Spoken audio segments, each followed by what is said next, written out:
Alrighty then, let's get the show on the road. Sorry I'm a little late. Was dealing with some sausage issues right here. Now she's followed me into my office. Yeah, I'm feeling better, dude. I was throwing up Wednesday night. And it sounds like Bacon and Cinnamon are fighting now.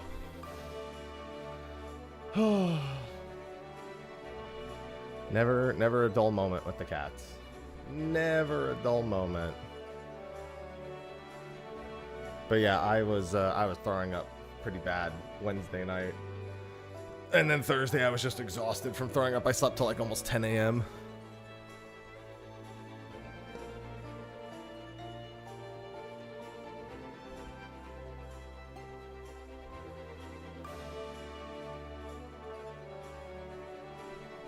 Alright, but I'm feeling better now.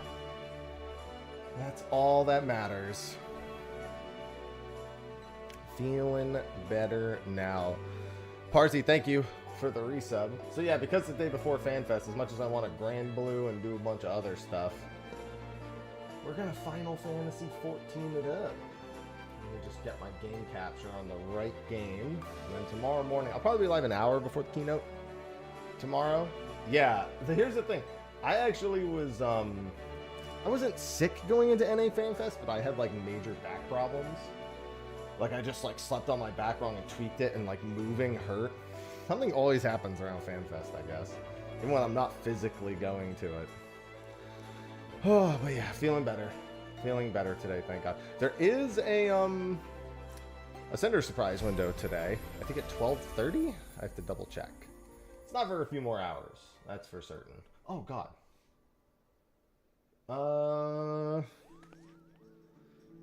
Yes, I'll be live at 3 a.m. Eastern. The keynote begins at 4, but you know me, I like to be live a little bit early. All right, I am so far behind all the achievement stuff that I needed to keep track of that we got to get schmovin'. New trailer. Yeah, I mean, the first trailer was over 4 minutes long. I don't think this one's going to be that much longer. Maybe 20 seconds longer. The big thing is the music might be a little bit more complete, but not all the way, unless they're ahead of schedule on that. All right, let's...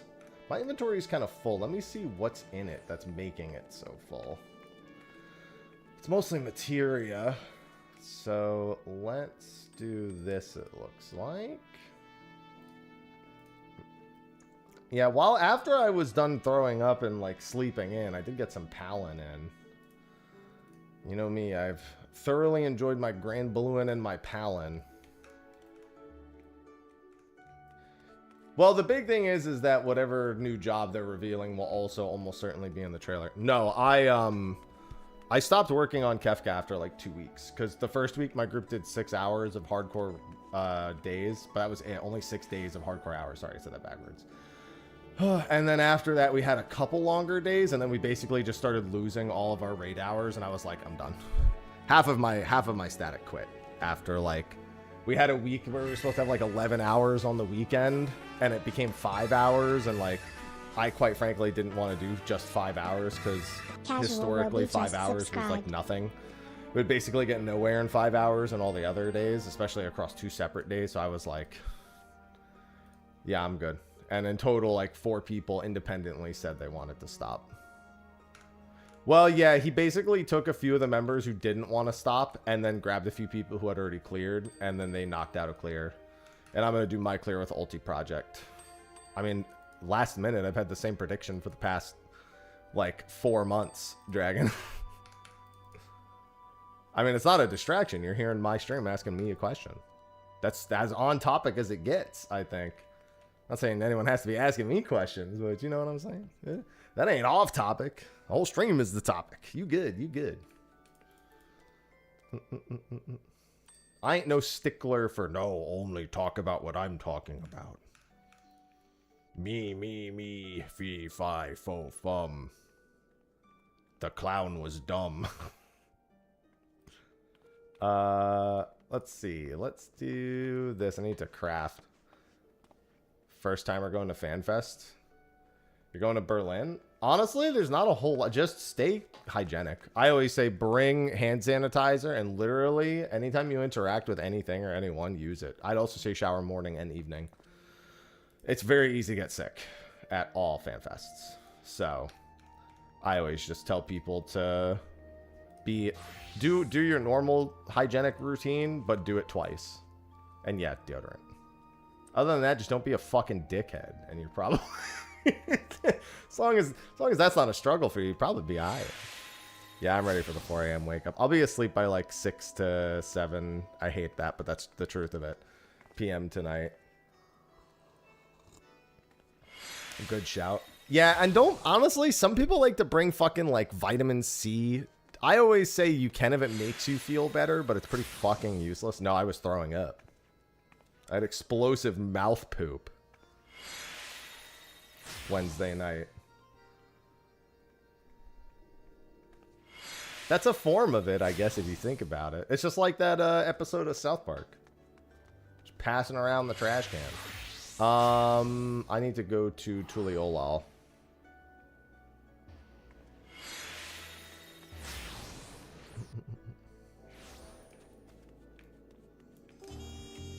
Happy FanFest Eve. Yeah. It's funny because I was going to take today off originally. If I wasn't for the fact that I took yesterday and Wednesday off. Because I was going to be like, oh, day before FanFest, let me just chill, you know. Then that didn't happen, so here I am. What item did I need?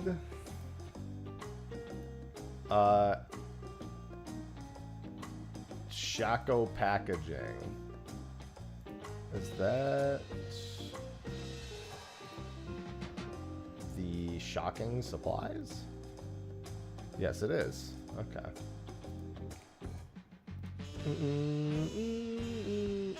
And Goldsmith.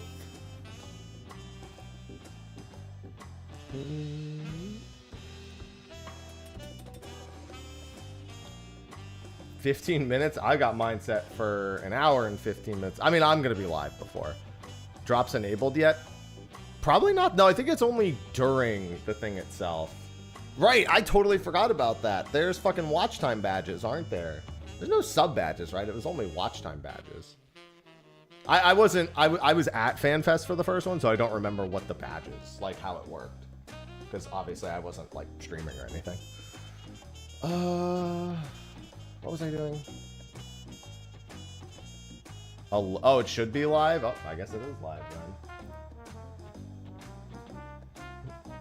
Didn't say what time. Did the Lone Star bot say it was already? Because normally those would go live at 10 a.m. Eastern, but obviously it's a bit case by case, I suppose.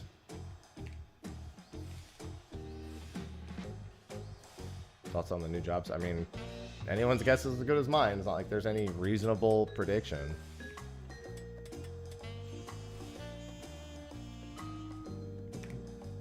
Anyone that's more or less reasonable, I suppose.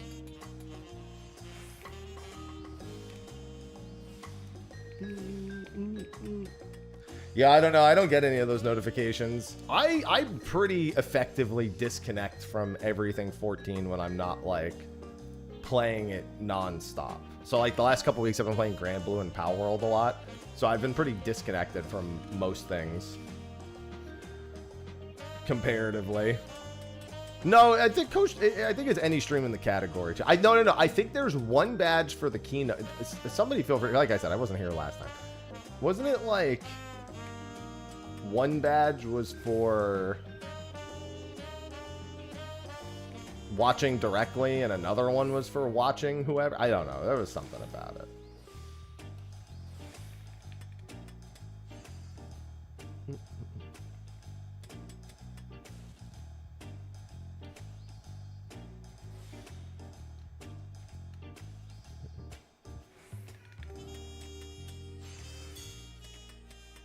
Yeah, that's how. So I was right. It was one for watching each. I remembered it being something like, I guess that's not really weird, but something not like self-explanatory.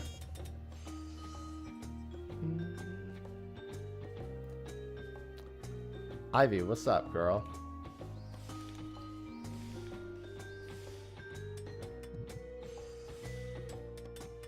But is it available now? Because, like, I have drops turned on, so in theory, if it were available right now, you'd see it right now.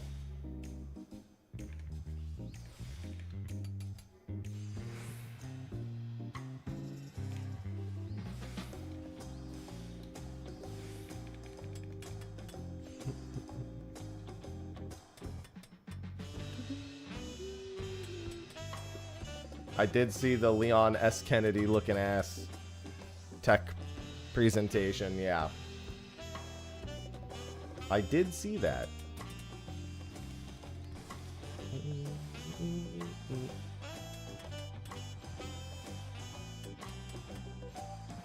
I could probably just do this, to be honest. Yeah. Yeah, normally when it says it's today, it would be 10 a.m. 10 a.m. Eastern. That is the normal start time.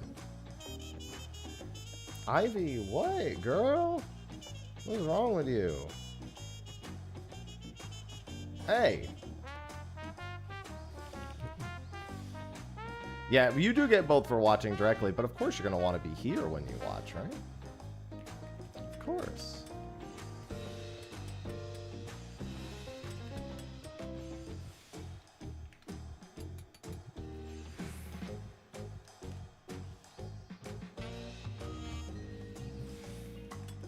So you'll have to just watch both at some point.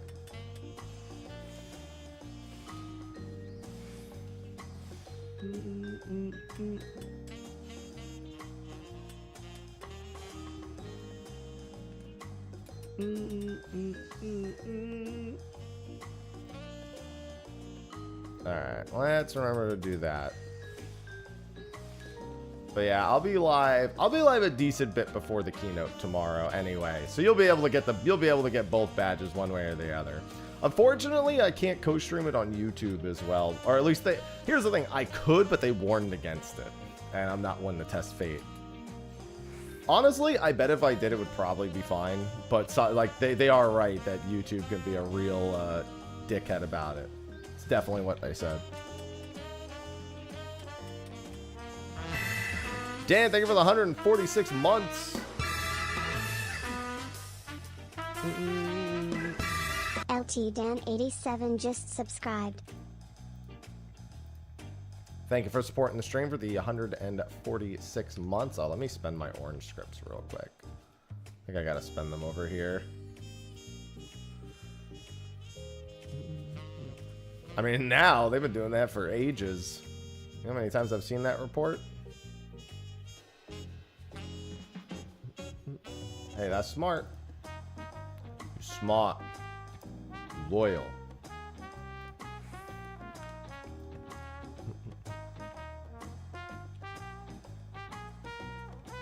To do big fishing. Hey, they have big fishing in 11. They only have like 8 fish. Actually, I don't even think they have that many. They do have it though. My last big fish is available again today. I think it's my last opportunity to catch it before the next 6 get added on Tuesday. There might be one more opportunity this weekend, but I don't remember. Sarah, thank you for the 17 months. Yeah, I do have a Cinder surprise window today. I think at 12:30. Let me check. Happy Friday. Happy Friday indeed. Tomorrow will be Happy Saturday. Yep. 12:50. So we are doing a Cinder surprise attempt today. It's all right. I've got a ton of achievement related stuff to catch up on. I have been slacking. I haven't been doing anything. 4 windows. I think this will be my 17th window.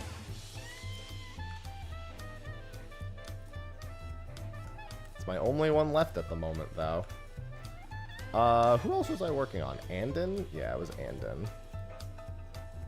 Yeah, I gotta go spend some leave quests pronto. I think I can get a leave quest achievement. Yeah, they're not up yet, Broken. Your recommendations think you could do to get in the game as a max job player?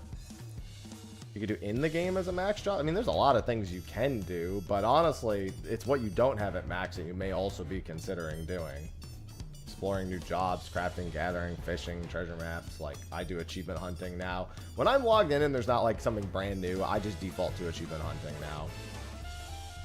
I needed to go to Ilmeg. I always tell people just not to think so much. Just pick an activity, try it, and see if you like it. Deep dungeon solos for some people. Hopping into extremes or savages or mount farms or any of that stuff. All works.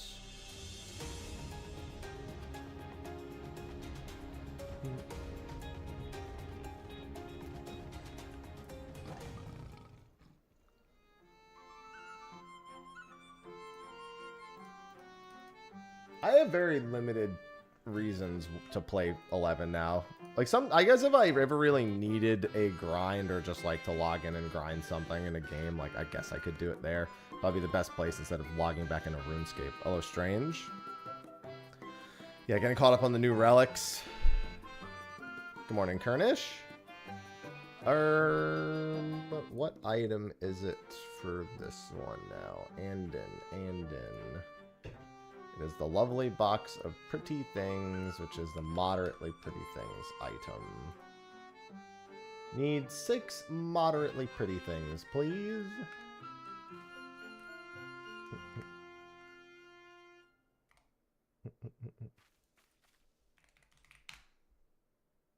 Lovely box of pretty things. Oh, I could have just... I don't know why I did that. I could have just train-dyed it.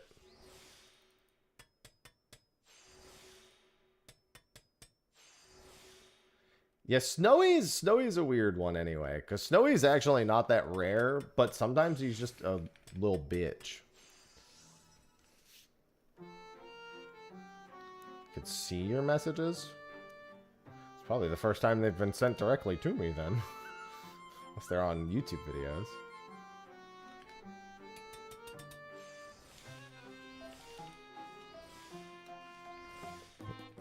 Oh yeah, the one that they seemingly wanted to sabotage Xehanort because they did literally no marketing for it until like a week ago. And even then, there was like a trailer and they said, alright, now stop asking. Hello, Elsa Turao. I don't think anyone who's an Avatar fan is happy with Paramount right now, because I'm happy. Anyway. Because the funny thing is, everyone saw the trailer like, this looks like the greatest thing since Avatar The Last Airbender.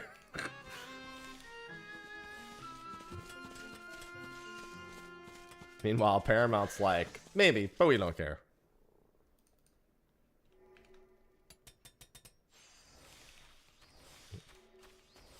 It's like, Paramount? Other people do care? Don't you want to sell your service? Man, unrelated, but for some reason you bring up Avatar reminded me that we're literally like a week and a half away from Game Freak's game, aren't we? From Beast of Reincarnation. I really want to see how that goes, because I want to see if Game Freak isn't making a Pokemon game, how they do.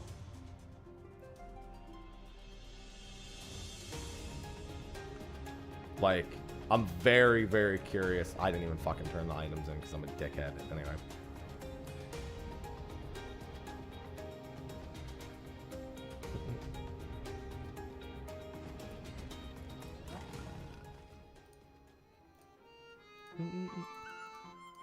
But yeah, I really want to see how Beast of Reincarnation does.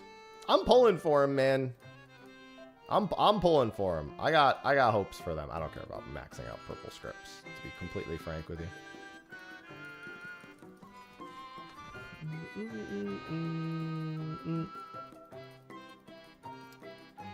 Yeah, once 10 a.m. rolls around, we'll take a look at the drops.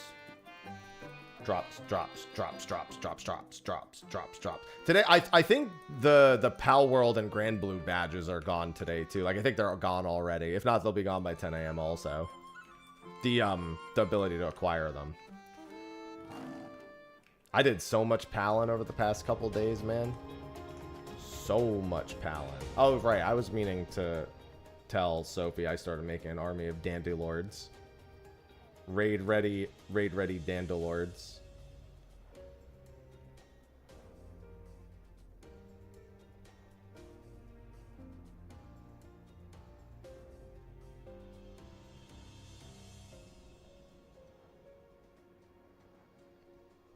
Mm, mm, mm, mm.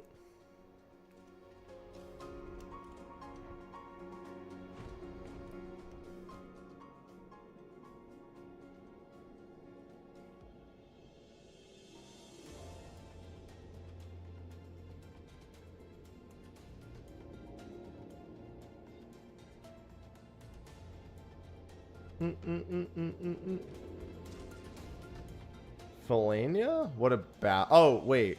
Oh, I'm sorry. I thought you were talking about Fiena for a second. No, Felania... No, yeah, no, that's fair. One actual attempt... Listen, here's the thing. There are a lot of, like, really shitty fish in this game in terms of, like, acquisition. But I'll tell you this more than anything. Getting whale done fast is the biggest relief. Like... Being stuck with egg last is so fucking casual for me. It doesn't like I'm never even really that mad when I don't get it. Because setting up for egg and attempting egg is so fucking chill compared to something like whale or ruby dragon. I just show up and catch 10 eggs and then I just fucking speed cast. There's no like technically there's a strategy there, but it's not that big a deal. I think I had goldsmith large-scale tradecraft to do for an achievement. Yes. All right, I'm gonna get this achievement done so I can burn through some of my leaf quest allowances. Let me make sure I know exactly how many I need, though.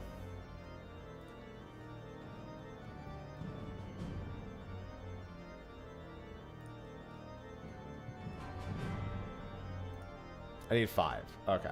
So that was 1, 2, 3, 4, 5. Alright, let's go get all those items. Almost done. Been like one. Yeah, I mean, it's 25 weeks per. The thing is it's one of those things where if I had been doing it the whole time, then I'd only have Tusul Jah to work on right now. But instead I have like most of them to work on.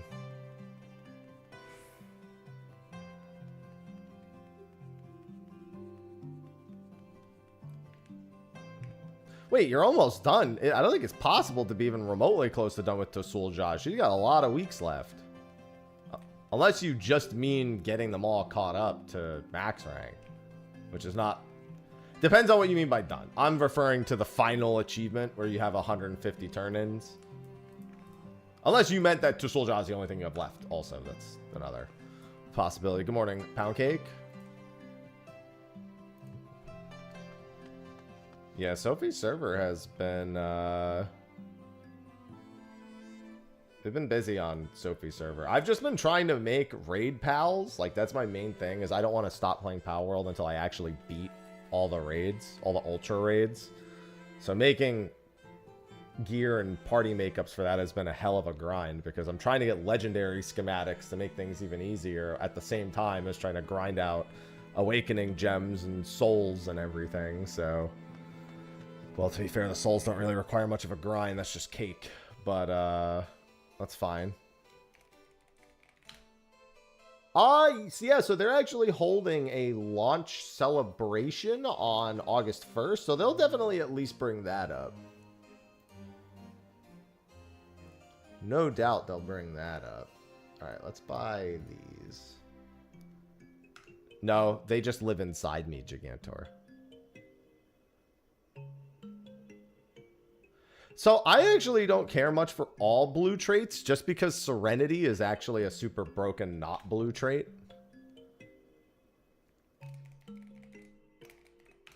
Heart Silver Magnifiers can be bought from an NPC. Yes, they can. Okay, what about the Memorian Rings of Slaying?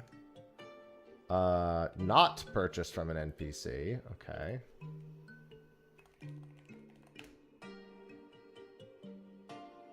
Really? This isn't sold by an NPC, huh? Interesting. Are you fucking kidding me, dude? I need to make... Oh, I'm just gonna craft it. How do I craft this fucking thing? Mormorian.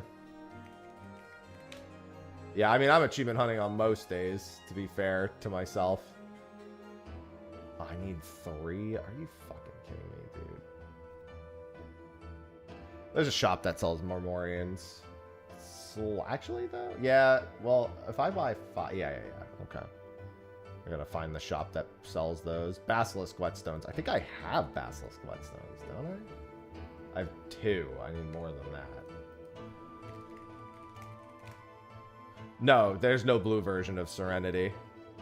I've become pretty extensively knowledgeable on how the traits work, thanks to Sophie being the one who did the initial research and me just just subscribed. following suit Wanted with to what she thank you knows. properly happy. Been watching you since Stormblood, and your example keeps me on track with my own dive into Twitch. Yeah, well, thank you. Thank you. I need basilisk eggs. Thank you for the 2nd month. Welcome back. I don't do nothing special.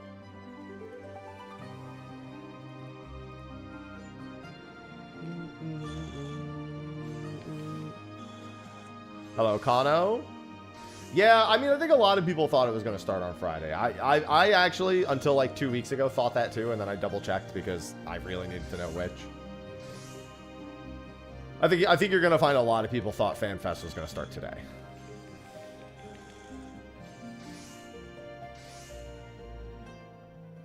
Well, not what? Because I don't fucking have anything on my... If anything, you would consider the Patreon to be kind of pointless in that case, but, you know, I'll take it.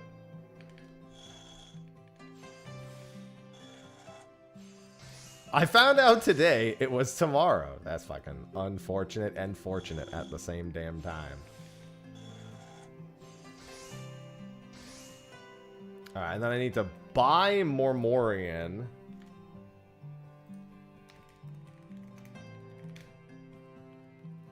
What NPC can I buy that at? Ul'dah, Steps of Thal at Silius, and then what was the other item I needed? Grade 1 Strength Solvent. Steps of Thal, Steps of Thal. Really? You didn't immediately...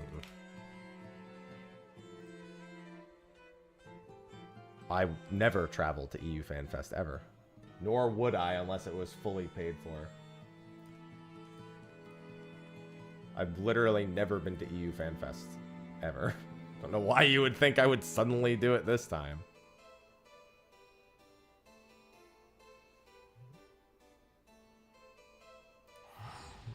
Only time I've ever been to a FanFest other than NA was when Square flew me out to Japan.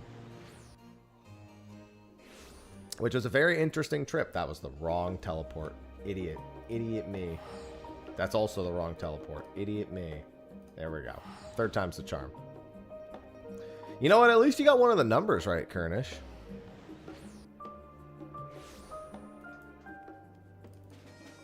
Ain't no way I'm getting up at 3 a.m. Yeah, I mean, I'll have a YouTube video doing an overview of it afterwards. The live letter is not until, like, what, 6 hours? 5-6 hours afterwards? Something like that. So we got plenty of time.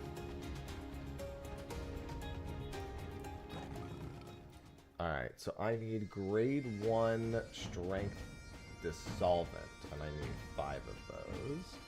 I need to go to Ul'dah and grab 5 Mormorians. Yeah, ever since Sophie and I got the new house, I've been trying not to spend too much money.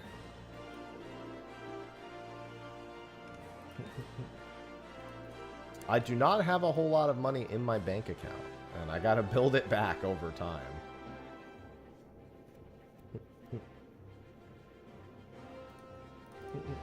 Good morning, Chilled. So if I want to do anything like that, I need a fucking oiler to send me. Or Square themselves. And quite frankly, I would rather just stay home and make the money instead and hang out with chat.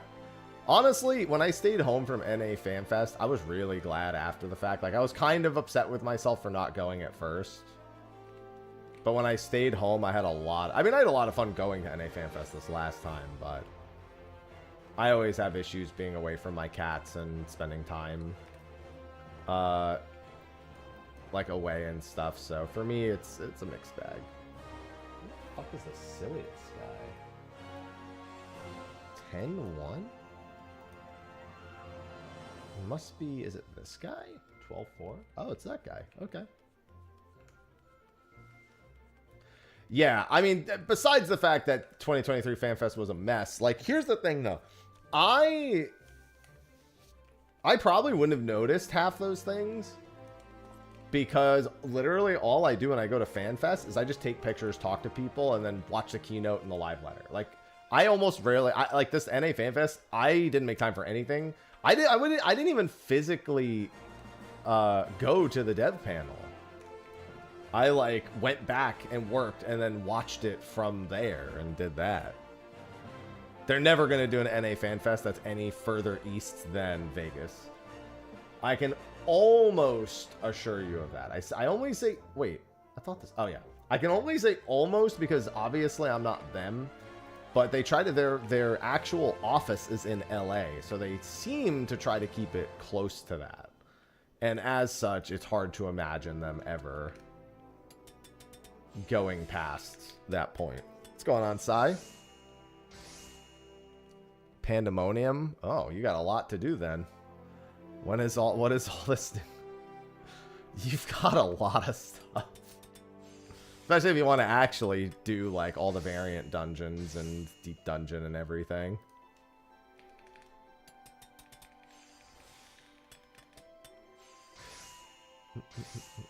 So here's the thing. I know some of them in Mali. But, like, Tuliolal is not one I think about. So I'm like, how many L's are there in Tuliolal?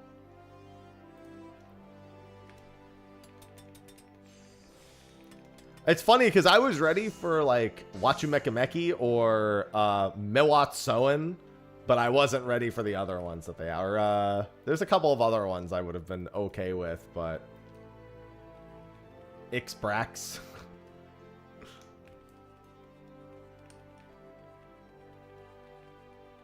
I did not deserve to win that belt, but I'm glad I did.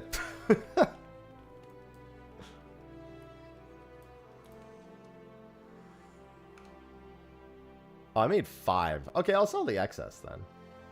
This is not... Oh, for fuck's sake. Let me just see how much this costs to buy. I mean, I have to make these items anyway, sooner or later. I was going to say, all of these should be sold right here. Like, this guy should sell all those things. I literally only won the belt because of it being a popularity. Like, it being cheering based. Saying its popularity is kind of rough because, let's be honest, it's not like the other people on the stage aren't incredibly popular. But it was literally, I had, as Jesse put it, the crowd was stacked in my favor.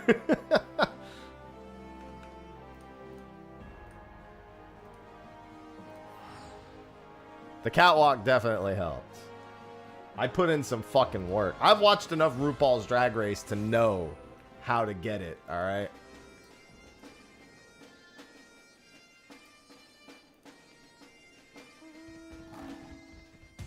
Yeah, but I mean, that's what happened at FanFest itself, in Mali.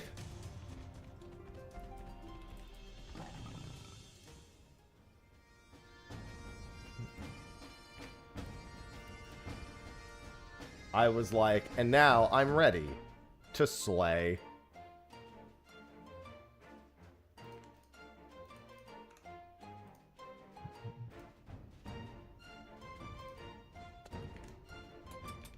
I knew how to get that. The ice.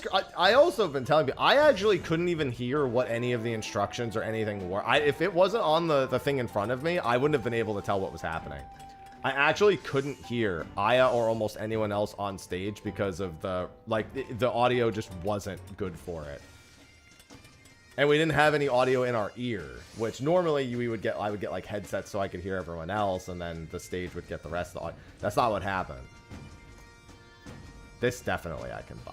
I know I can buy this.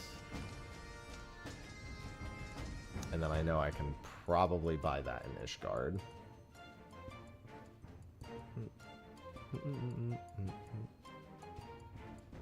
Can I buy that in Ishgard? Guess we'll find out. I'm motivated. Yeah, I went full Virgil on that. Listen, here's the thing. They didn't tell us about that belt. That belt was, they left that belt a complete mystery to all of us. So at first, I felt bad that I was like, oh, I won. I was like, oh, I'm getting a prize. And then I saw the belt and I was shocked because I was like, they did not tell us about that at all.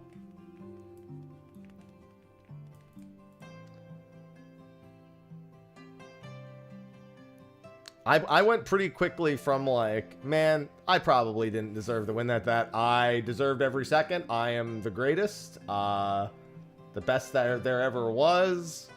I'm going to catch them all. Blah, blah, blah. Give me that belt.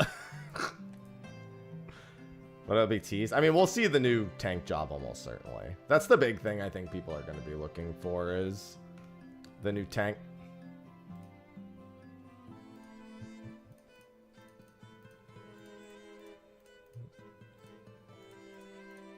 Obviously, there's going to be a bunch of other stuff. We know of at least 5 things that are being revealed tomorrow.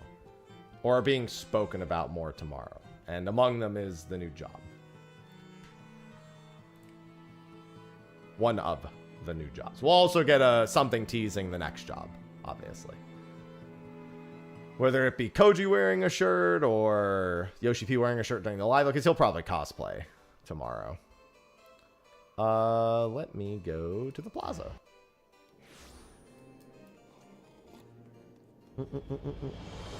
Should be a good day tomorrow, though.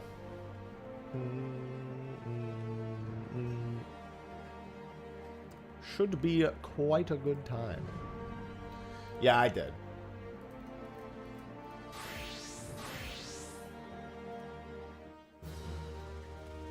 It's gonna have 2 shields. He's just gonna have shields strapped to each of his arms. Hey, what's going on, Kyun? They said that the new ways to increase item level, they said that was Tokyo.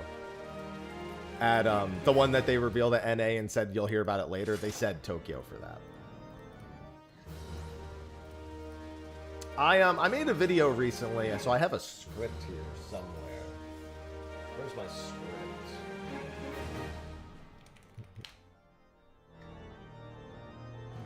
It was going over literally everything people needed to know. So a longer trailer, Yoshi P cosplay, new job. Okay, here's the exact things they said we'd hear about. New job, character action skins, they're going to go into more detail about tomorrow. Improving questing, which quite frankly, I think they're just adding quest helper. I don't think they're doing anything else because what they said, like, it did not make it seem like it had anything to do with making more engaging quests. They just said the quality of life around questing, like they hadn't advanced it in years. So I honestly think they're just adding like quest helper and stuff.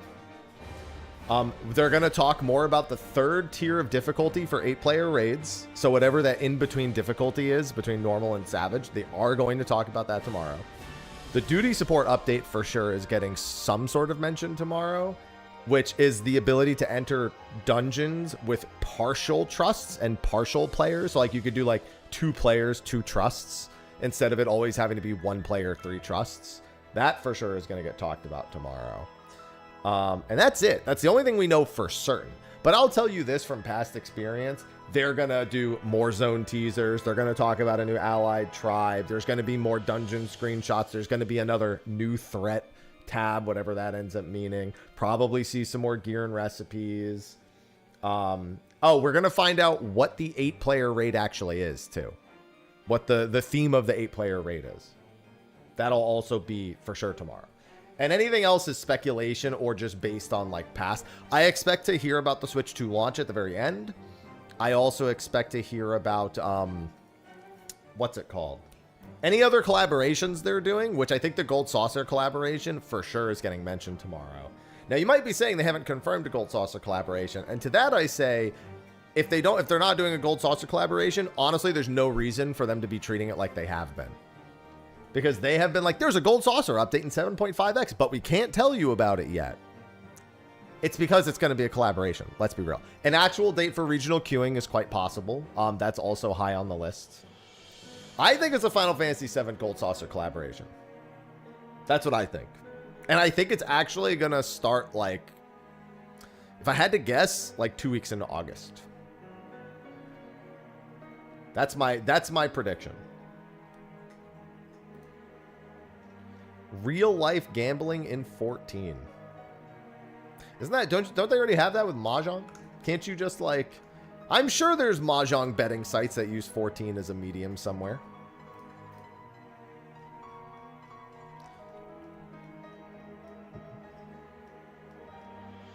I'm so ready for the Fortnite collaboration.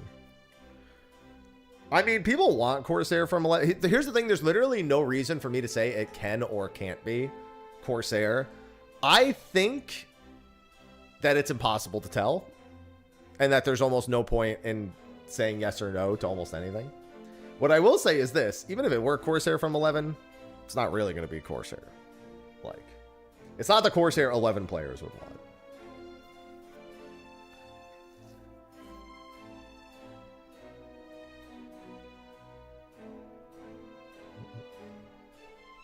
But, well, they did say that both the jobs were unique to Final Fantasy 14. So if it were a Corsair, it wouldn't be called that.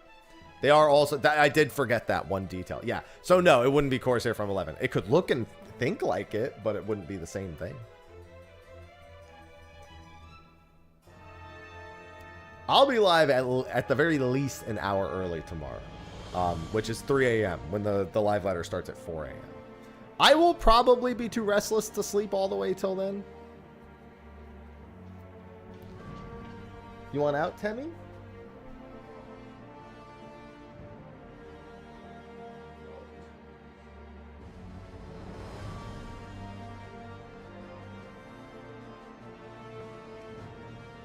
Yeah, I'll be live at 3 a.m. EST. Mello, thanks for the 72 months. All right, so now I need to do Mellow_madness just subscribed. Morning /O. quests. Well, your friend would tell them that based on precedent, there's zero reason to expect it.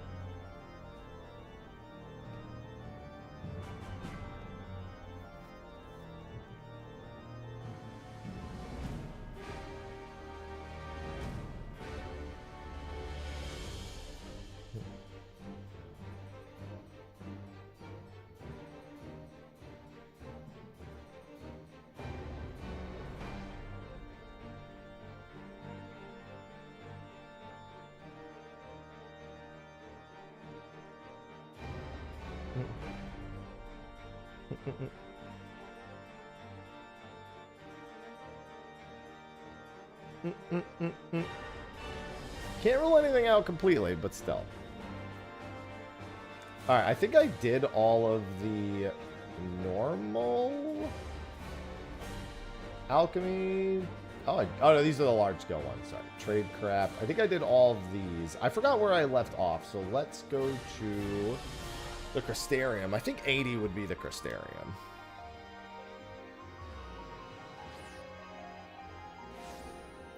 Yeah, I really shouldn't be drinking much coffee today because I need as little in my system, as little caffeine in my system as possible to fall asleep early.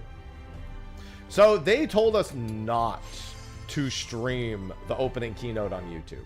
It says in the official statement. So I'm going to take their advice and not co-stream it on YouTube. I think it's fucking stupid. I mean, it's not their fault. It's YouTube's fault. I want to be clear about that. I think it's stupid, but they're just basing it on how YouTube... I shouldn't have accepted that. Well, I mean, I can still do that one. I didn't realize I had that one done. Makes sense because I did do that. That's fine. That'll still count towards the overall achievement. So it's not a big deal.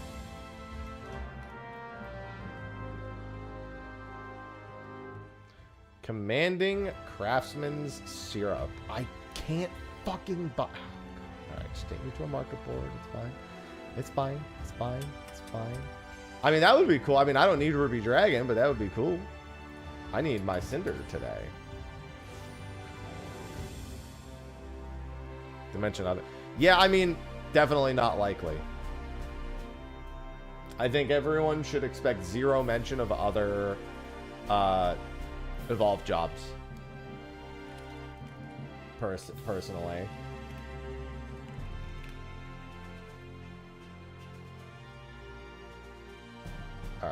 That's good. That's NPC. Okay, growth formula kappa.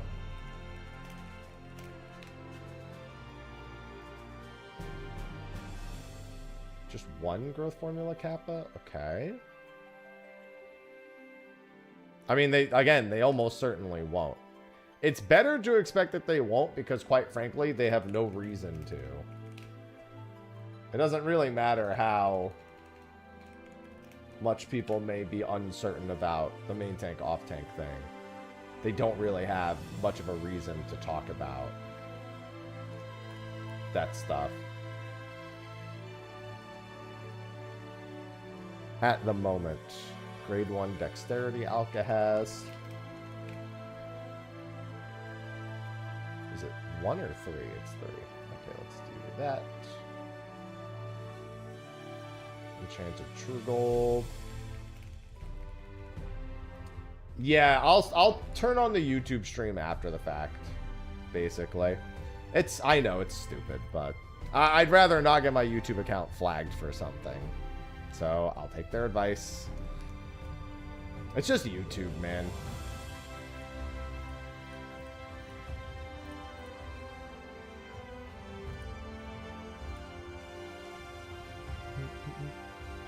Okay, everything else here can be purchased, so they might be purchasable here. Some of them I'm gonna have to fly around a bit. Timeline? Yeah, that sounds about right.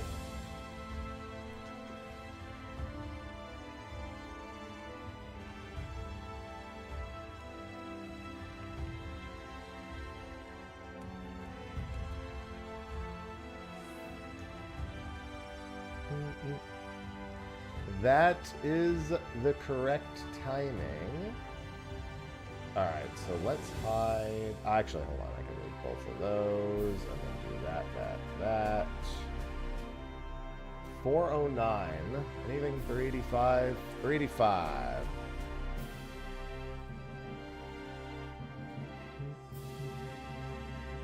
Small skin codex. Wait. Oh, there it is. I was like, wait, what? Where is that? Glider skin, and then what are these? Oh, that's all of them. Okay. So I just need those 3 items. That's 395, 403, 409. 403 is Blue Spirit Codex. And then... Hi, Temmie. No, they're just asking what the usual timeline would be. Like, when do we usually hear that stuff? It's a simple inquiry of expectation.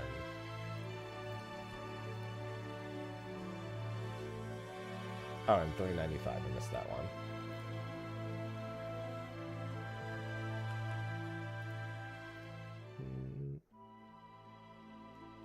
Glider Skin Grimoire. Alright.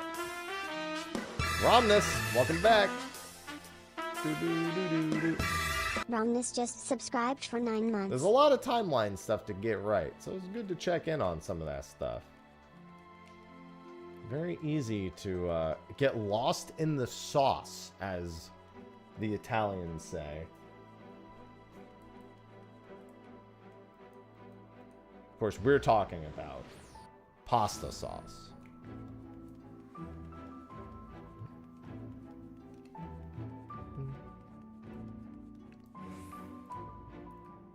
And now you want pasta, and I don't blame you.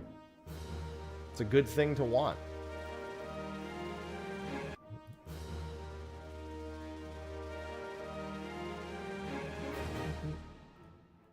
Because now I want it. I made a bunch of, like, pork loin yesterday. Pork loin! L-I-O-N loin! Oh, that fucking clip.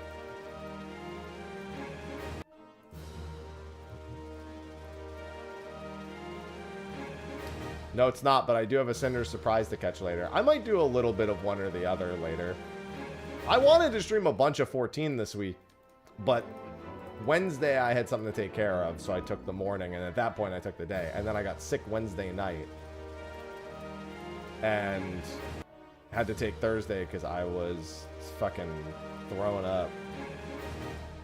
Luckily, I didn't throw up on Thursday. I was just fucking beat. You know that, like, when you, after you throw up feeling where you're like, nothing in life exists anymore, so I'm not going to exist, and then you just lay there and hate yourself? Yeah, that was me.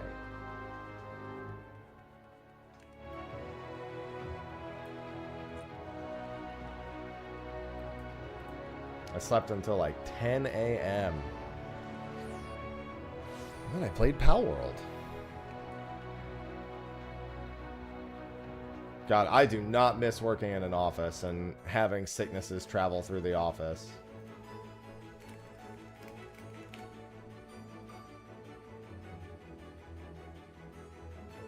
You know what? I deserve that.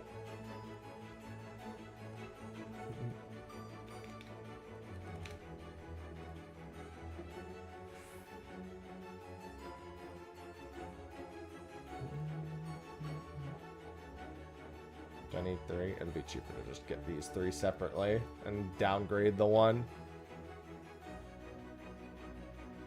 Oh, yeah, I just need to downgrade it. And then the Dwarven Mithril Codex, hopefully I can just buy over here. Lower quality. Time flies when you're playing Power World. It sure do. Tell me, what are you doing back there, pal? 415. Is that this? No, it's 515.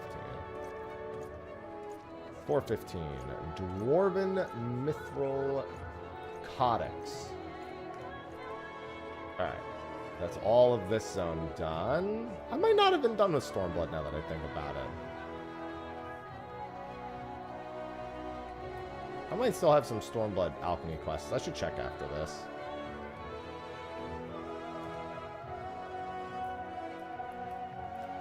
Yeah, unfortunately, I'm going to be at the point where it's going to be a while before I'll get to play Grand Blue again. Well, it doesn't matter what it was last FanFest because they told us it would be tomorrow, like, however many months ago.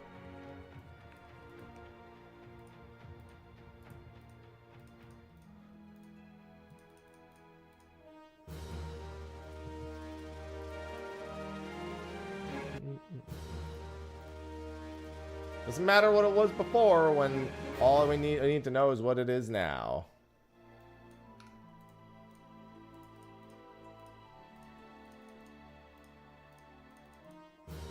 We can't look to the past. We must look at the present and the future.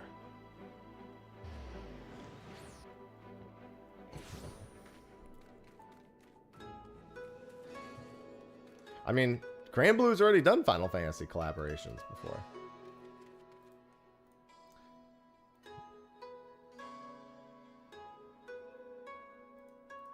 Oh wow, I have a lot of these left. What the hell? I only did like half of these. I didn't even do half of them. I did like fucking 2 of them.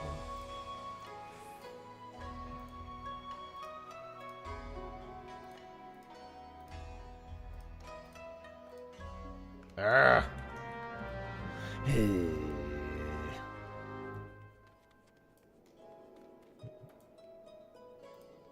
Alright, to the market board I go, I guess. Here we go again.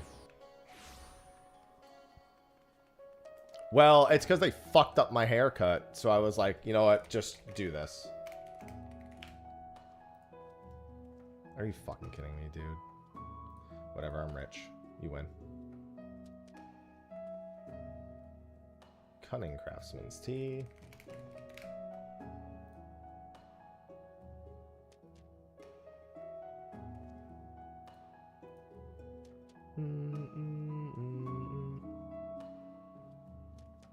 Alright, let me see what else I can't actually buy.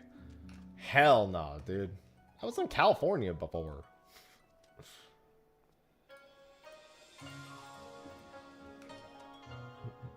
Alright, I can buy that. Cannot buy that.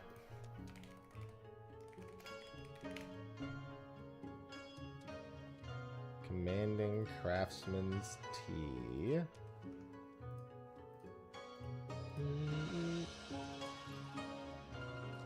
spirit bond, potent spirit bond potions. Need 3 of those. And then these are all purchased from vendors. I think some of these are purchased in Idleshire at the Scraps NPC. I'll have to double check. Can you do this, please? Thank you. And then let's just check these ones. Persimmon tannin. Okay. The rest can be purchased. So let's do that and that.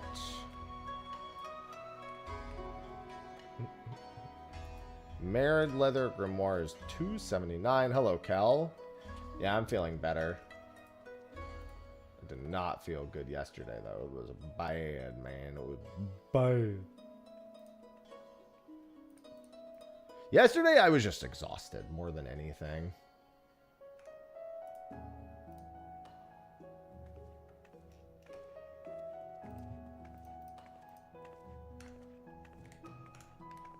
It was Wednesday night that was particularly bad.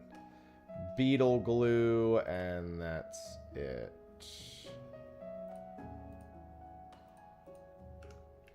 Okay, so all of this can be purchased from that? Wait a minute. 1, 2, 3, 4. Yeah. Okay. No, I don't know what it was. I have an idea, but, you know, I'm very ready. I'm always ready. Alright. Beetle glue, Final Fantasy 14. Are you purchased in Idleshire? At the no, Rogger's Reach. Oh, the material supplier at Rogger's Reach makes way more sense. All of this can probably be purchased there.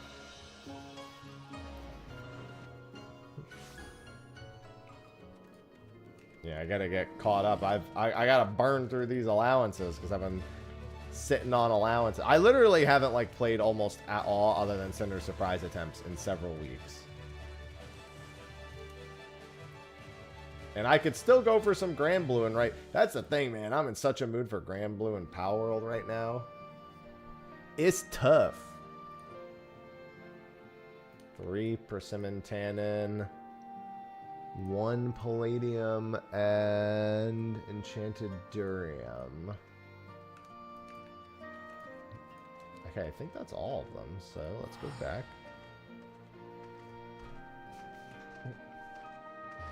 Still chasing Stone Scale? You might be chasing him for a while. He's an asshole. Hello, Snow.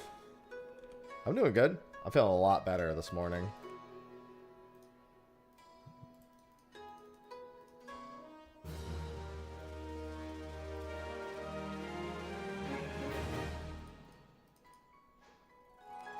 Yeah, it's a Xenosaga character, isn't it?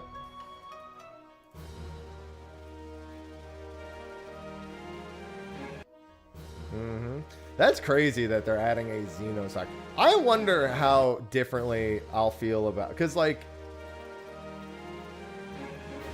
Maybe Xenoblade 2 on the Switch 2 is all I needed. Maybe that's what I need to, like... be really into that particular Xenoblade game.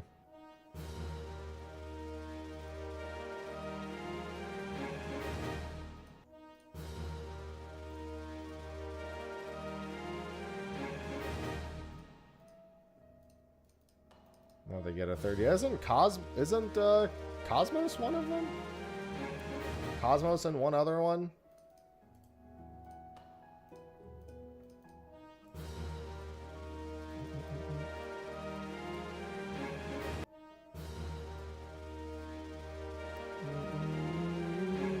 Telos, yeah, there you go.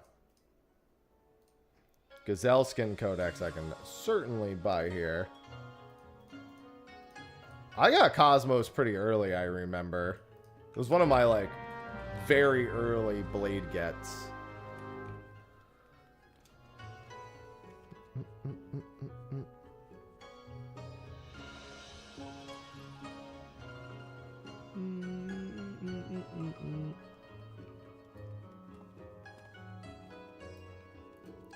Gazelle Skin Codex is 285. I think that's this one. That's 265.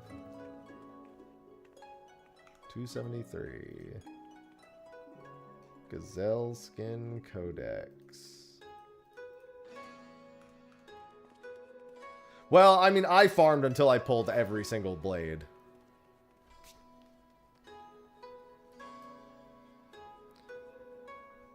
I remember farming it in the Ice Lake area. I think the giant like snake boss in the center was like one of the best sources of the legendary pulls. I just remember going to a giant frozen lake and just like farming it there. The squid, yeah, that's what it was. Yeah, I remember doing that a bunch and just pulling up like hundreds of them at a time.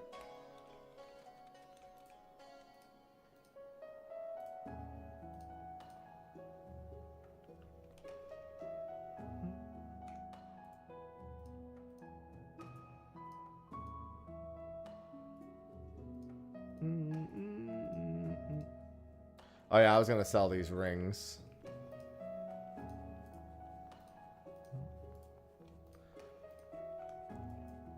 Yeah, I passed 100 alchemy leaf quests. I should be pretty, other than the large scales, I'll be pretty close to done with alchemy by the time I use through my allowances. Just getting caught up on some achievement stuff.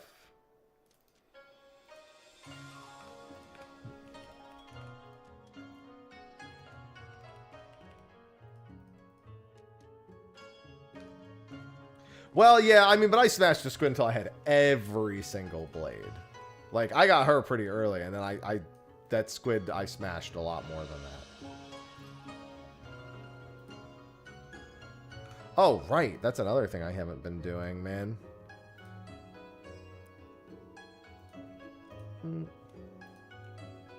Canal drums, white goldorn, bell pepper.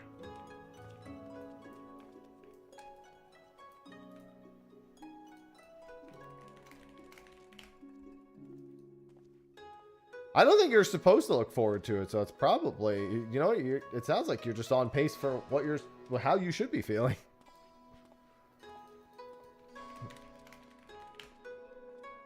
Different. Oh yeah, no, the Realm Reborn ones are awful. It's what's annoying is just needing to get the list refreshes on a Realm Reborn more than anything. But that do suck. No, you just sleep early like I do. Follow my example. I think I'm on. Yes, I am. There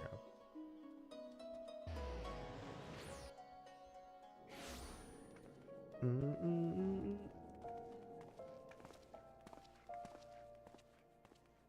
Just go to work at midnight. Exactly. Great idea. See, I would never recommend that because I wouldn't survive doing that. So, I go to sleep at like 6 a.m. and then I'll be live like the whole day tomorrow. I'll probably be live until I do the live letter overview and then I'll be done.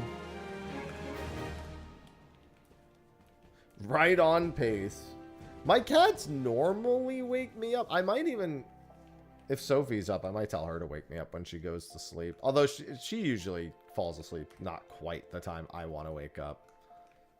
But I've been sleeping like a brick like the past several nights. Like my cats haven't even been waking me up till almost 6 a.m. Which is a big surprise because Cinnamon used to wake me up at 5 a.m. But Sophie's been feeding him like kind of late. So he's been behaving better. It's only Bacon who now wakes me up at 6 a.m. That's sometimes the problem. I think I finished all the Crystarium quests. So now I have to go to Charlotte.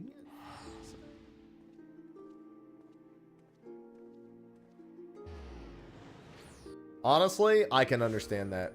If you're going to wake up at that time, playing Tokon is probably one of your better bets.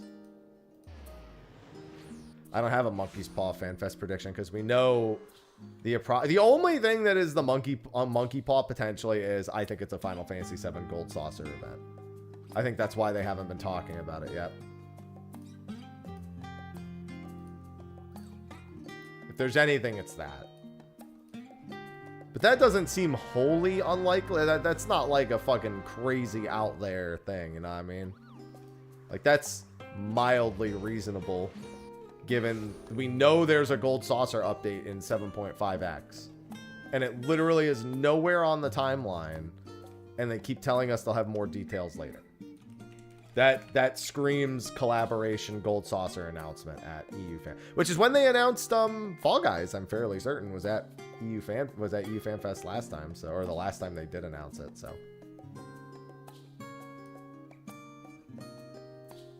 I think it's another gold saucer collaboration.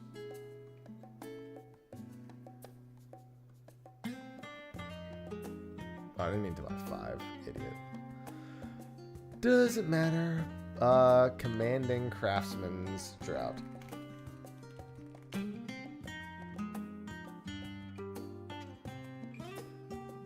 Yeah, it's the Fortnite collaboration. Everyone knows that. Obviously.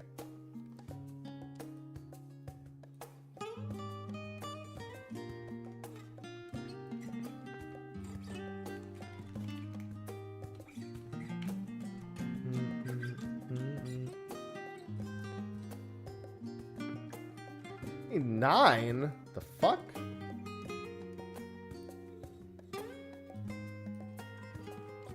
Seven, 9. The fuck? I have 3. Yes, okay.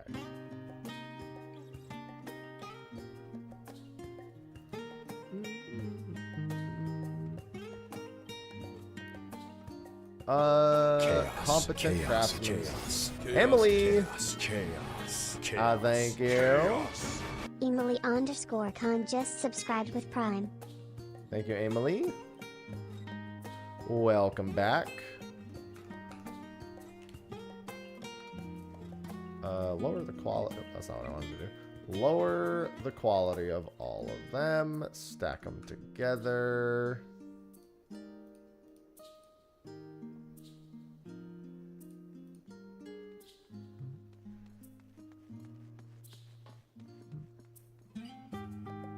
Okay, all of these can be purchased. High Durium cannot. But I just sat down. They still stretch. Oh my god, that felt good. Oh.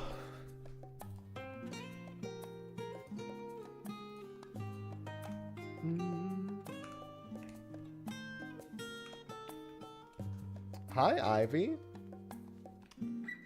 Ivy, why do you gotta be so needy? What, girl?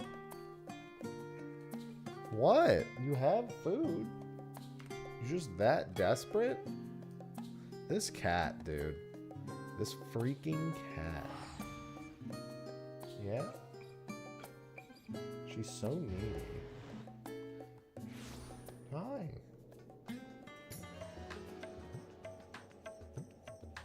She wants up on my lap. Let me back up so you can get a better jump angle, girl.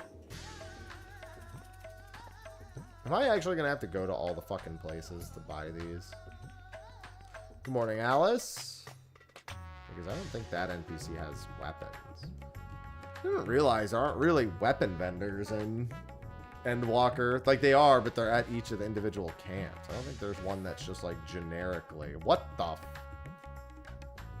I don't think there's one that's, like, generically here. Because, like, all these aren't generic weapon vendors. And I'm almost certain that Old Charlian doesn't have any either.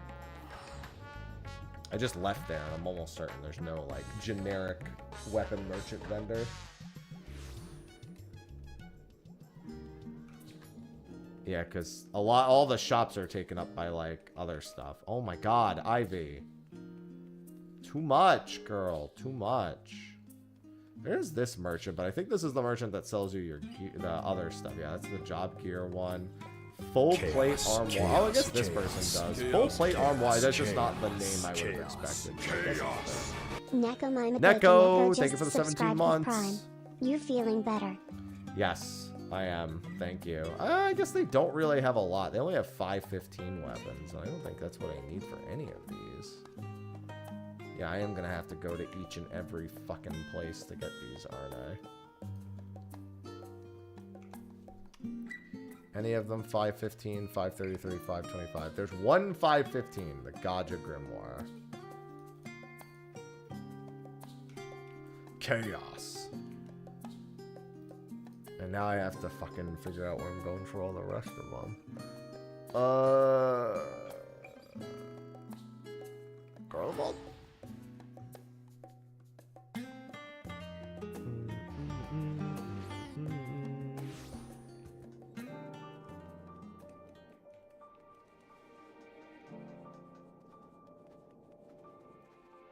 Hello, Mr. Junkmonger. 525. So that's going to be the Luncheon Toadskin Codex. And then go up the list again. And that's going to be 533. Which, if I had to guess, would either be here or Labyrinthos. I'll be live at least an hour early. Maybe more, because if I can't stay asleep. The moment I wake up, I'm going live and I like grab breakfast and coffee and all that while that's going on.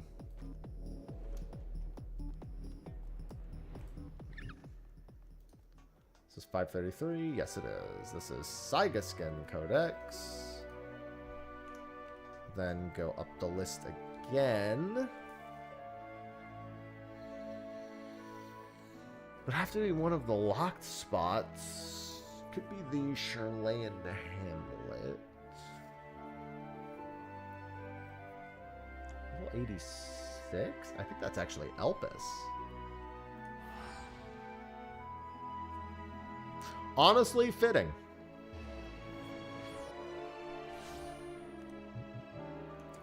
On brand. On brand. Oh my god, Ivy. You're so crazy right now. This is Kambira-skin Grimoire. And finally, Ophiotaro. Is that gonna be Ultima Thule? The Omicron base?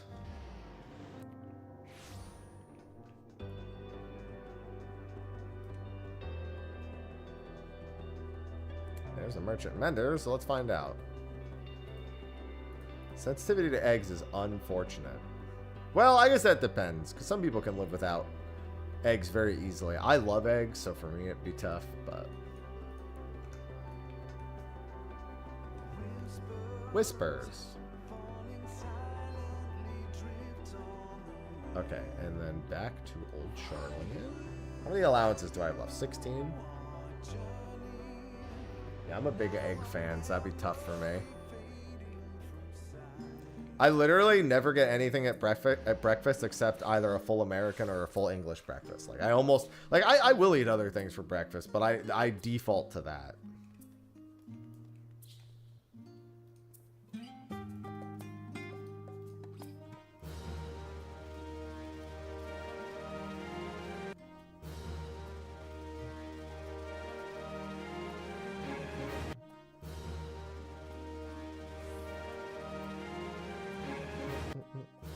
Should be getting another achievement pop-up soon. I have made chia seed pudding, and it's fine, but I can never bring myself to do it very often. Mostly because I can't get the actual, like, sweetness right without feeling like it's either too little or too much. What's the difference between a full English and a full American? Other than the eggs, pretty much everything. I guess bacon's pretty much a staple. The bacon and the sausage are... But even then, it's the type of sausage. And also, it depends on how English your full English is. Are you going to get the fried bread? Are you going to get the tomatoes? Are you going to get the black pudding? You know?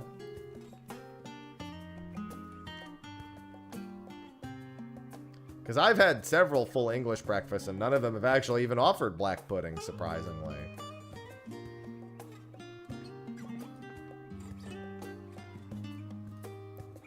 I guess they were too touristy of a location to offer it.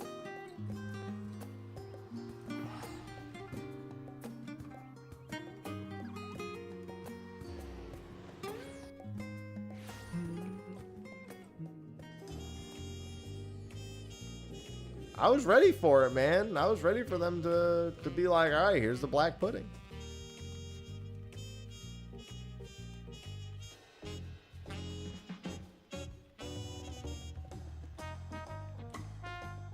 Guys,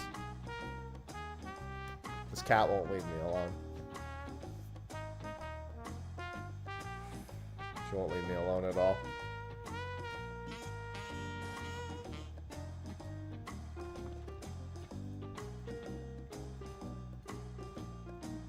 She's digging into my arm, chat.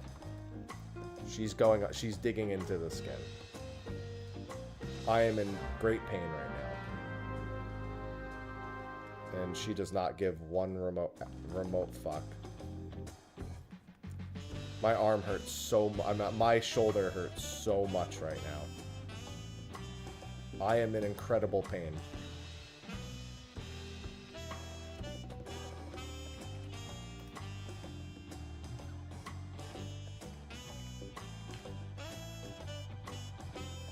Ow. Ow. Ow. Ow.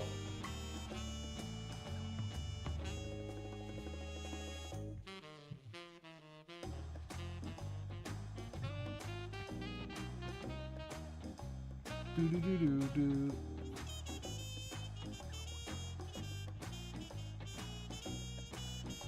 The live letter is like 6 hours after the keynote now. I think the opening keynote is at 4 a.m. and I think the live letter is at like noon. It's like the last thing they're doing before the concert, I think.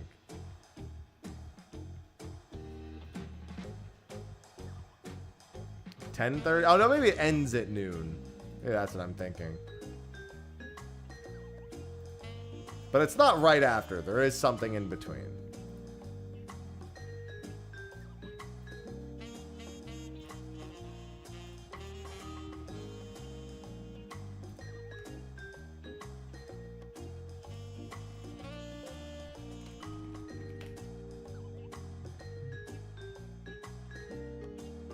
That is indeed where Evercold stuff will be.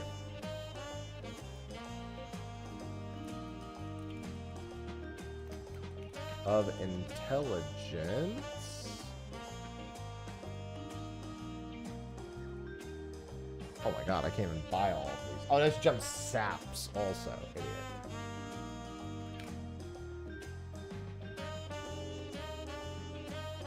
One, two, 3, 4,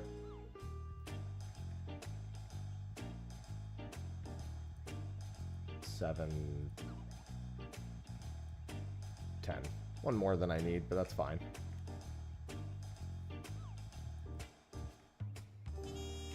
And then growth formula lambda.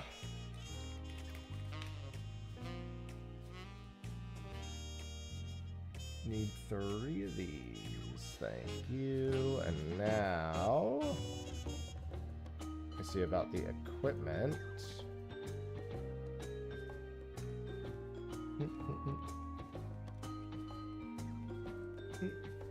Alright, what's the lowest item level 1? I want it, that's 90. That's the apple brush.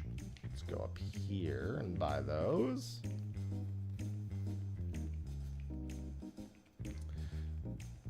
I think the golden saucer announcement will be part of the keynote, personally. Because I think it's going to be some big collaboration that they want to tell people about, which is more suited for the keynote. They announced the other, like, the 16 and the fucking, what's it called, one at FanFest opening keynotes instead of live letters, so that's where my expectation is. Ginseng apple brush, is that the only 645? That is the only one that is 645. So now I gotta go down the list.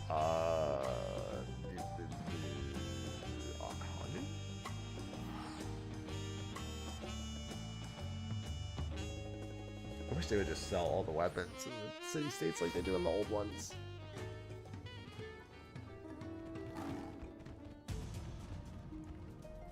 I mean, they said that it would come and go, so one would assume it came once, it'll come again.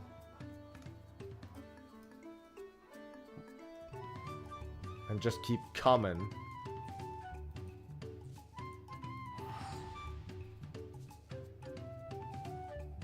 Coming and going, and coming and going.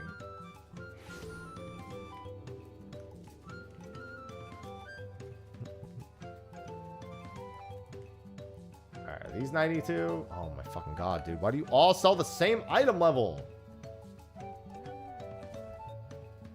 Let's try X-Brax then. What shenanigans?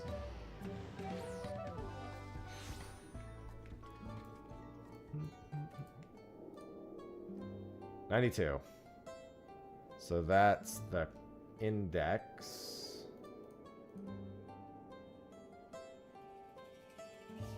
Now for 94.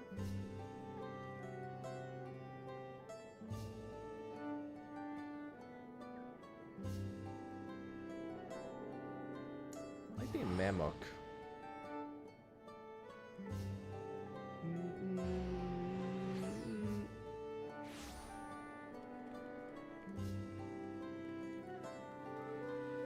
I assume this will be the same level. I remember the levels of the NPCs being stranger because, like, this is about where you do the level 95 MSQ, so I assumed the 94 weapons would be here. And they are. Okay, good. Mahogany round brush. And then Shaloni. Might be where the 96 is.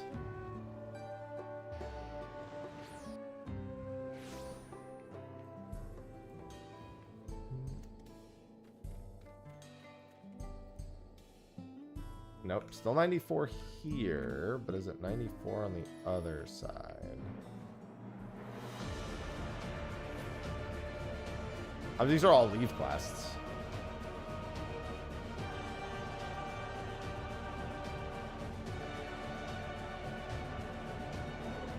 All my alchemy leave quests.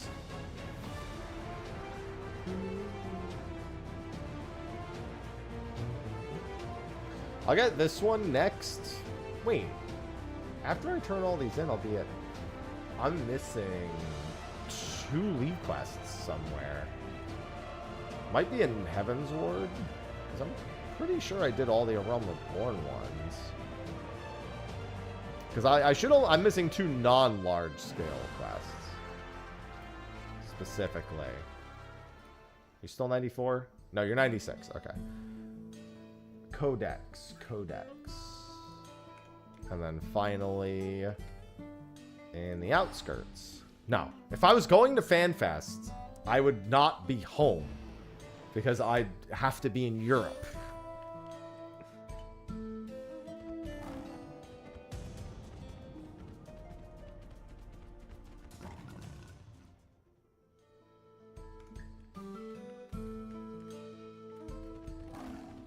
Might be here then. Ivy, what are you doing? Cat, what do you mean? She's right there. There's one there. There's one there.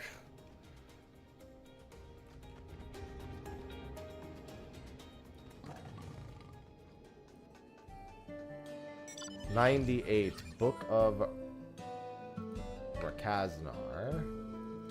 Alright, that should be all the Tuliyola ones done.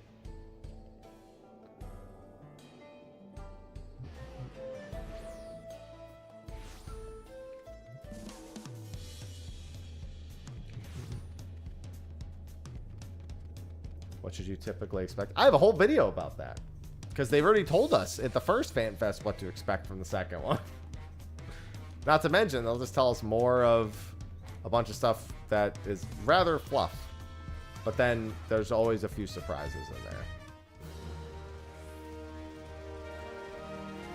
Yeah, luckily at the first FanFest, they just kept telling us, please wait for Berlin. Please wait for Berlin. I actually thought they told us to wait for Tokyo more than twice. They actually only said it twice. I was surprised, in all honesty. Oh, it felt like they said the please wait for Tokyo thing like 5 times.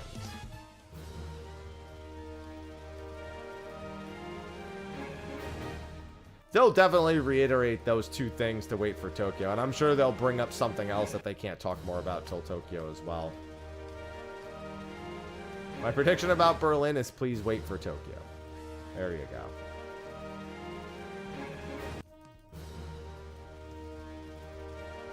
Let me look at some of the lower level quests and see what 2 lead quests I don't have. Rennie, thank you for the 67 months. Rennie91 just subscribed. 111, 10, 10, 10, 15, 15, 15, 20. Okay, so there's a level 20 lead quest missing. And, oh wait, no, these really only, no, these are only 2 each. Okay, I thought those were 3 each also. Really? Interesting. No, that has to be wrong. Okay, there it is. It's because they're in different zones. Yeah, there should be 4 level 30s. 4 level 20s, 4 level 25s, 6 level 1s, 6 level 5s, 6 level 10s, 6 level 15s, 35, 35, 35, 35, 35. Does this all look right to me?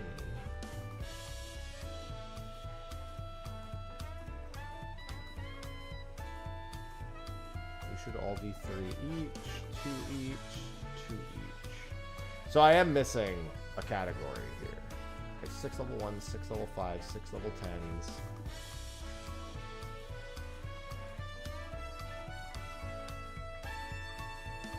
There's 6 level 15s?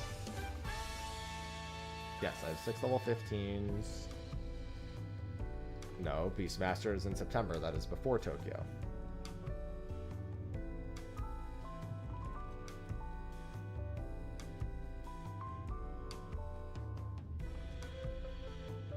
$26, 25 has 6, 30. Looks like I'm missing 2 level 30.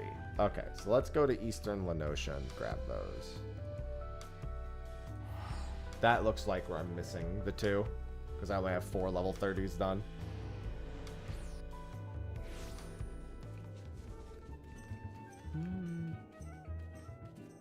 No.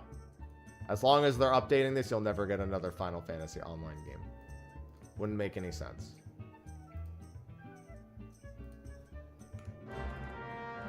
I have high potions of dexterity on me, and Gamma I can buy. Oh no, I can't. What the fuck? You actually can't buy that? That is toxic. No, they will not. Not unless they stop updating this one.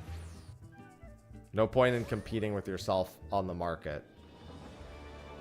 Well, you're literally never going to get that. The closest you'll get to that is the fact that Dragon Quest X exists. They ain't about to have 4 MMOs in-house.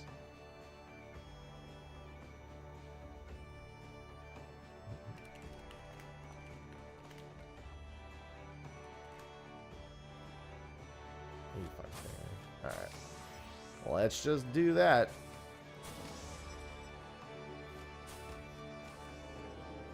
I don't know how to feel about Guild Wars 3 yet. I will say this. I've always felt like Guild Wars 2 shot. I think Guild Wars 2 made a huge mistake with its gearing. I do not think it's a good idea to literally never upgrade. I'm not saying you need to churn through it like 14 does. I think it's a bad idea to literally never provide any sort of gear upgrade or incentive, or barely ever. Sometimes they do, but it's effectively just more legendaries to grind, and the legendaries aren't technically even better than like most of the time you just get them because then you don't need to, like, it's best in slot for across multiple characters and you don't need to think about it anymore. It's just kind of weird. It basically means you're only ever playing the game for either the story or the exploration, or because you really want to work on tons of legendaries, and that's it.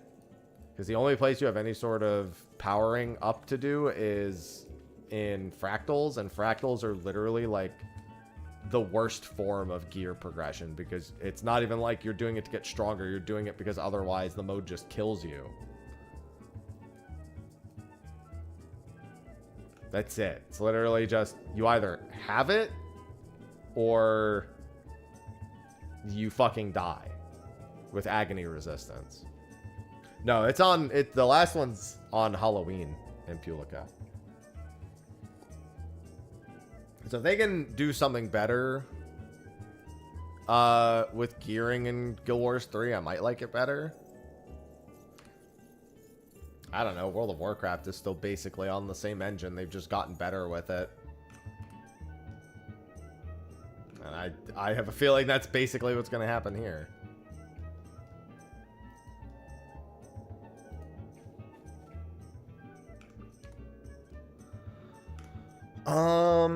Okay. I only have 4 leave quests left. That's good. Alchemy is completely done other than large scale.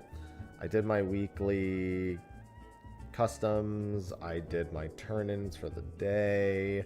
I have to go to my island, which is going to be in such bad shape. And I'm not even going to bother with the workshop. I'm just going to go collect and make sure that everything has, like, food and whatnot. Here we go.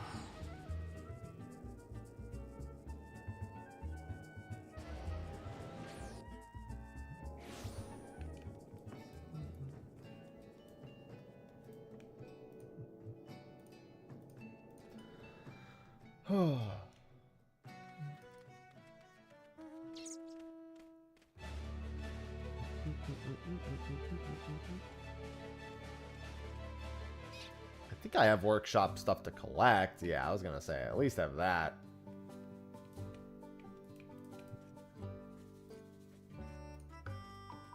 Collect.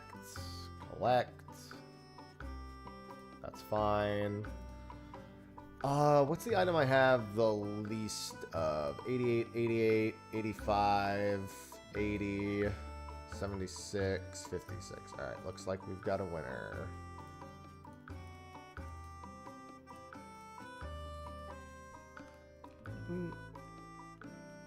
I'm sure I'm out of feed. There's no way I'm not out of feed.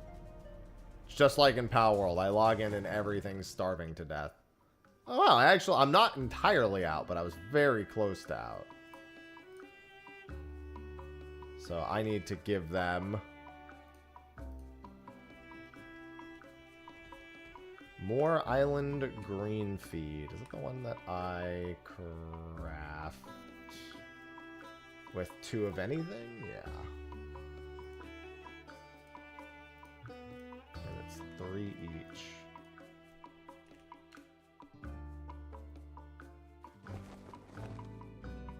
Well, I mean, the bigger problem is the PS3. The base code being PS3. I get the feeling they're winding up for one of those, personally, but we'll see.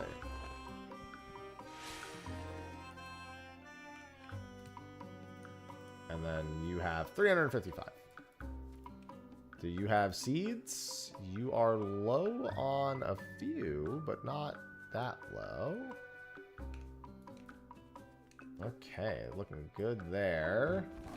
Okay, and I think that's all I can do because I'm not gonna bother assigning the workshop when half the week is already done. Okay, I think I'm caught up on all the little things I needed to catch up on.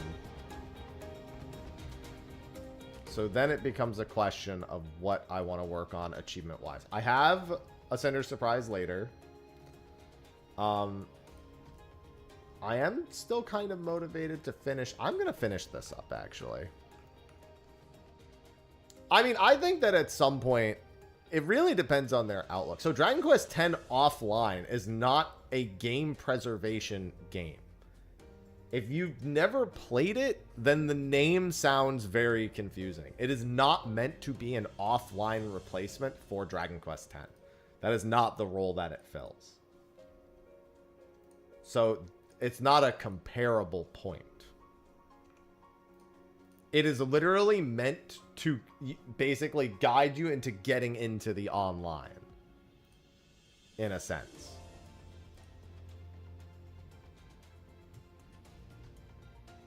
Yeah, I know I'm mounted, but I'm going to teleport and go someplace first anyway. Heaven's Ward. I guess I'll just go to Falcon's Nest. It's fine. Get this achievement done. These achievements done. Not even remotely close.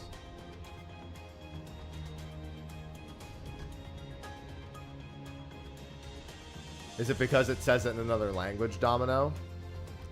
Well, probably. So I have a group that I am signed up to do Tower of Magic with, but I'm not in the main group because they have a main group already. So if they have an open spot, which is what I did for Tower of Blood too. It's literally the exact same thing. And I still ended up going to a bunch of Tower of Bloods. Oh, actually, let me go to the other one. But I actually have a sponsored stream next Thursday that's going to take precedent over Fort Tower stuff. So I'm not going to take Fort Tower Magic all too seriously. I mean, surely it is 100 clears this time. At the very least, it'd be 100 clears of normal mode.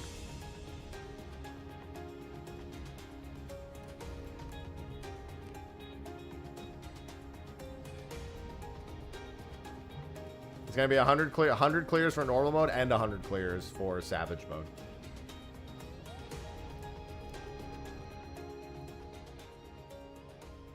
Well, they will, but you'll be able to get the card from normal.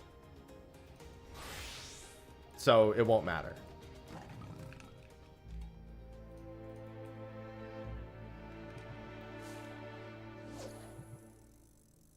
No, they'll just do 100 of each.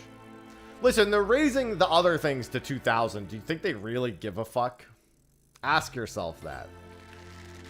We already know we already have the 2,000 carat achievement as an addition that we already got.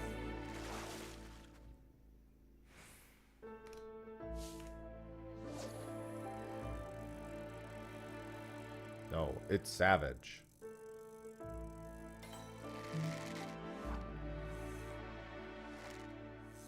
Cool 7 billion gil. No biggie. No biggie.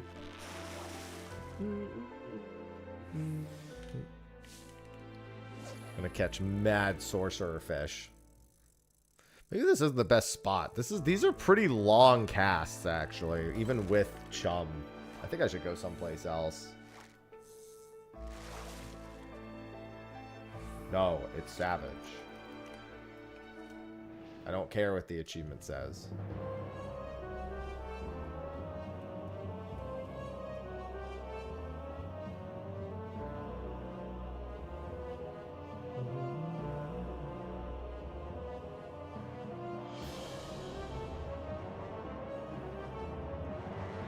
I mean, almost any achievement's rough if you're not working on it. We should also be getting a new Mog Tome event sometime in the near future.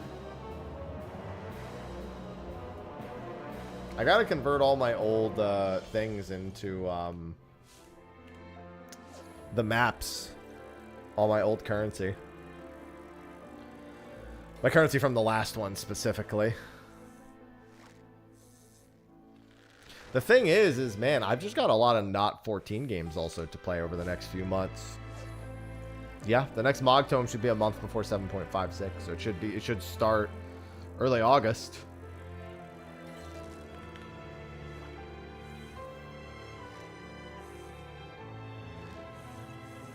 Unless they decide to not do what they did last expansion. Last expansion, they did one for 7.56 and then one for 6.56 and one for before 7.0.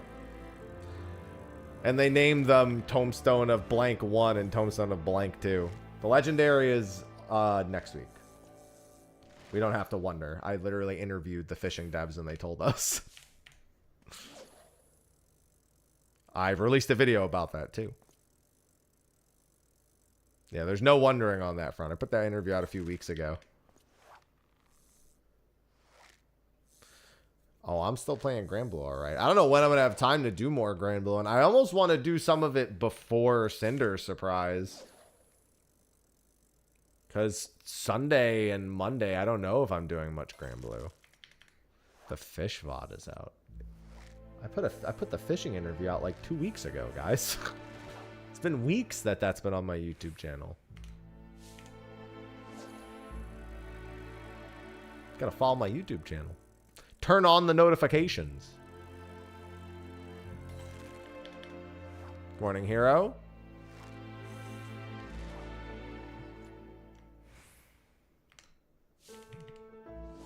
Click that bell, gamers.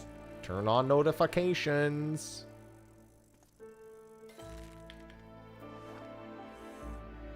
I mean, there's no indication of that, Velsies. Could be. There's no firm reason to believe it will be, though. Good morning, Wicked.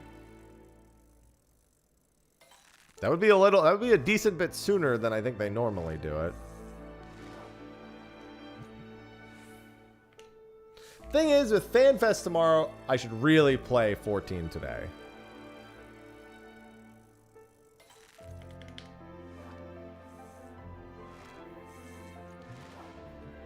But I really want to play Grand Blue. I still gotta work. I just haven't been playing it at all. No, they don't. Diadem fish count as diadem fish.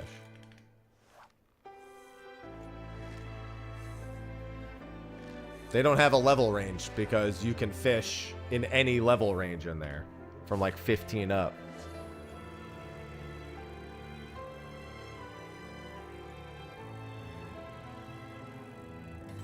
Well, I don't need AFK farms. I need active farms because I need to actually get Percy's weapons.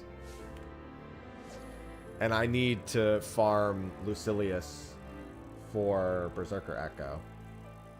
Lucilius I can AFK, but I want Percy to help make the AFKing faster along with Sig. It's a 4 a.m. keynote for me.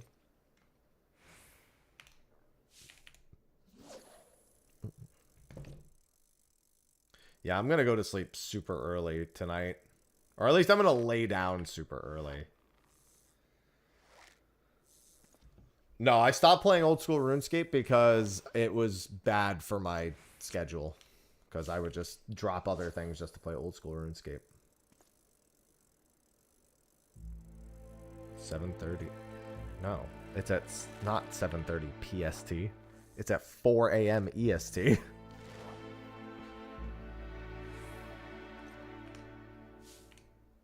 There's a live letter at 10:30 a.m. EST, which you might be thinking. The live letter is at 7:30 a.m. PST, not the keynote. Live letter is the second to last thing they're doing.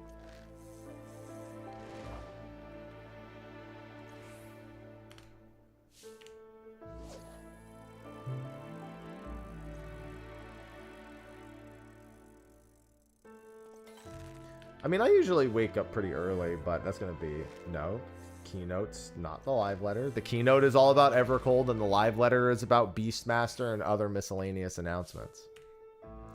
As they have stated for, well, I guess technically the live letter we've only known about for a week and a half now, but the keynote has always been separate from the live letters. They've almost always done a keynote and a live letter of some kind. Last time they did the dev panel was effectively a live letter.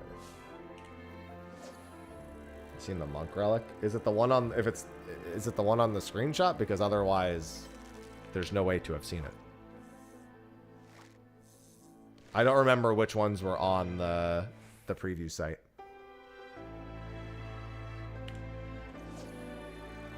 I mean, almost every FanFest in general has had a live letter. The one with the dev panel was one of the only ones there hasn't been a live letter, but we get the dev panel was effectively a live letter.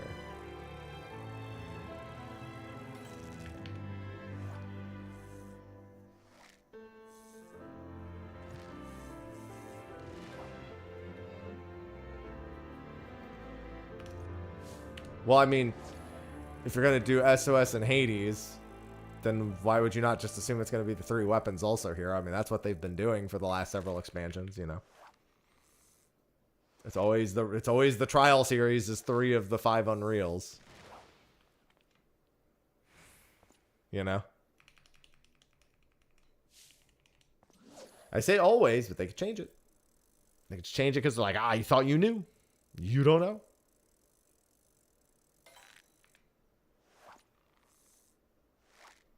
No. Neko. They're not going to say the name if they're not revealing it.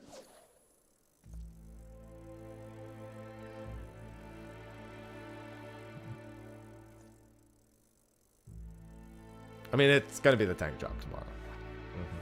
Unless they just say, hey, fuck it. We're just going to do it different this time. I always say, two doth not make a pattern. Everyone's gotten it in their heads that it's for sure the tank tomorrow, so it'd be pretty funny if it wasn't. Because they've always done tank first. Whenever there's been a tank to be revealed, they've always revealed the tank first.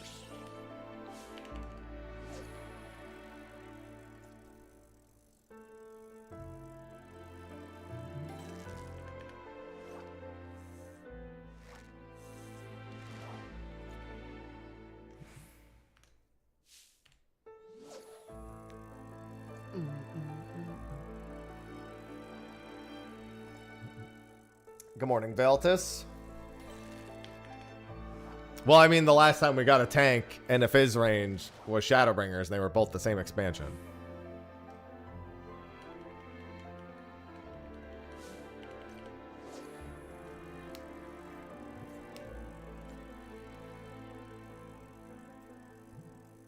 That's why there was a lot of confidence it would be tank and fizz range before we even had FanFest.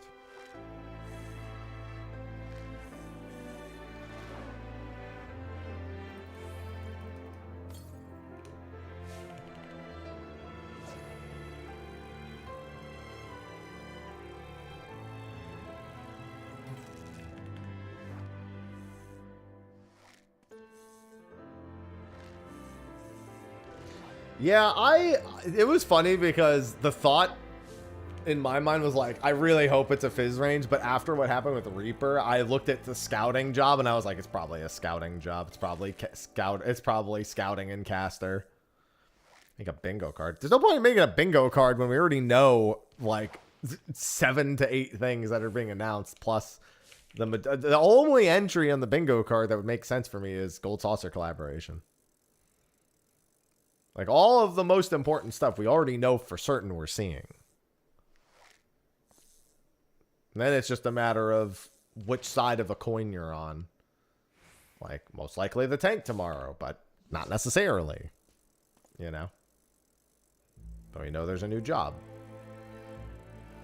Yeah, most of the bingo card would just be free because I know what to put on it. New zones, new allied tribes, new dungeons, new threats, new gear and recipes.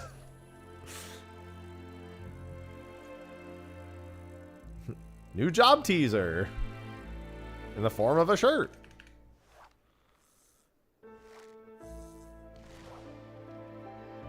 It'd have to be very obscure for the sake of being obscure, and then it would probably be empty.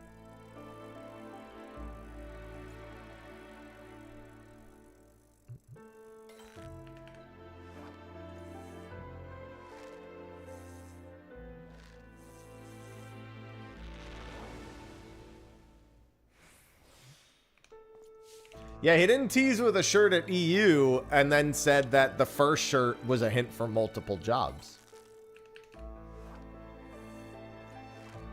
Which is also potentially true here because Ratatan has gun shields.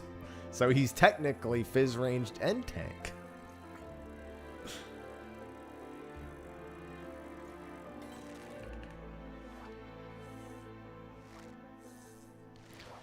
They're not gonna, I mean, that wouldn't make any sense, Space, because we've already seen Estinian.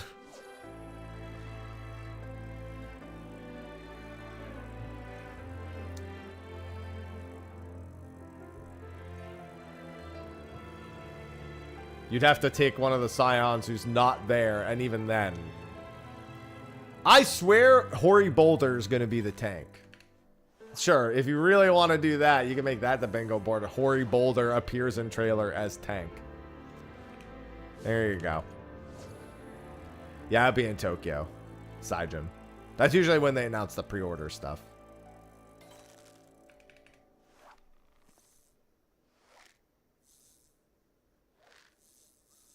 I'm ready for Hoary Boulder to get promoted to A tier Scion. It's Hoary's time.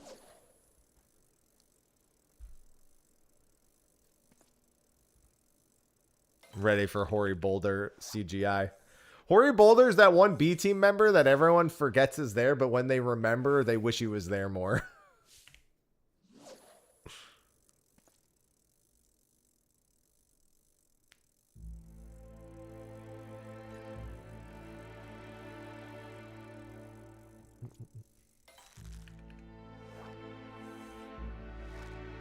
That's what I'm saying. He's going to be in the trailer as the new tank.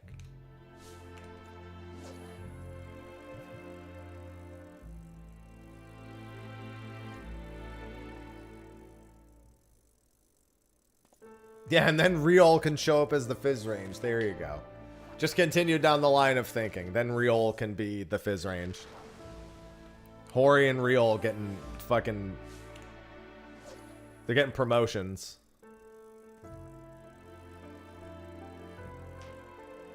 The problem with getting a Fordola appearance is that there's no way she would leave Ehrenwald behind. They're pretty much attached at the hip now. Technically, for them to be attached at the hip, I guess Fordola would have to be sitting, but it's just a, you know, just a phrase.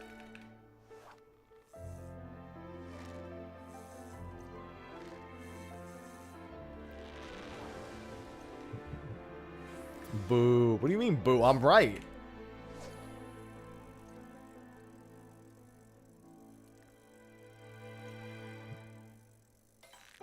Yeah, Graha. We're going to find Graha's going to be the new tank and the new Fizz range.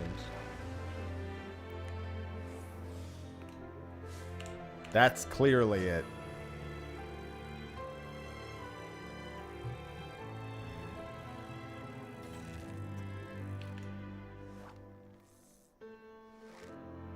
Listen, I've been waiting on Raubon to get a gun for an arm for about 10 years now. And that hasn't happened. I don't think Ehrenwald's getting robot legs. Yeah, I saw it, Thotmus.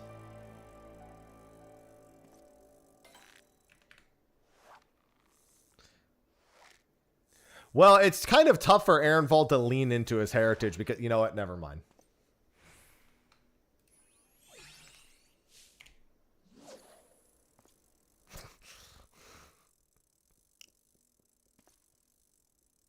Kind of a half lean.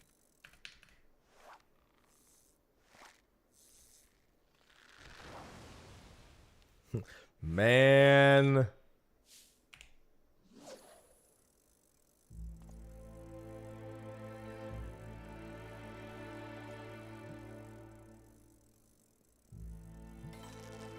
Oh, sit down, Chad. It's not that big of a deal.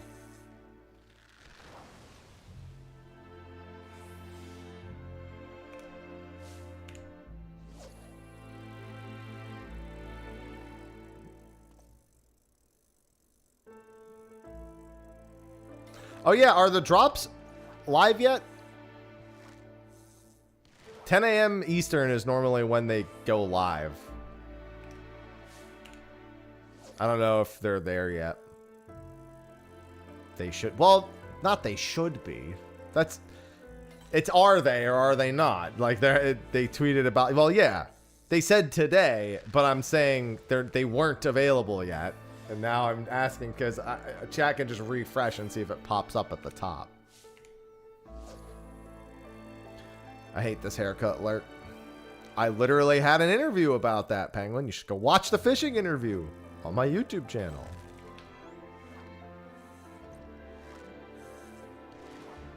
Okay, then it's not there yet. Then the badge isn't there yet.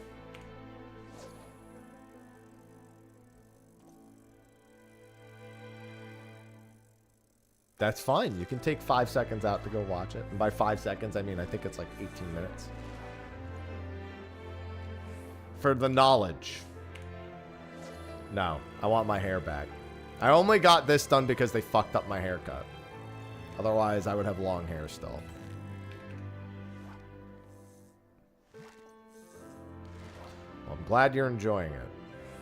Watch it during the ad break. Yeah, just put it on 8 times speed and watch it during the ad break.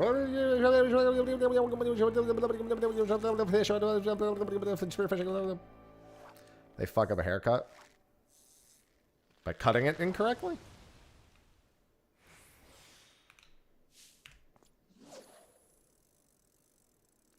There are no preliminary patch notes.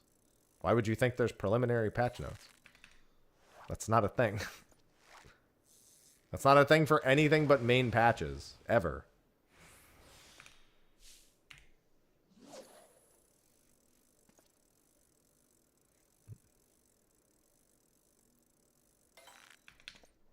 We get 6 preliminary patch notes every 2.5 years to 3 years. Well, it's not true. It's every 2.5. 7.0, 0.1, 0.2, 0.3, 0.4, 0.5. That's it. Yeah, sometime in January will be the preliminary patch notes. True. Well, I mean, there's a patch drop on Tuesday, Matt. They just don't do preliminary patch notes for anything other than the main patches. I was pissed. That's why I didn't pay for it, and I had them buzz my hair. So technically, I got a free haircut.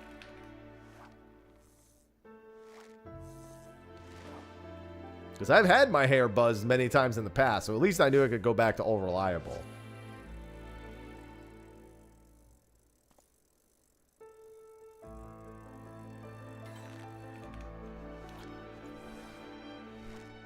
I mean, maintenance probably isn't going to be that long. I don't know if they put up the maintenance alert yet. I didn't look. Yeah, I got good hair anyway, so. Oh, so yeah. Basically nothing.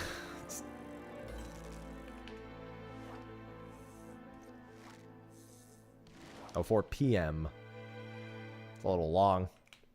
That screams to me that they're doing... there's no reason for that patch to take 14 hours. 2 a.m. to 6... Oh.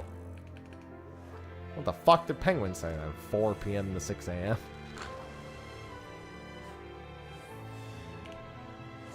(2 a.m. to 6 a.m.) That's more reasonable. If it was actually 4 p.m. to 6 a.m., then that would have been them doing server stuff.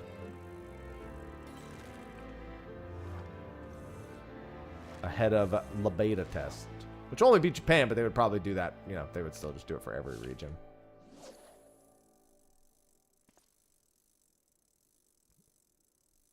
Yeah, they're doing a launch stream on the 1st. Because people like to have everything ready for, in case you need them for relics. I don't think. I think the tomes is enough, quite frankly. Fat type to the P. Fat with a PH.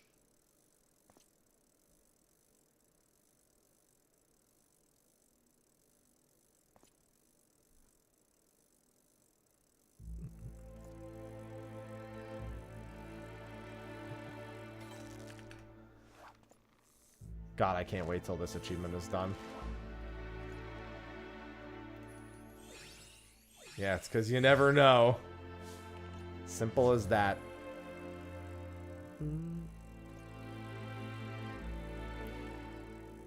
Well, there was no East Coast servers. They did a cloud server test to see if it was technology they wanted to invest in, and those cloud servers happen to be on the East Coast. Clearly, whatever they discovered from that led them to not pursue that route.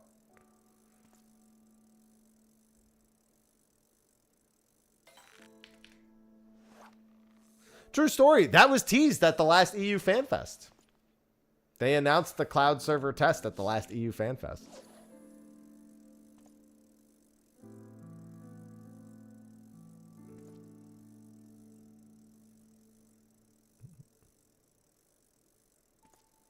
Fun little tidbit. Yo, so speaking of tidbits, obviously in Canada for donut holes, they call them Timbits. But I was watching a show from Australia called Mr. In-Between, and I heard the term dimmies, and I didn't know what a dimmy was. So in my head, I was like, oh, I wonder if that's like Timbits. I looked it up, and now I want some fucking dimmies, mate. I want some fucking dimmies, mate. It's literally like Australian dim sum, but it's like put in a thicker wrapper. Like the actual like wrapper of the dim is like way thicker, so it can be sold in like bakeries and stuff. So bakeries just carry fucking dimmies with soy sauce.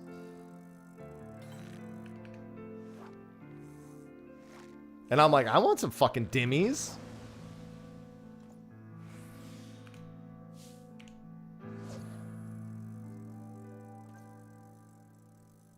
Yeah, they probably will be, Sajin.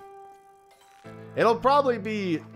I think it'll be after 0.56, personally. I think it'll be like early October for Japan, and then probably November for everyone else. Oh yeah, Dimmies over Timmy's any day. Timmy's, I can live without Timbits, you know? But Dimmies, that sounds up my alley, man. That's a great show, Mr. In Between. Big fan.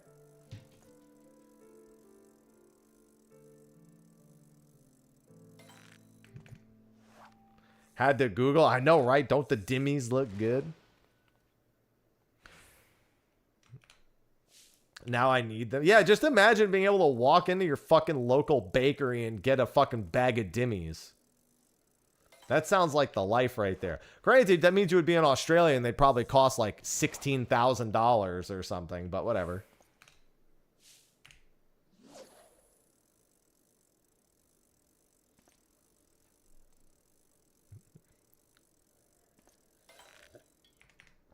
No, but that's still how they're known, Hero.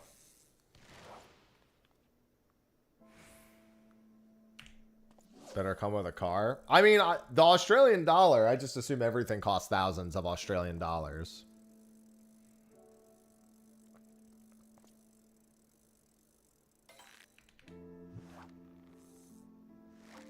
No, yeah, they actually are supposed to be incredibly cheap. To my understanding, they're like insanely fucking cheap. Like, cheaper than any dim sums should be.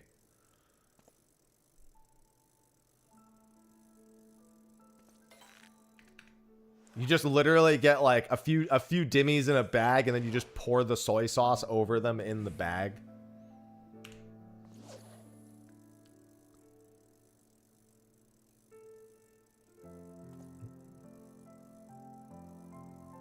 I had to go deep down the dimmy rabbit hole after seeing them on Mr. In Between.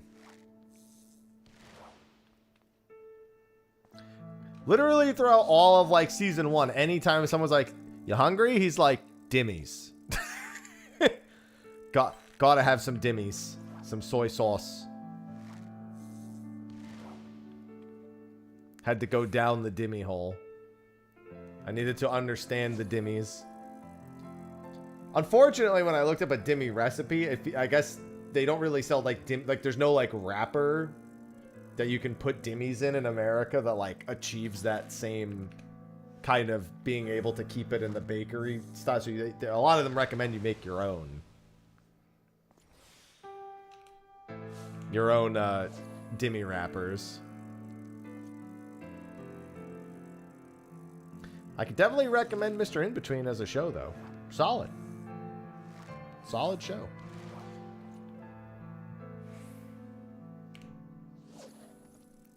Doug Dimmy Dome or Dimsdale Dimmy Domes, where the dimmies are done demurely. Well, you wouldn't. The whole point is that you can buy them at the bakery. Like you'd be like, you could get a donut and a dimmy, sweet and savory. You know, that's the benefit of the dimmy. What's the show about? A hitman. Shiani, thank you for the 58 months. Welcome back. Dimmy Neutron. That's what he would be called if he was in Australia. Dimmy Neutron. Thank you for the 58 months.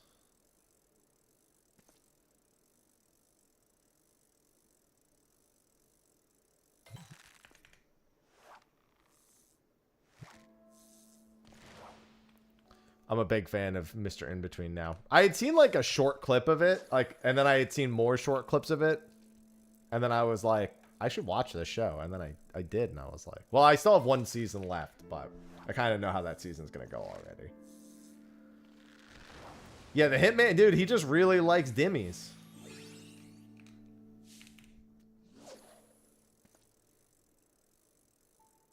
I gotta go up to Sarah and just be like, Sarah, tell me about dimmies. She's got a tweet. She's at EU. Like I don't know if she's there yet. She probably is, but she flew out like a couple days ago. Yeah. I should just tweet at her, be like, Sarah, I need you to tell me all about dimmies. I need to know everything there is to know about dimmies. Hungry morning after Googling dimmies. I got food in my fridge, thankfully, though I do need to buy some stuff later. Because I need some, like, you know, cold coffee for the morning. You know, something I can just pour real quick so I don't have to make it. That's the FanFest plan. No. That literally has no bearing on anything, Penguin.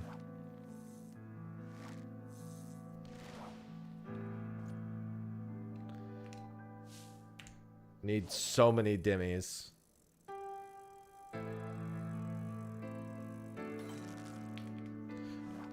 Just not for now. Yeah, now you're gonna make some fucking dimmies. Yeah, I mean, it is literally just like the average baking supplies and then the filling. I think you need like, you know, you need like minced meat and carrots and a couple other things. Onions. Realistically, whatever you want to stuff the dimmy with.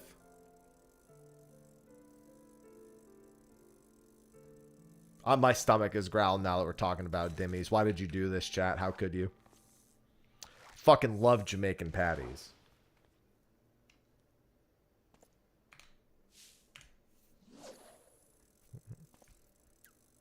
I had a Jamaican science teacher in high school, and she always used to bring in like her like homemade jerk chicken or like Jamaican patties and stuff like that. She also always ended random words with the letter R. Like, she would say idea, but she'd say ideas.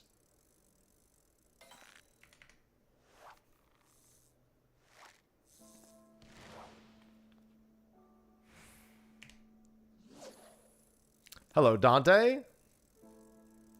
Hello, hello. Yeah, I had a lot of Jamaican food in that class. A lot of Jamaican food. 10 hours. It's not in 10 hours.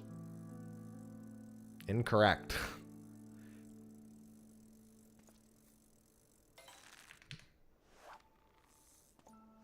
There you go.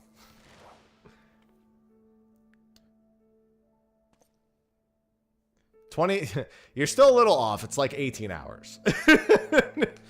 Getting there, though. Getting closer. It's a little less than 18 hours. 17 hours, 38 minutes. Yeah, it was actually yesterday. You overslept. Smile. And now I'm fishing. Yeah, so that new job, man. Wow. That was crazy. Right. Yeah.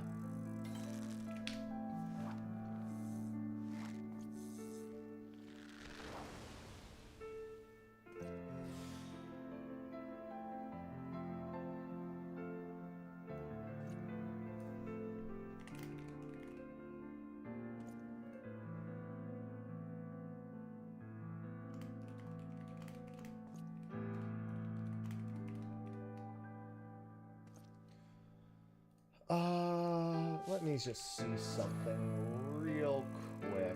There's something I need to be doing alongside of this.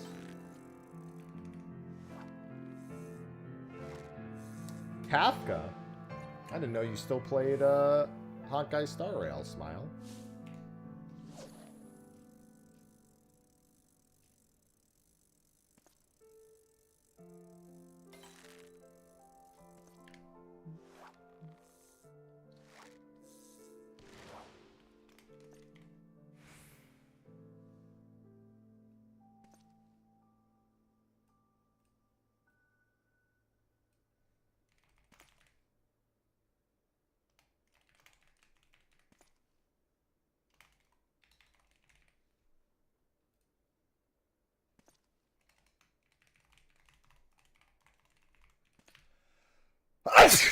Excuse me.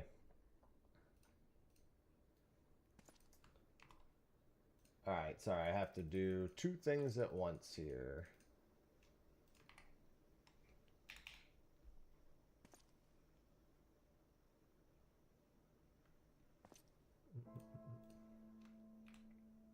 Thanks.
Oh, hold on. I need...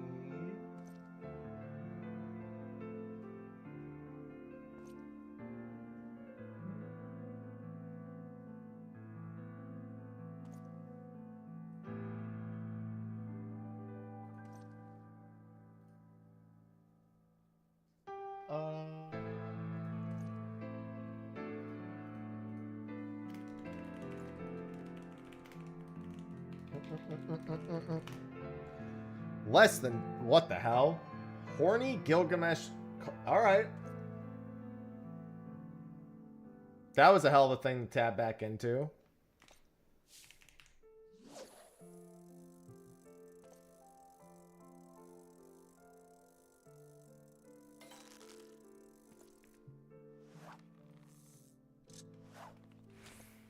What the hell? This just got away? Come on now.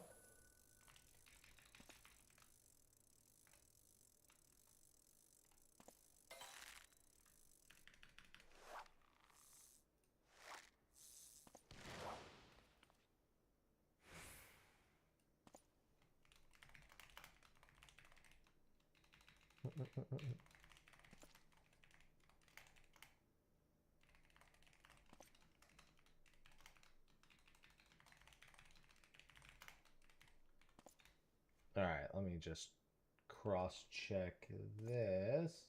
So I've got some stuff that I should have done. Wait, what the hell? What the? Stop it. Oh.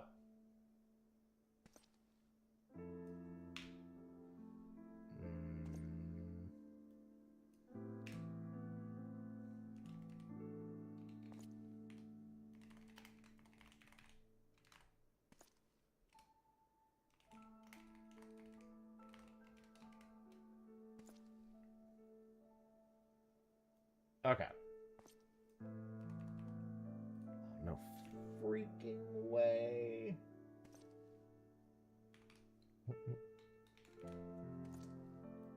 All right, cool.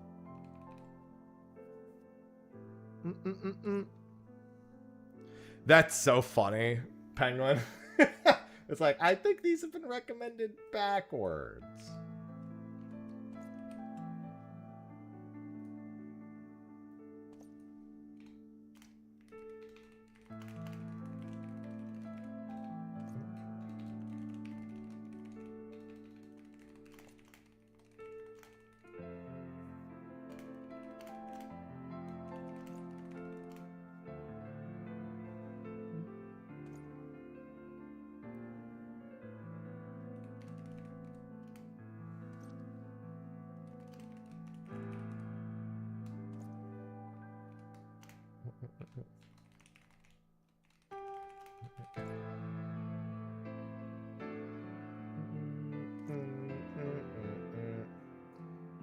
And then I have one last thing to do.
Alright. Almost done.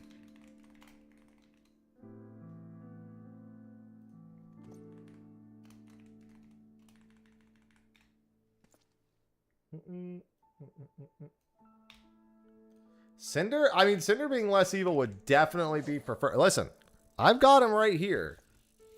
And he is indeed pretty freaking evil, I gotta admit. But I have to overcome that. Because that's the last fish I need prior to a few days from now. When we get the legendary fish. But I'm going to be honest, I feel like I'm going to catch all the new legendary fish before I catch Cinder. I'd love to be wrong, but still.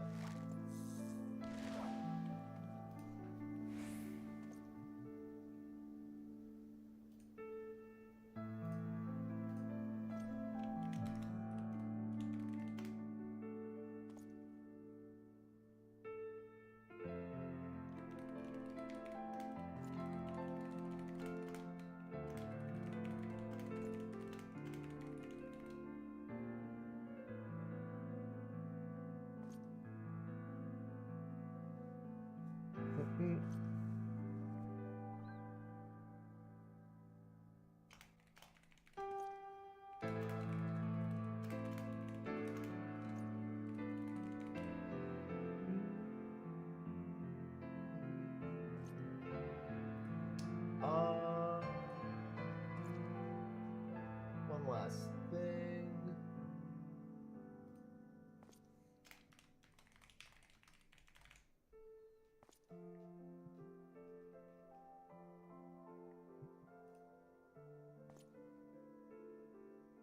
Download.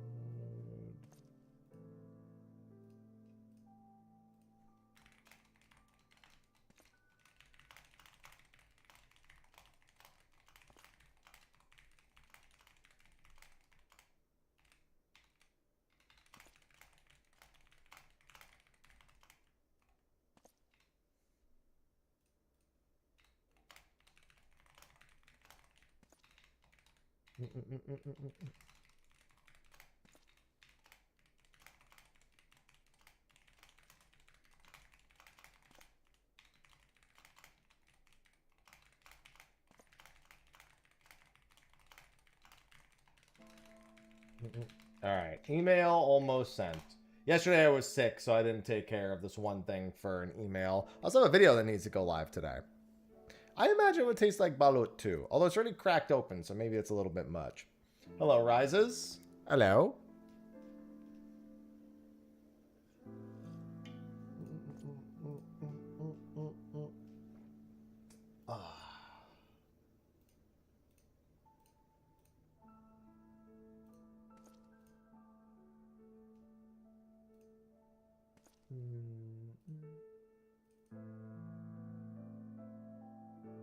Come on.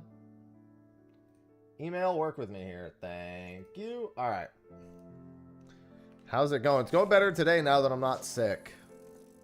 Got a few achievements done. What did I get? Like 3? I think 3 leave quest achievements. Trying to get this Heavensward fishing achievement, and then in 2 hours or so, I've got Cinder's surprise.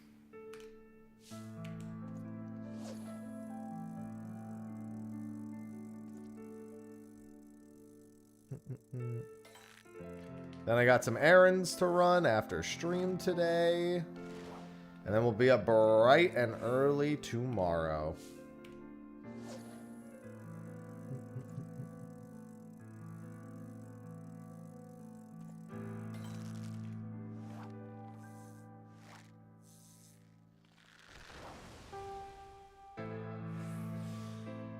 Yeah, it was not great. I don't like when I have to throw up, but man, did I feel so good after I threw up. Oh. Cinder's always a bitch. Still, ain't never gonna stop being a bitch. I think I've had 3 or 4 bites in 17 windows. Something in that vein. Listen, I've said it before and I'll say it again though. I still much prefer Cinder being my last fish than being 17 attempts deep on something like whale. Cinder is like, bro, I go there like 20 minutes early, I catch some eggs, and then I fish for 6 minutes, and I move on with my life. Ruby Dragon's like, I gotta start prepping at this specific time and try to be done with it before this specific time, but I gotta prep before the prep because the prep for the prep window for the prep is important to make sure the prep goes well. And then if prep doesn't go well, then the window itself becomes kind of ass, and then I gotta pray there, and that's never any good.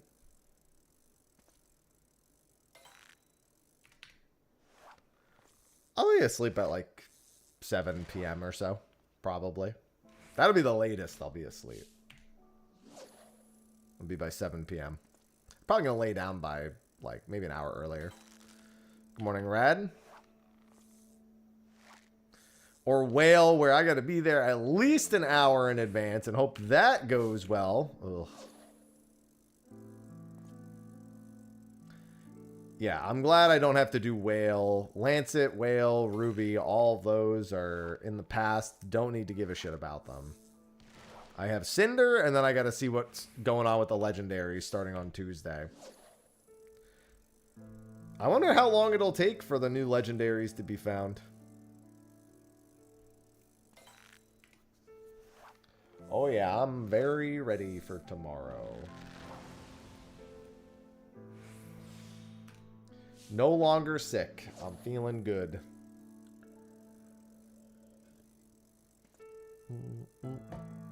I just got to eat a nice big meal and then pass out in the afternoon.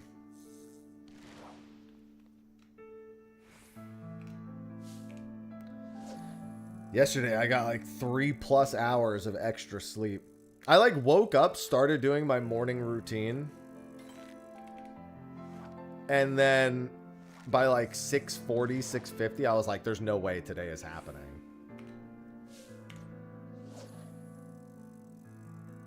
FanFest at 4 a.m. EST.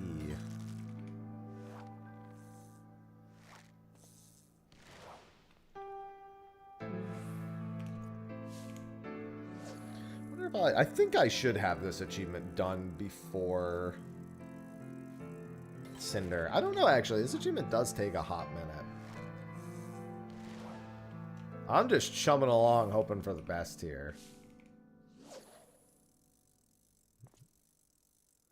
Yeah, I'll be live bright and early. In fact, let me set my 8 billion alarms right now. I'm going to set a 2:15 a.m. alarm. Hello, Nuclear. Yeah, the Shaloni one I'm concerned about because of what that one's. I don't know what to expect for that one because Tokatoa, it seems more like it's a ruby dragon than a lancet fish.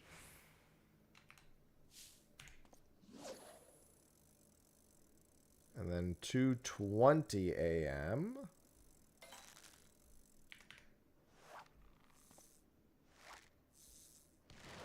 Yeah, 15 hours and 37 minutes from now. God, I'm so hungry after all that time. I ate this morning, too. I just had a bagel, but even still. Talking about all them dimmies got me hungry.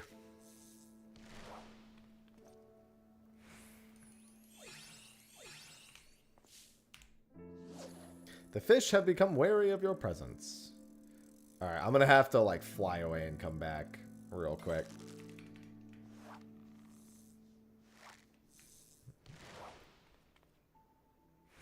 What if I had bacon and cinnamon dimmies? Let's just fly away and come back briefly.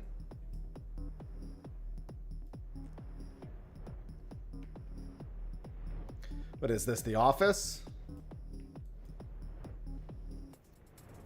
I like the smell of bacon in the morning.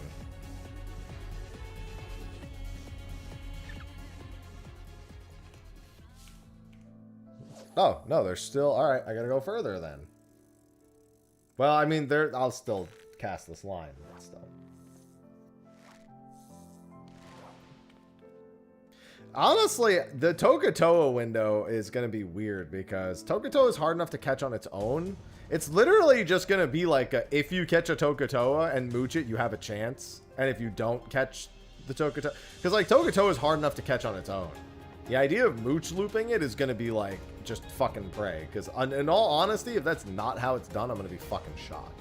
It could also be that you need to catch like 2 Tokatoas, but you know, they added the mooch loop because it's hard to catch. But it might genuinely be a really bad one. Well, I mean, we probably won't see anything about that tomorrow, Nuclear. We'll see the character action skins tomorrow for sure,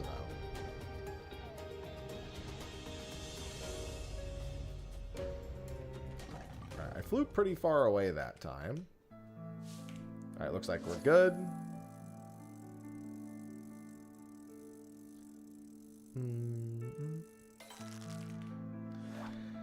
Yeah, that's the one I suspect will probably get found first.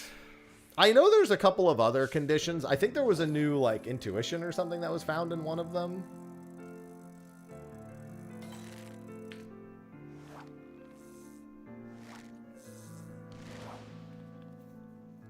Yeah, it could be like a garlic this situation, except that instead of it being... Because I know garlic this isn't the big fish, it's the tiny fish. Like, you're actually trying to avoid the other big fish in the hole while doing the mooch loop. But I'm saying that it could be similar where, like, you get the Tokatoa and then you have to mooch into another Tokatoa and that gives you intuition. And that intuition is long enough so that after, like, whenever Tokatoa's window closes, the next window opens up. Hello, Timothy. Those are possibilities. Although, actually, wait a minute. No, we would already know if it's intuition, because I'm sure somebody's been mooched. I know at least one person has mooch looped 2 of them. So the only way is if nobody had tried 3, and I'm fairly certain that somebody's tried that already.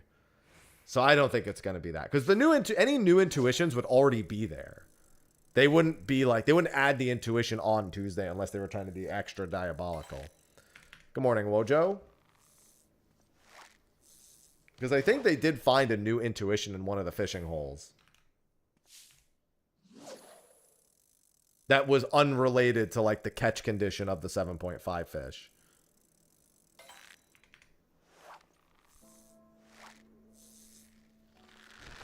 I don't know. I remember they found some other things. There's a new mooch fish that mooches into nothing in Kuzama-uka. Yeah, that's what I'm thinking.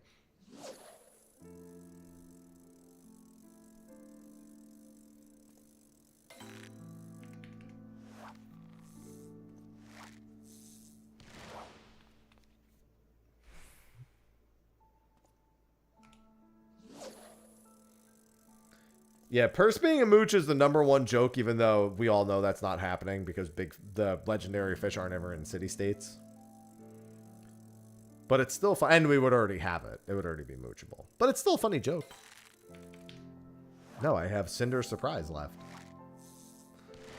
Cinder Surprise and a handful of other achievements. I'm done with ocean fishing. I have no more ocean fish left. Purse has 1 more week before vacation.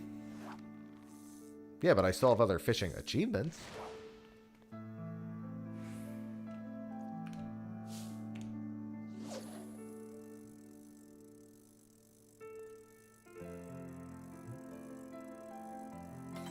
I still have to do all the diadem fish to boot.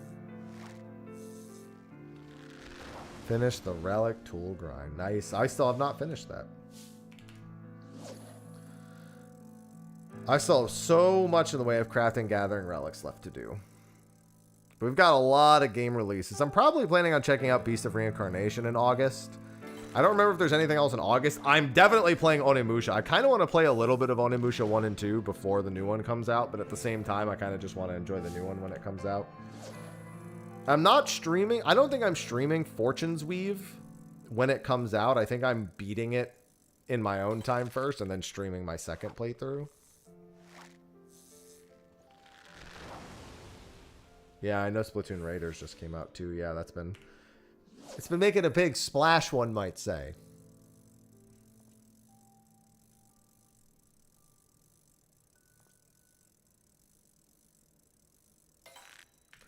Yeah, this is the 3,000 catches in Heaven's Word. I'm pretty close to done with this.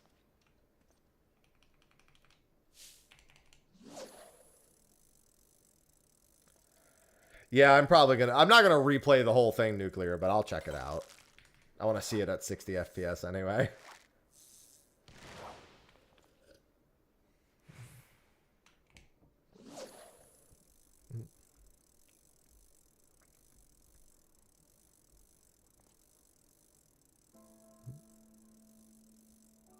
Thing is I still want to be putting time into Granblue also. I'm at the point with Granblue though. I kind of want them to say if they're doing anything else, because they had mentioned doing skins post-release, but I want to hear if they say they're doing anything else, because I don't think they've said anything at all.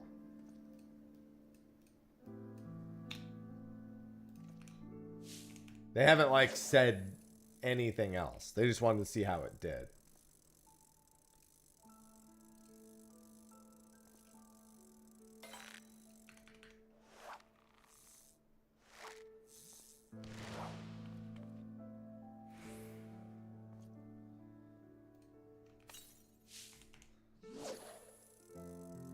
I want more. The first 7 episodes of the Granblue Fantasy animation are free to watch on YouTube, but only till July 31st.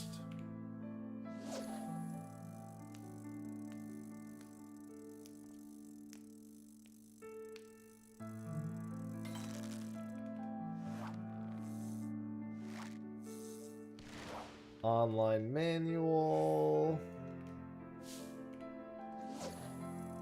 The first 7 episodes of the Granblue anime are available on YouTube.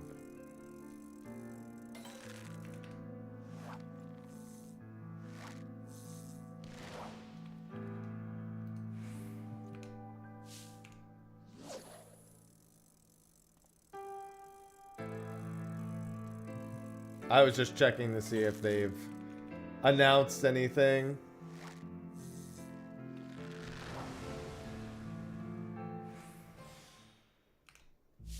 I just want them to say they'll do something else with Endless Ragnarok. Or to say they won't, in all honesty.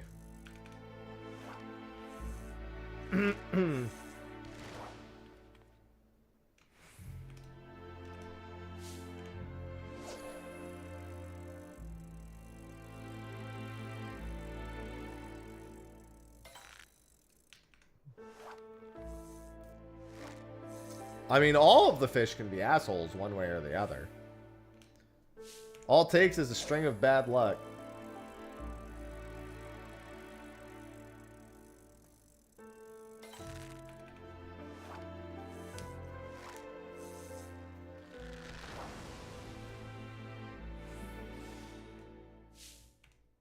Fish just kinda suck.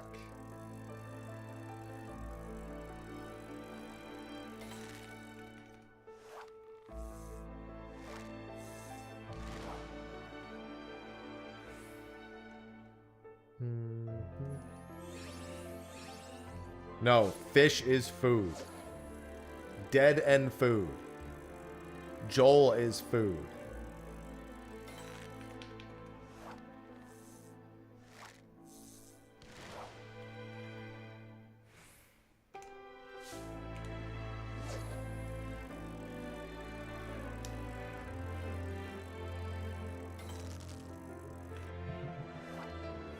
The fish is your asshole. That's a weird asshole, man.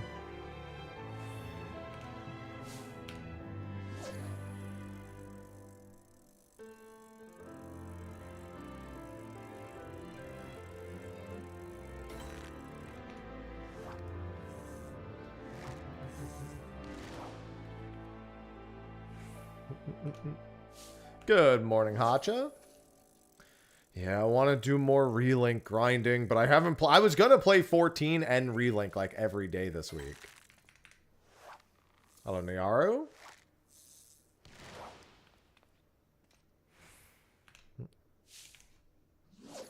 But then I was sick yesterday.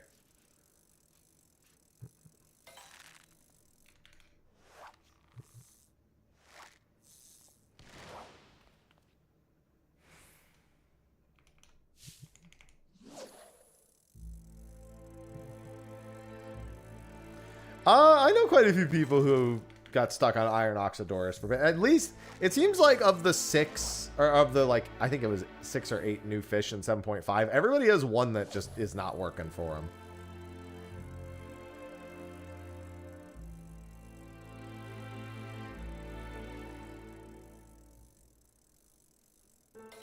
Yeah, see, there's somebody else who says Iron Oxydorus is treating them like shit.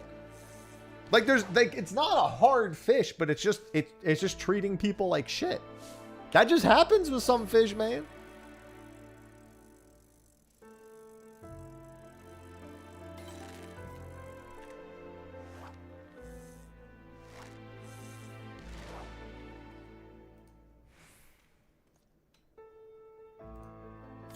We have the bitter bark caiman sufferer. I'll be happy when these 3,000 fish are caught. I would give up all 3,000 of these fish for one Cinder Surprise. Although the amount of time actively spent fishing will probably be a lot higher for this overall.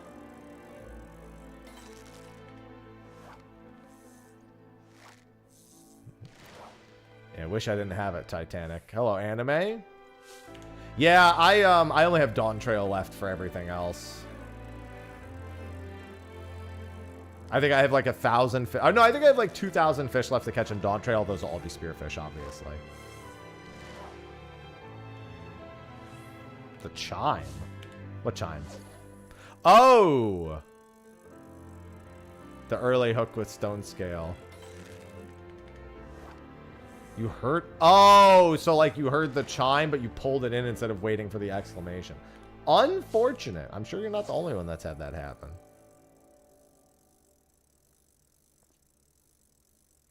Dude, speaking about a population system, for some reason this morning, I watched a YouTube video about beavers being reintroduced to the otter in the UK. And how a lot of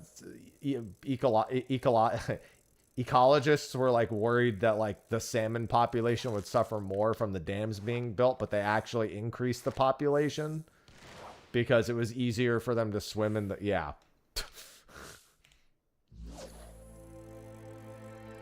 ecologists.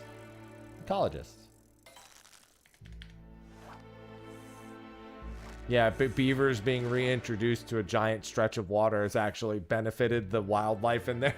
It's like, wow, it's crazy. It's almost like nature finds a way, man.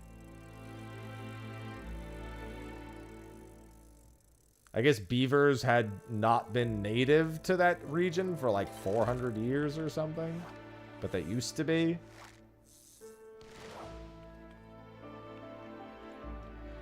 I mean, I got my hair cut out of choice, but they fucked it up, so I asked them to just buzz it down so it could grow back correctly.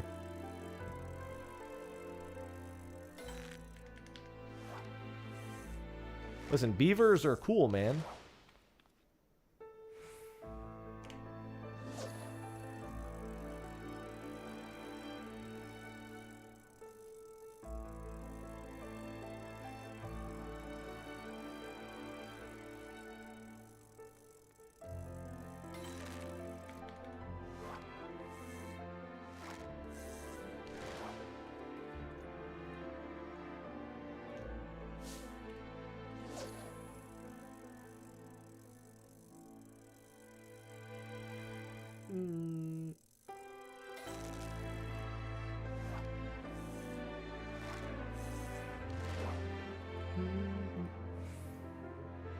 Well, it's not bald. It's this. AI beaver. I knew the beavers were making AI.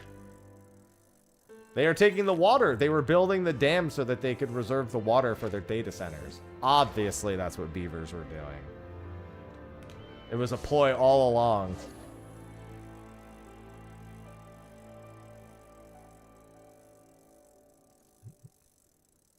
The beavers are taking over. How could we have allowed this?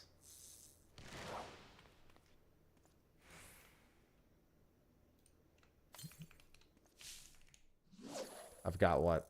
A little bit under 2 hours? Will I have this done actually? I guess I'm curious. No, I will definitely not have this. Jesus Christ, I forgot how slow this is. Ugh. I'm chipping away at it, but I still need like 500 more fucking fish.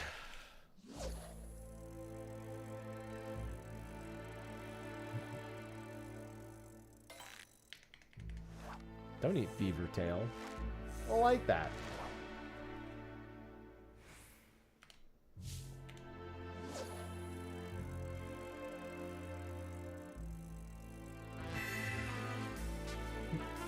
Virtual, thanks for the 56 months. Nope. Double hook has no value Virtual in this souls achievement. just subscribe. You're better off chumming. Well, to be fair, it's not even that you're better off chumming. It's that it doesn't help at all. But also, even if it did, you'd be losing 4 chums to do 1 double hook. So you'd be sitting through the longer hook times anyway. Yeah, it's 3K catches, not 3K fish. It's the same with the mining and botany achievements. Yeah. Those you also can't speed up by, like, using skills, other than just hitting the node more and more and more. Wee howdy.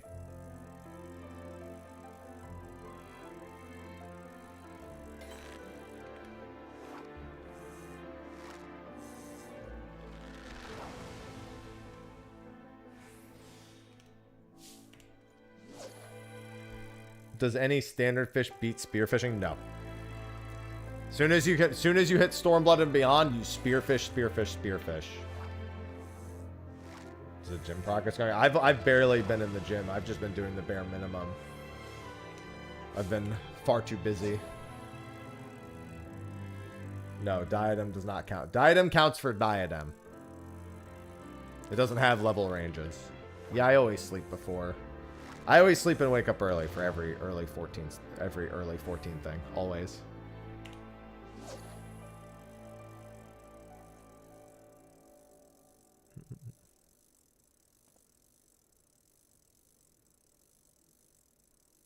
No, there is not, Asina. That is not a thing. Never has been and hopefully never will be. It is just 3,000 catches. Doesn't matter how.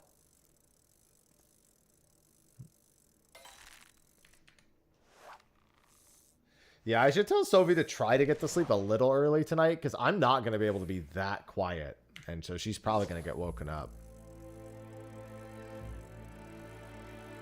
Like, I'm going to keep my voice down a little bit. I'm going to have the door closed, but I'm not going to be able to be that quiet through opening keynote.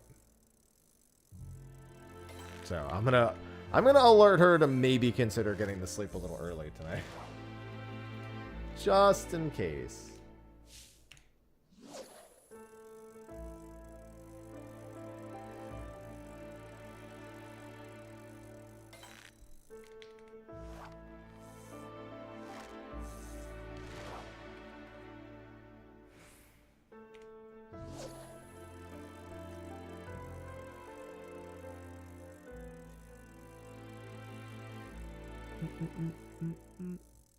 Shout in low volume.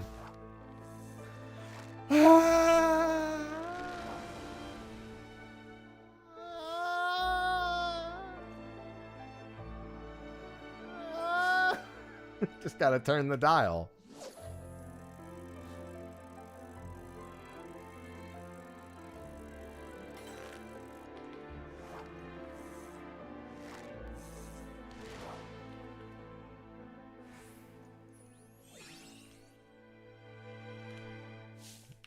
Yeah, I think my cats would destroy that, Asina.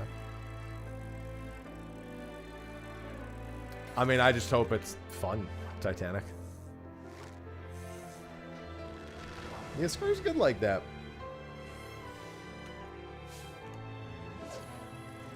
Well, I mean, I think we would know that already, Titanic. I feel like they would have talked about it. I wouldn't expect anything of the sort, personally. Hello, Sayonetta. Yeah, my bedroom's not far from my office either.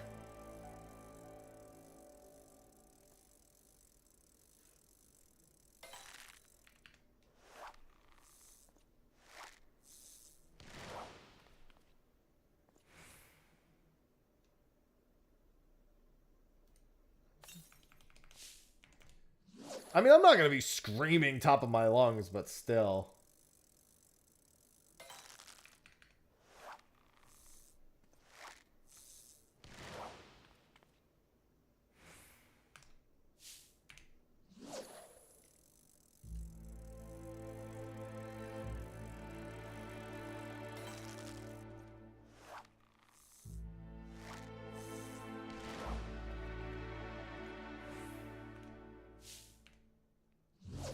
Some earplugs. I don't think she would enjoy sleeping with earplugs.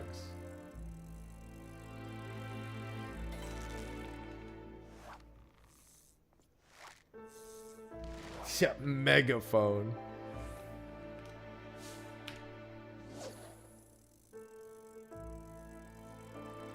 They have to be, Sky. Otherwise, you just be hearing people fucking all the time. Granted, I've been in hotels without good sound isolation. And I know.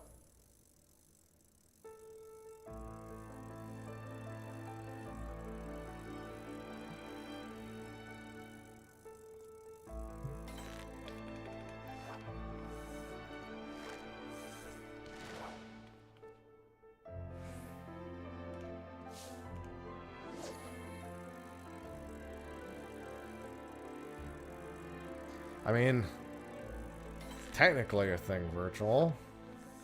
Not officially, but... Yeah, I mean, that's why I have to wake up a little bit earlier is to make sure all the cats are fed and not being assholes, but they're probably going to be assholes all the same.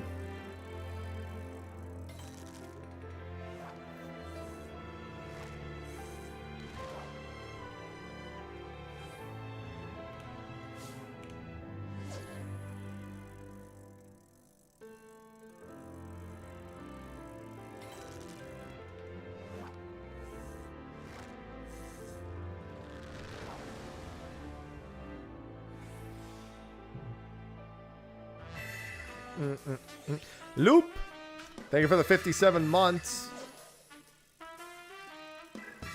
L0up_gar0, you just subscribed. Howdy. Howdy.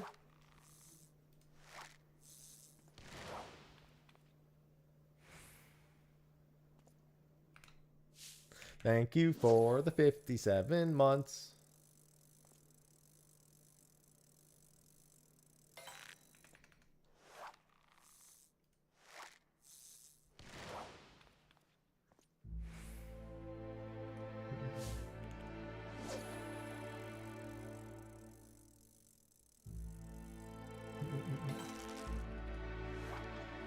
God, I can't wait till the Heavensward fishing achievement is done. This achievement is so ass, dude.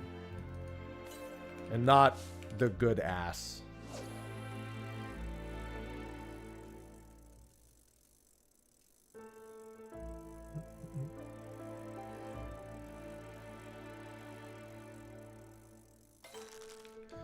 Hey, dreams can be wild, Titanic. Don't let them be memes, though.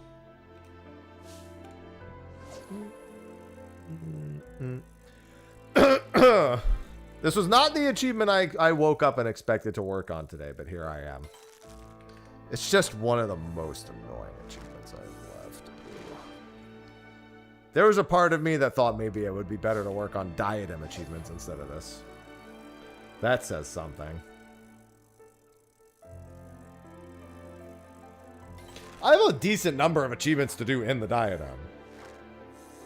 I need to fish 3,000 catches in Heavensward.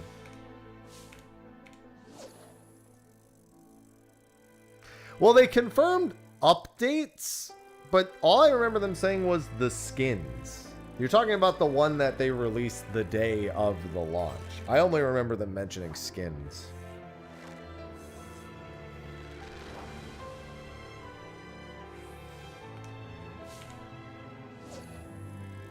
Oh, a more recent one. Well, it's not anywhere on their Twitter. There's no mention of that even being a thing on Twitter. No, Diadem's really easy with current gear. The only thing that sucks is mining and botany. Hello, Vantalize. Yeah, I mean, their social media literally has zero mention of any community stream this week. Zero.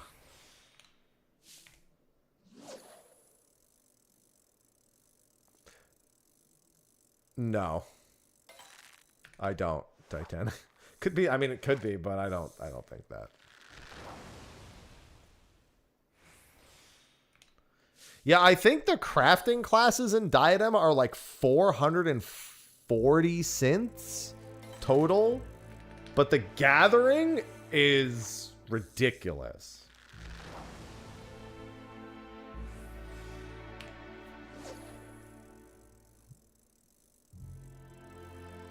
And yeah, and fishing. Fishing's also relatively quick. I mean, I don't think that's even a take. I mean, it's just, sure, it's another idea, but everyone has ideas and none of them are any more or less meaningful.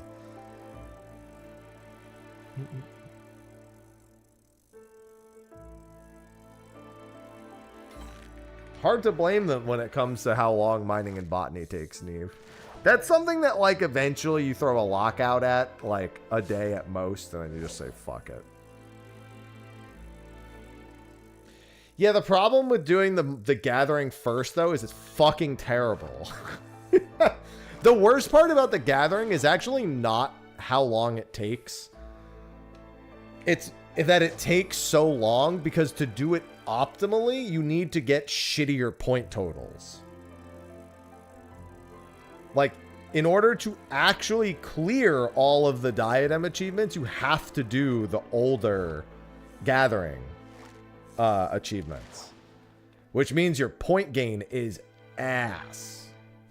Yeah, doing grade 2 and 3 first is awful. Once you get to grade 4, the point intake goes up considerably, but you're automatically doing like tens of thousands of materials on just dog shit. The football lockouts, the football / diadem lockouts. I don't take anything from it. I mean, it's just Ratatan. I don't think it means anything more or less at the moment. It's funny, but I don't think that has anything to do with anything else, personally.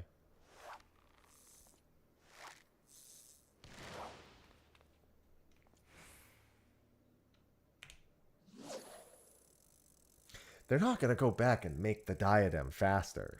That is not a prerogative they have for any reason.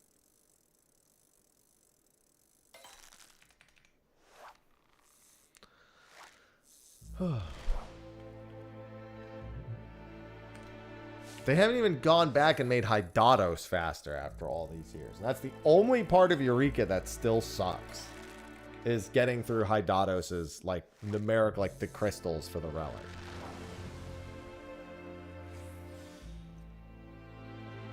Yeah, but they didn't do that targeting Diadem.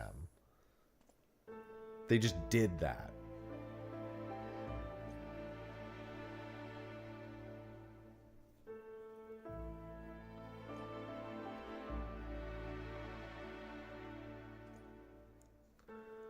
But unless they make it so that you just gather an unfucking godly amount of items all at once, which has no real place anywhere else in the game.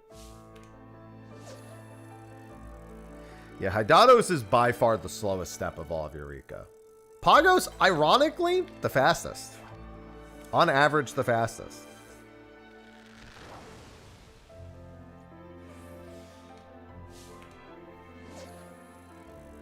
Granted, Pagos is only the fastest if you know what you're doing.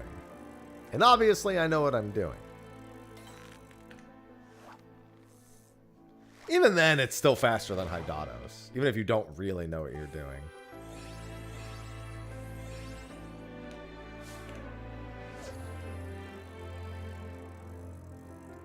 Low bar, but still. Being faster than Hydatos is not a praiseworthy achievement.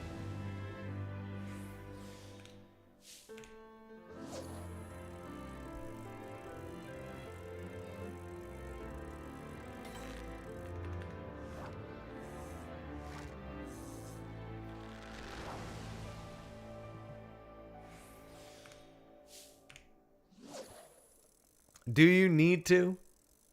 Is that a need? The only thing you might need is to support this stream by using its sponsor, exitlag, which can help improve your ping and improve your stability to Final Fantasy XIV and other online games. So type !exitlag and use discount code Mr. Happy to save 50% off your first year and get 3 30-day keys, which you can use for yourself or give to a friend. Thanks to exitlag for sponsoring. Sometimes the chat layup is just that easy.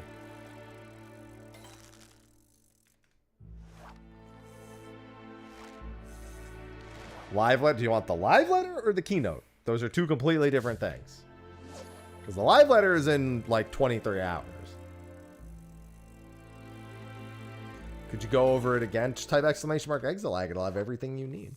Although I need to update the command because that's not... It doesn't give Discord Nitro right now. It gives 3 30-day free keys.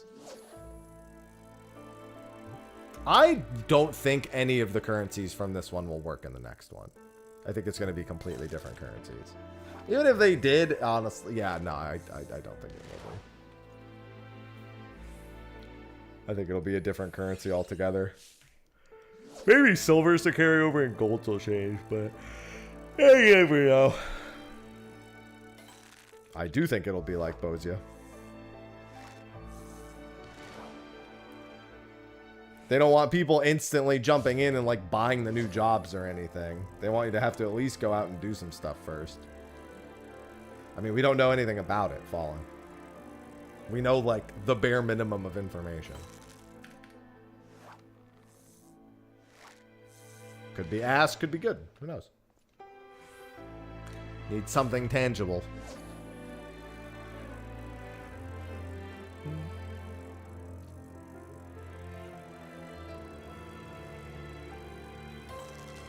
Pretty much just know that it exists.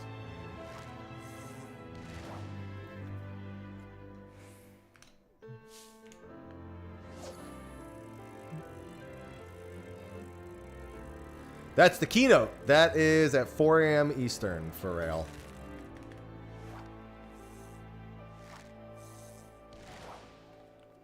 That's about little less than 17 hours from now. 16 hours, 47 minutes.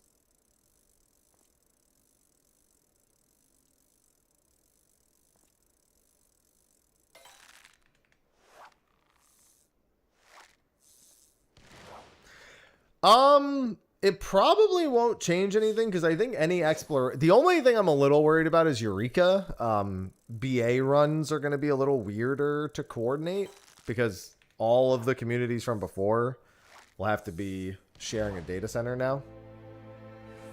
I don't think they'll... I mean, they might, but I don't think they'll do that. That's... If you're gonna do the duty finder and the party finder regionally, I don't think you start making exceptions for things outside, because the only things that are exceptions right now are like are diadem and cosmic, and those are server specific. Those aren't even in the duty. Those aren't even like tied to the duty finder servers. I did Titanic, which is why I won't be co-streaming it on YouTube.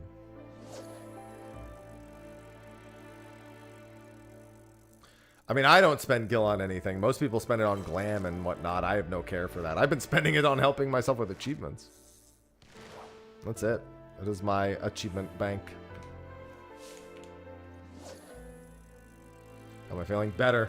Threw up pretty bad Wednesday night, and I was exhausted yesterday after throwing up Wednesday night. Felt better by like the afternoon yesterday. Probably by like 3-ish, I was feeling better.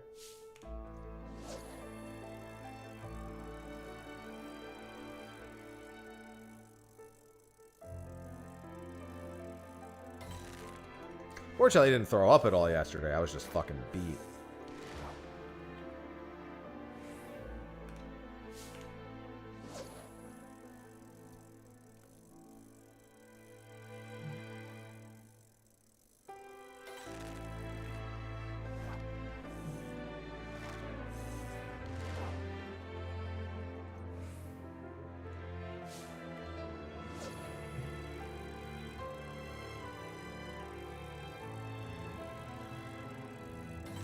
Yeah, eventually when I have to craft every recipe for every individual job, that's going to be a fucking nightmare. Especially because I'm not the kind of person who will plan the whole thing out and gather every material ahead of time. I'll literally just go down the list, and as I need materials, I'll just fucking buy them. And or gather them. The big concern is going to be like when crafting something for one, when it's like a generic material, I probably just hold on to it. But there's a good chance I'll have to craft multiple of them because, you know, they'll need it across the board for a ton of different recipes. That's probably going to be, for me, the worst achievement in the game to work on.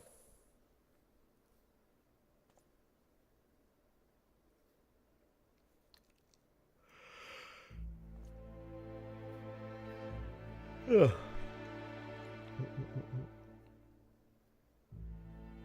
Right now, I just want to get through some of the other more minorly tedious things like fucking fishing 3,000 times.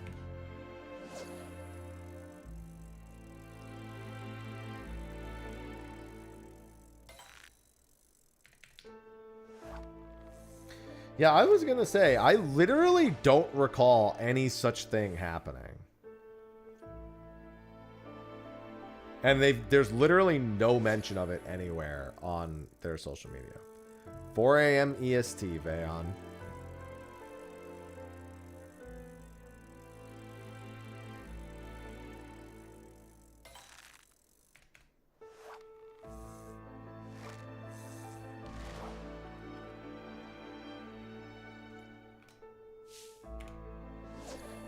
I mean...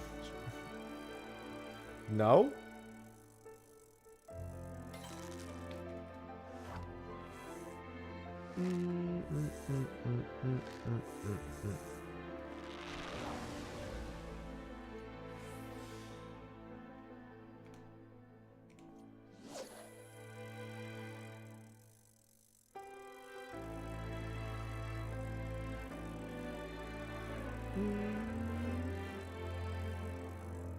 Morning forward. Yeah, they usually start with the new job. The very first thing they'll talk about will be the new job, almost certainly.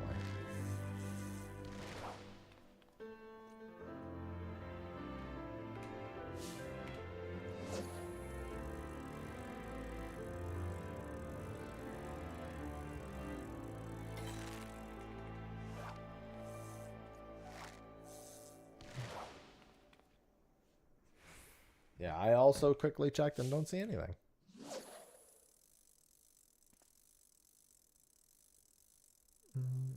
Chaos. Chaos? Chaos. Chaos? Thanks for the gifted sub. Chaos. Jose. Ozzy gifted a tier 1 subscription. Thank you.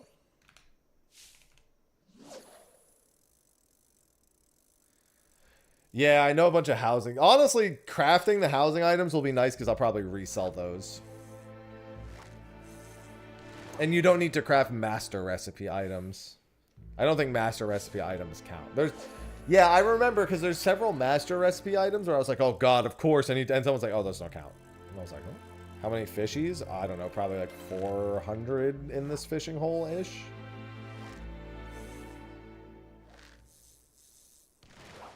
This is the worst. I shouldn't say this is the worst of the remaining achievements I have, because it's technically not, but it's the one I hate doing the most.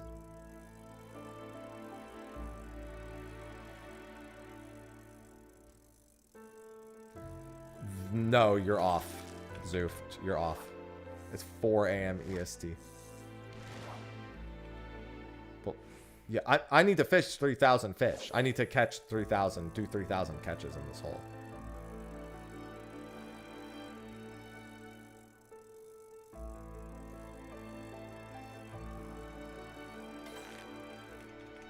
Oh, I only need one more unique one.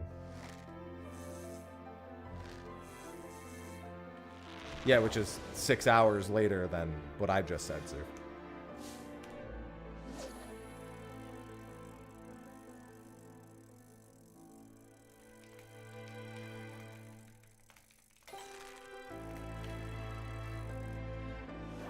Yeah, there's a 6-hour difference between Berlin and Eastern. So it's 10 a.m. local Berlin time, which means it's 4 a.m. EST. I double checked just to make sure it was that 6-hour difference. Not to mention, it does literally just say 1 a.m. PST on the schedule, I'm pretty sure. Since it's done locally.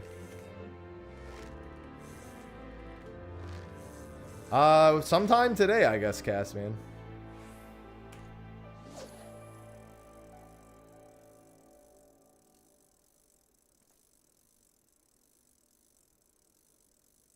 Not staying up till 4 a.m.? No, it's 4 a.m. Eastern. So if you're CST, that means you'd be earlier, not later.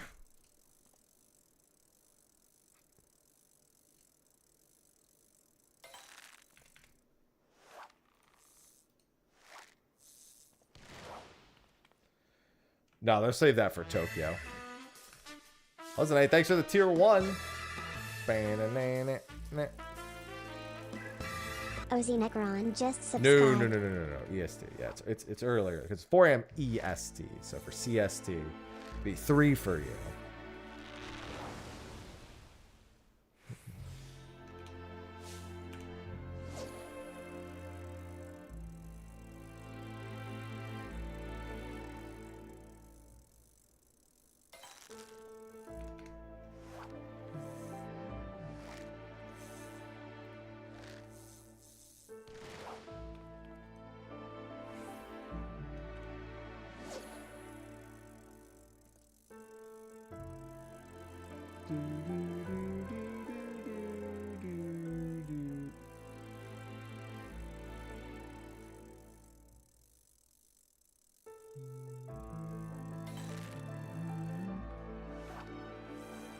I'll get plenty of sleep.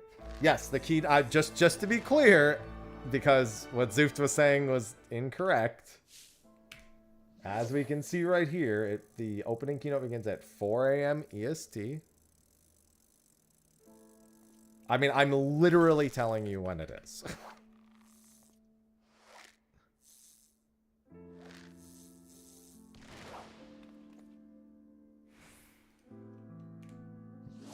I literally have the schedule in EST right here in front of me.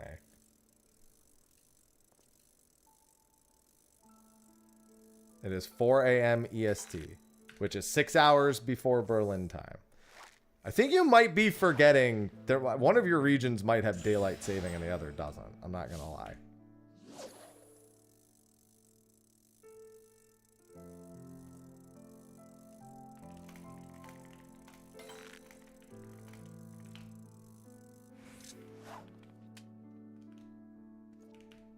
The web page does default to your local time. It does.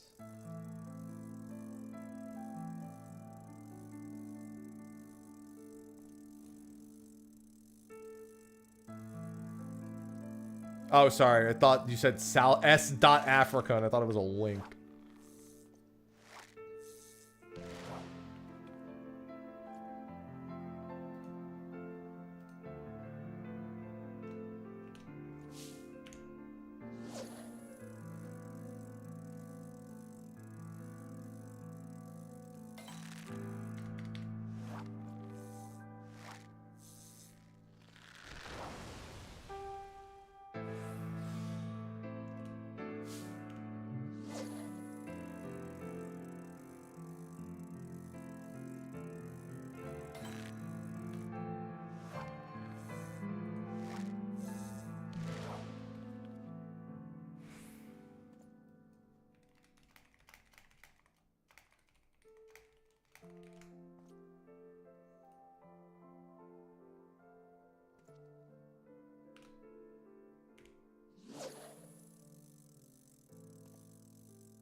So right now it is 5:24 p.m. in Berlin. So add 12 hours and 36 minutes and then add 4 more hours. You're literally just leaving out 2 hours.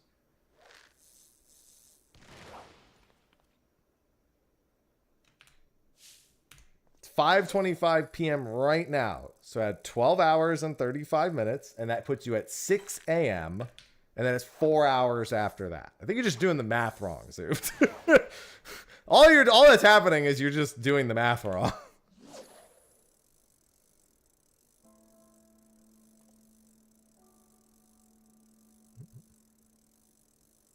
16 hours and 35 minutes from now. I went and double checked to see what it was locally in Berlin right now.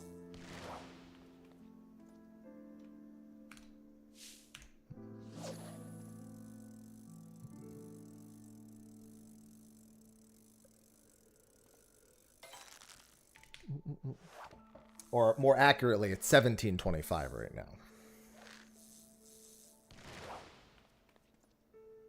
Another way of looking at it is that from 1800 Berlin, you would just subtract 8 hours, right? Because that would be, you know, and then subtract that from 24. And you have 16 hours right there.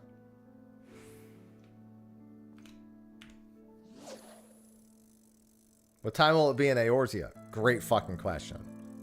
Whatever the server time is, I guess.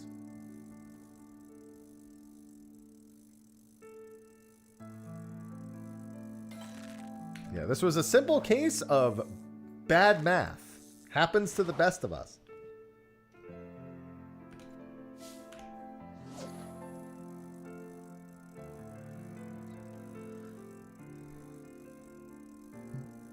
This is why you don't do math on stream. That also includes in chat. Chat shouldn't do math. Streamers shouldn't do math. Math is too dangerous.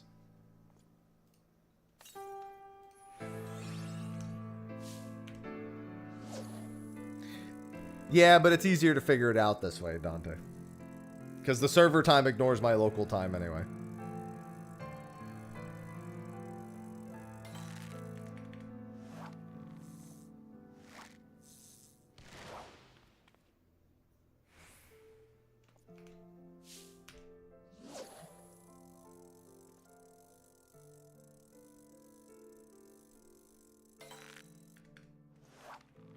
Mm-hmm. Yeah, 16 hours and 33 minutes from now. There you go. Now the math is correct.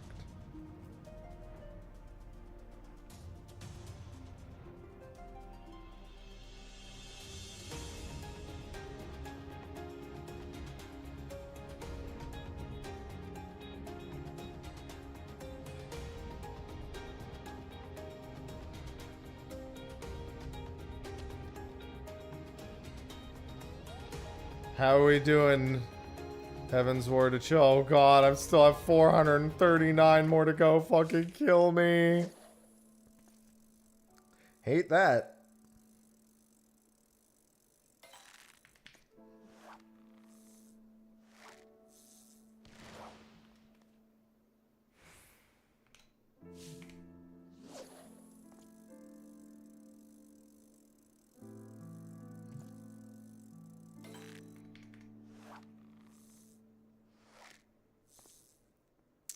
I don't watch any clips.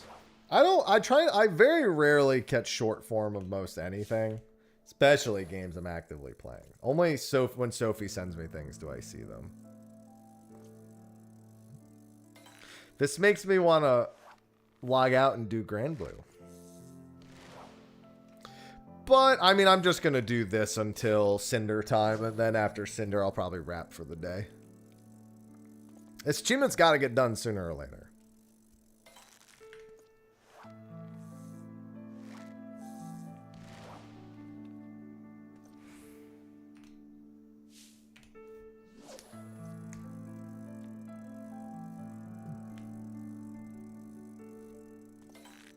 I don't want to run Granblue AFK. I need to do things specifically. I mean, they've all been the same size. All the areas are basically the same size for it. It's just about where the aetherites are. I'm kind of indifferent. If there's nothing else, if there's not enough open world activity, making the zones even bigger is completely meaningless.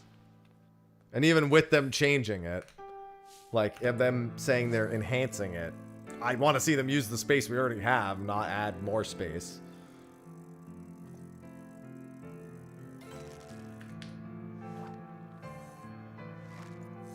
What do you mean? I got 2 good summons. What are you talking about? This already happened. And now I just need to AFK Lucilius, but I need a better team for AFKing Lucilius on Chaos++. So I have to go and make all Percy shit, all of Sig shit, so I can AFK them on Lucy++. I mean, I'll check out Guild Wars 3. Honestly, I just hope Guild Wars 3 does rewards better, because Guild Wars 2 is so unrewarding for me to play. It just doesn't feel good. Every time I try to play it, I'm just like, ugh.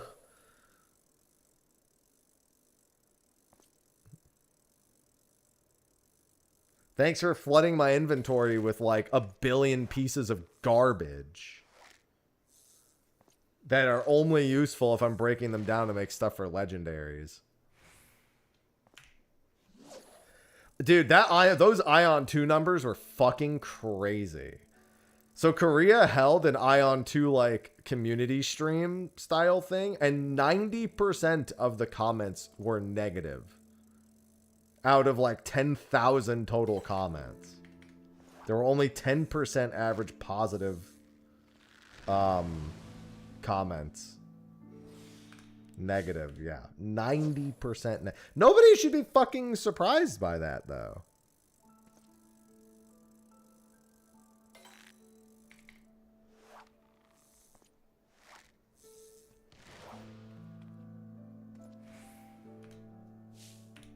It wasn't just class balance. There was some... class balance was a part of it, but it wasn't just that. It specifically makes note that it wasn't just class balance.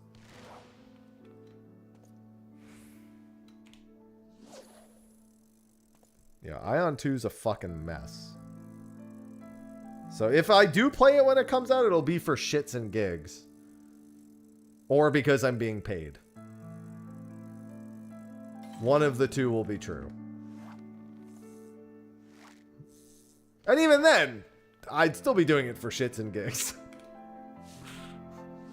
It's not like I would be seriously attempting to play it after the sponsored segment.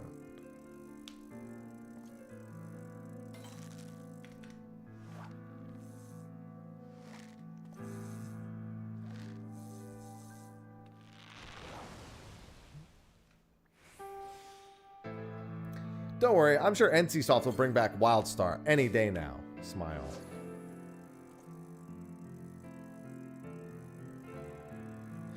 No, 90% of MMOs nowadays launch broken, and by the time they're fixed, they're also end of service. Or are surviving off of the very few whales who still play.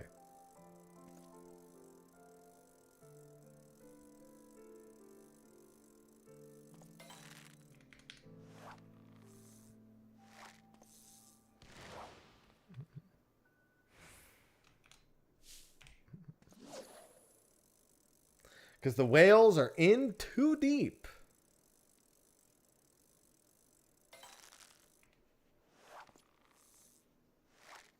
I'm not going to lie. If I had this kind of income where I could be a whale, I would start a secondary. I would do a secondary channel where all I do is talk about foods in the areas in Charleston and or wherever I'm visiting. And I would rate them based on how they are when you go to the restaurant or get it delivered, and then how well it refrigerates as leftovers.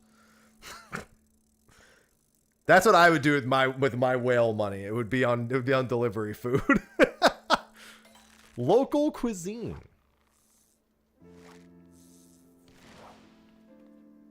And even then it would be educational. Someone's in Charleston, they'll know what they could do. Or then, like, I'll go to another town. Be like, now I'm in this township, and I'm going to try it here.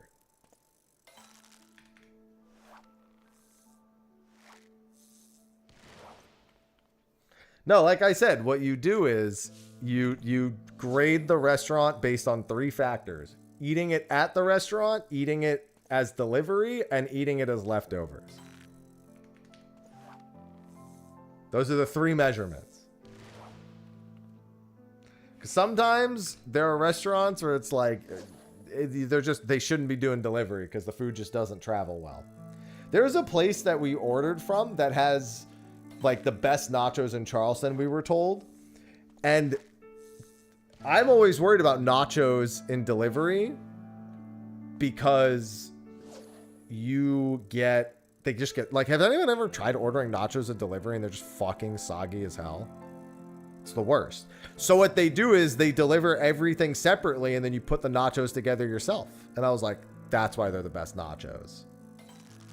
That's why they're the best delivery, because they give you a giant tray of the nachos and then they give you a separate tray of the meat and a separate tray of the cheese and and I'm just like, they've solved this issue. I'm Mr. Happy.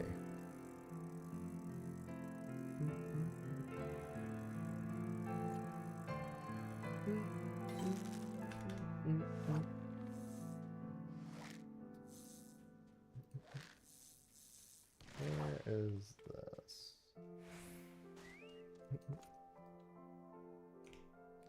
Who are you?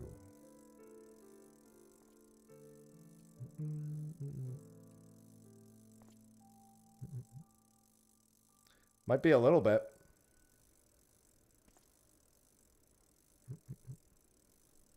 Be happy when these 3,000 fucking fish are caught. Cough.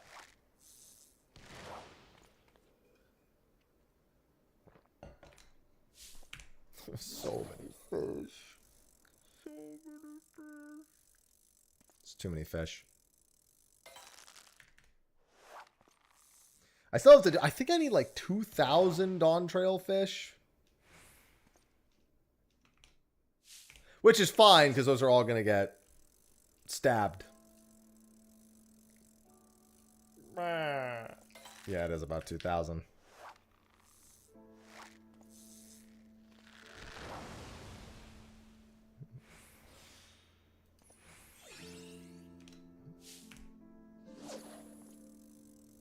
Well, it's not all in one go. I'm not doing 3,000 of them right now. I think that would take like 20 hours straight in order to do it reasonably. And that's with using like on cooldown high cordials too.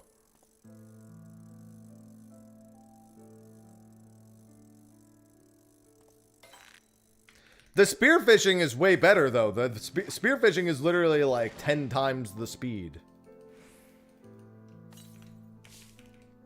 That's the best part. The worst part about Heaven's Ward in A Realm Reborn is you can't do spearfishing. Because spearfishing, every time you, every node you go to is like 9 to 13 fish.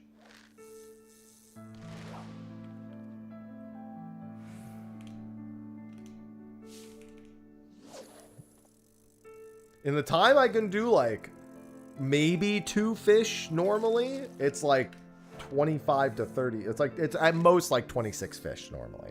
And that's a stretch. You almost never actually get 26 fish. I'd say it's on average you usually do 8 to 10 in a node. So it's more like 16 to 20 fish. At the speed you would normally do 2. Yeah, except that it takes like 3 hours to do the fish instead of 20 hours. I mean, if you think about it, spearfishing is evolved mode. My fishing interview left me very interested in what they might consider. I honestly didn't even consider them using different jig heads for spearfishing, for legendaries, or what their concern is for that.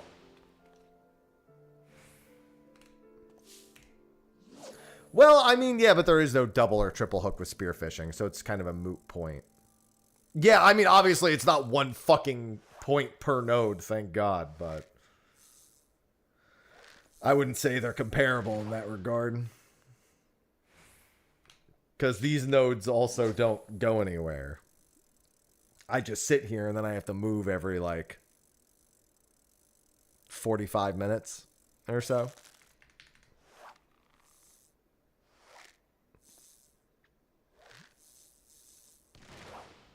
Doing all 3,000 of these in one sitting would be fucking awful. There was a point where Sophie was playing her playthrough, and I think it was 3 houses. It might have been Path of Radiance at the time, because every time I play through a Fire Emblem game, she usually plays through it like a little behind where I am.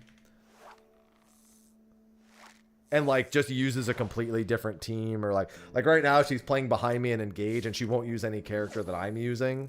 So she can't use All Christ. She can't use Tamara. She can't use what's it called? Panette. She can't use Pandreo. She can't use Jean. The only exception being the MC, of course.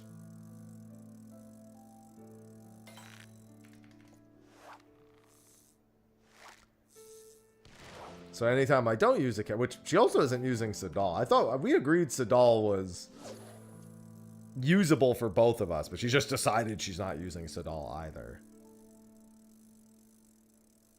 But when she was playing that, I literally like pulled out her laptop, not even my laptop, because her laptop was closer. Logged into my character and just started fucking doing this achievement, but for A Realm Reborn. Like doing the A Realm Reborn leg of this achievement. And that was torture. Hello, Duggold. Well, you can never get more than 3 fish with the electric current, because you can only have three fish on the screen during spearfishing at a time. So you can never get more than 3.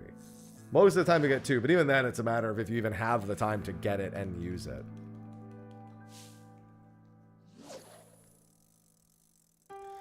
All the same, those 2,000 spearfish are going to take like a fraction of the fucking time. It's going to be crazy.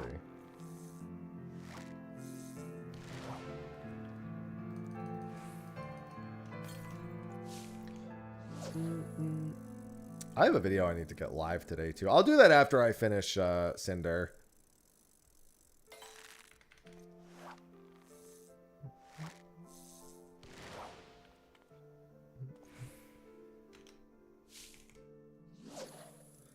The achievement grind.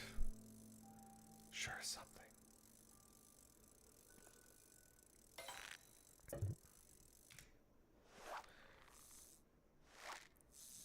Well, I mean, there's not really anything that isn't a skill-based difficult achievement is going to be difficult on the sense of it. The game just fucking hates you. So, like, me having 3 million ocean fishing points, not particular. Honestly, me having every ocean fishing achievement is probably the hardest achievement I have. Like, I've soloed Palace of the Dead to 200, but I didn't do it from floor 1. So I've technically done Necromancer, but just didn't, like, do it all the way. Because the first 50 floors are a non-factor. It's just boring as fuck.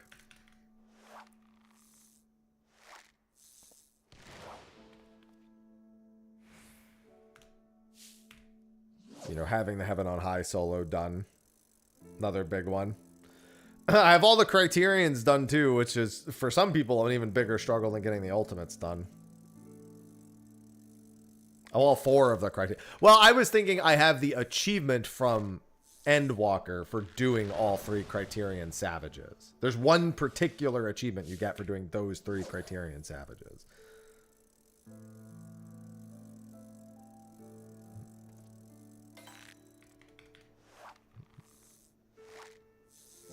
Well, I mean, I have to go back and do Necromancer anyway. Yeah, I honestly would recommend fish eyesing Henotis. Well, okay, here's the thing. I would only fish eyes Henotis Grandis if there's no other fish you need at the time. If you're still, like, in the trenches on big fish, I wouldn't fish eyes Henotis Grandis. I only was doing it because I had no other fish up at the time. And I fucking hate that turtle. But that is how I got my Henotis Grandis. I did get it with fish eyes.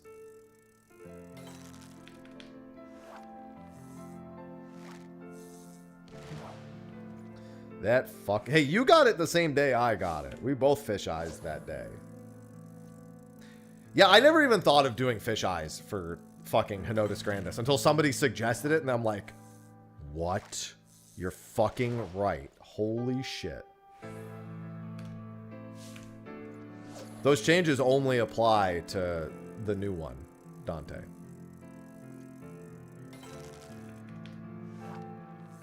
I'm fairly certain that only applies to the new one.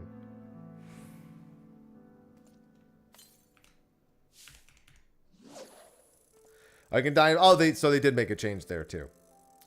I actually don't know how it affects Necromancer. Since you can die before 100 now. Granted, I'll be honest. If you're dying before 100 and you're going for Necromancer, I have far more concerns about your run than anything else. If you're dying before 100 when you're going for Necromancer, you probably should stop going for Necromancer before you get that part down.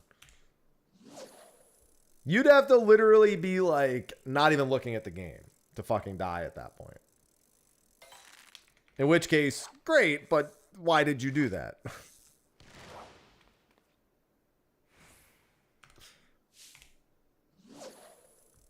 If you're like, I'm going for Necromancer, but I keep dying on floor 70, I'd be like, that's not Necromancer that you're going for at this point. You can practice all the bosses? No, you still, if you die above 100, you still can't go to 180. The only boss you should really need practice on is 180 and 190. And you still wouldn't, like, if you are dying before floor 100, you're not making it to floor 180.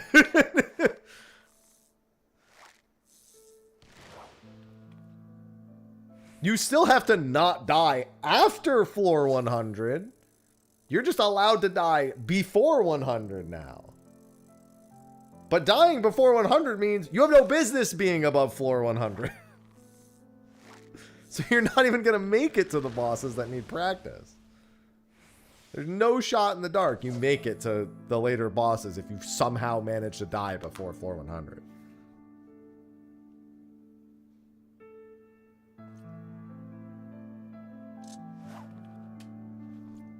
Nothing bites. Well, that's fucking cool.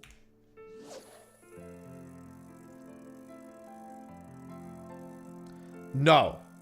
No. They're the same boss models. To call them the same boss does not apply. No. But being able to beat the floor 80 boss in no way will help you beat the floor 180 boss. No.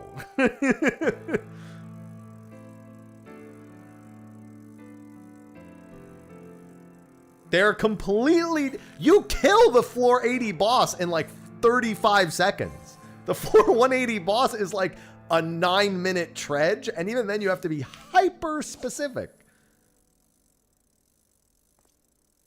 The scaling difference is a massive portion of it. And yes, they do have some different mechanics.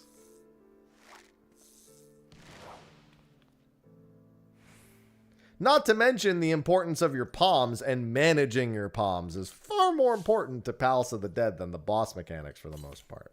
And I think most people would say Warrior or Machinist are probably the easiest Palace solos right now.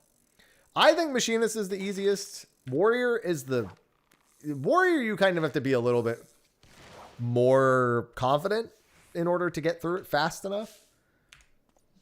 You have to know a few tricks for it to be like really, really smooth sailing, because you have the self-healing to make it easy, but you really need to do floor 180 correctly, and you need to know how to do it. And it's a little more daunting to do on tanks. The big concern ends up being time on tanks, whereas on Machinist, the big concern ends up being not fucking dying. Well, Evolved should make floor 180 a lot easier.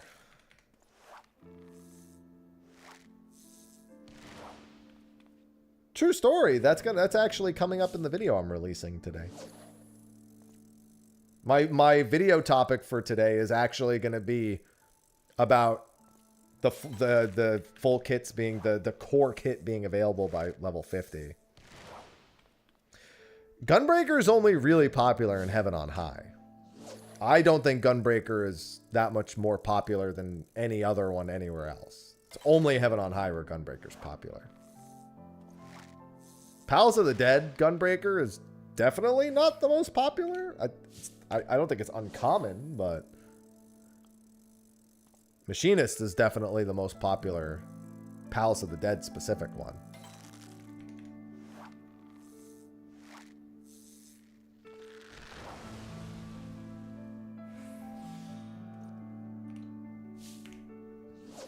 Gunbreaker felt awesome in Heaven on High. When I did my Heaven on High solo, I did it on Gunbreaker. Oh, that was my jam.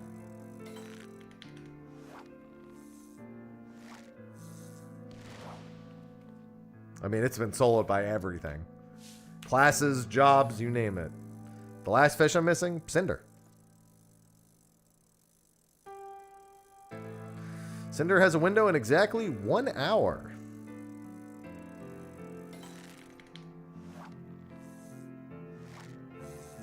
Burst, Strike, and Aurora. Yeah, it's an eggfish. Not a fish egg, an eggfish.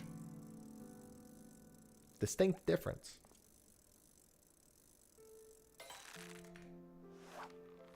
But we're getting new legendary fish on Tuesday, so I'm technically about to be missing 7 fish. Well, yeah, like I said, they've done it on classes. It's been done as every class and every job.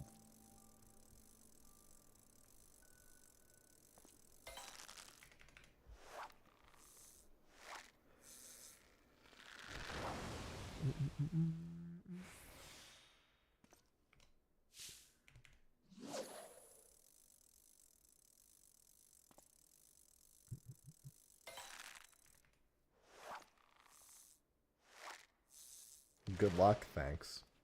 You never show up to Cinder expecting to get it. That's a fool's errand.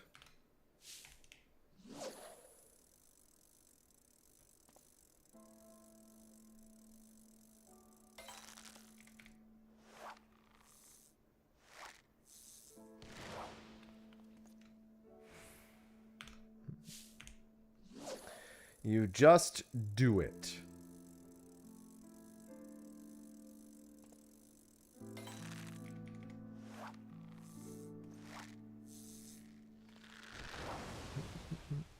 No, I'm happy.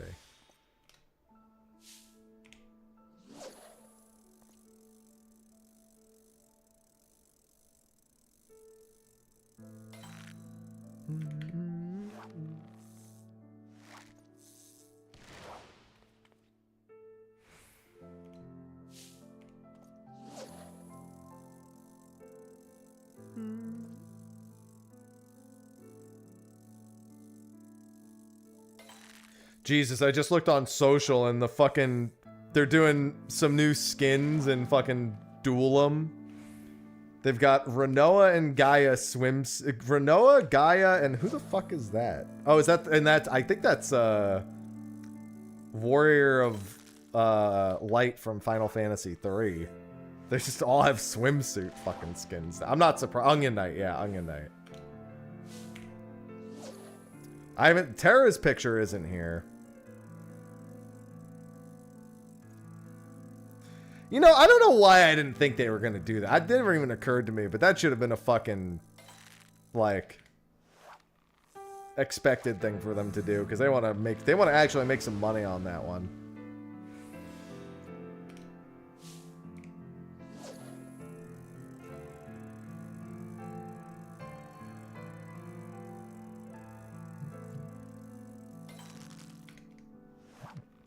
Yeah, he's just hanging out. Oh, by the way, I forgot to mention this. So there's a lot of crowd control games that I haven't played as of late, but I actually really want to play. And believe it or not, they added Final Fantasy 1 and 2 Pixel Remaster to the list. So I at the very least want to do that one. Probably sometime in August.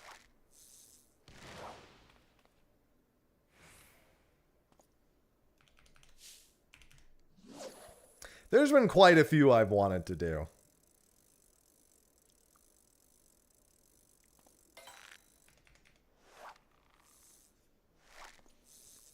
Yeah, Pixel remasters are a good time.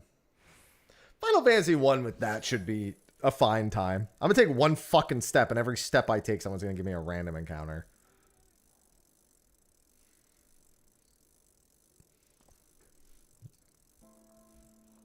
Yeah, Sausage? What's up? What up, Saucy? Hey, girl. What's up? I saw you hop down. Ah, cat. Hi.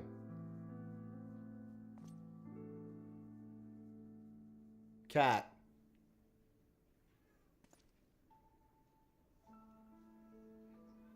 Ivy's jealous right now.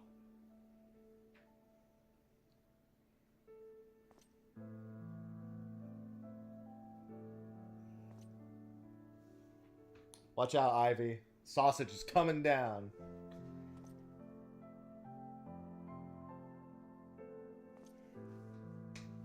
And now I'm covered in sausage.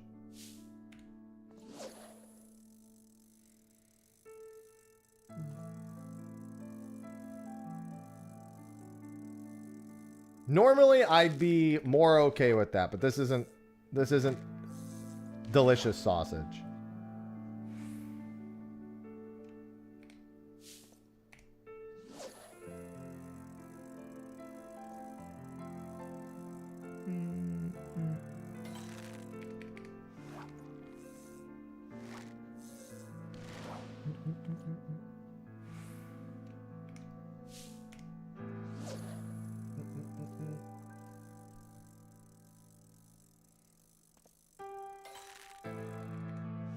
Mr. Waffles, not Mr. Pancakes. Had to do it. Let me check something.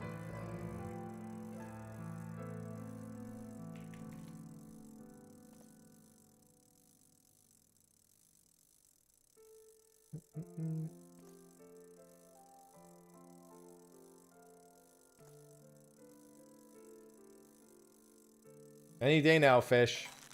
Thank you.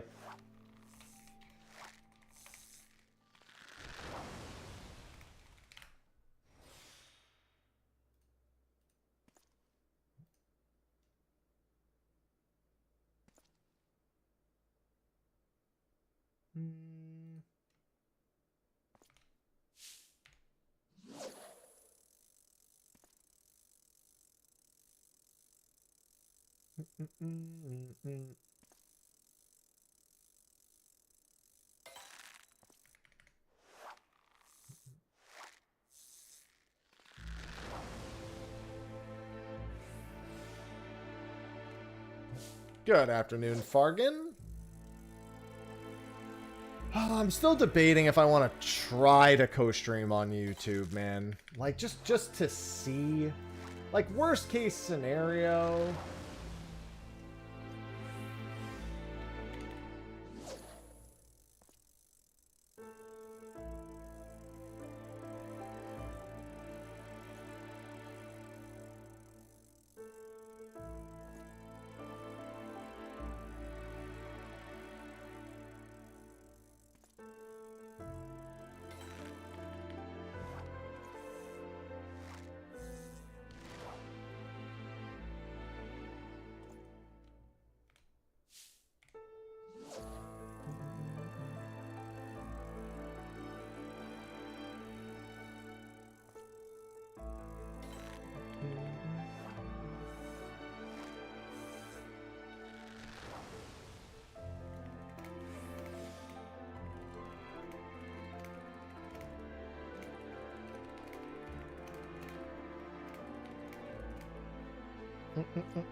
One second.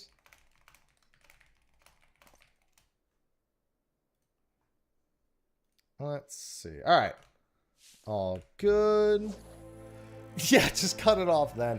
Yeah, I just, it's so annoying. Like, that YouTube is the one platform just because of the way its content ID works.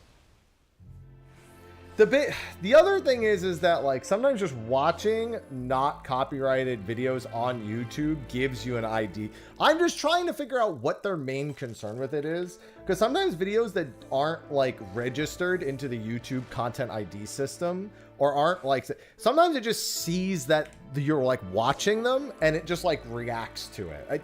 It's hard to say.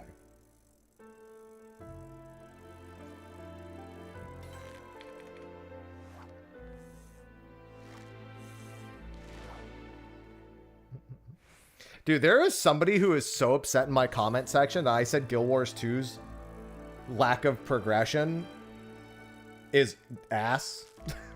And they keep writing me like a thesis every time about why I'm just thinking about it wrong. Like, it's okay to have horizontal progression in a game. Guild Wars 2 doesn't have horizontal progression.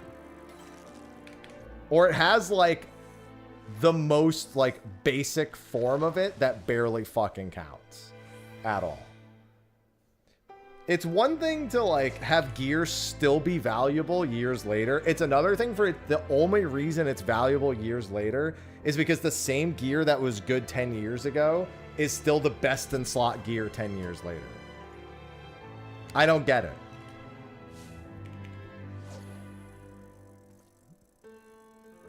Because I actually like the way Guild Wars 2 plays. But it just doesn't feel good. Like, doing all the content and then just getting nothing out of it. Like, there's nothing to get from most of the content. There's, like, a few world events that have, like, ultra rare drops.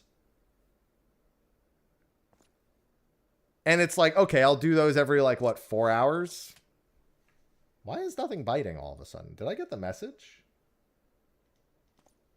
No, I didn't get the message. I guess I could reset it anyway.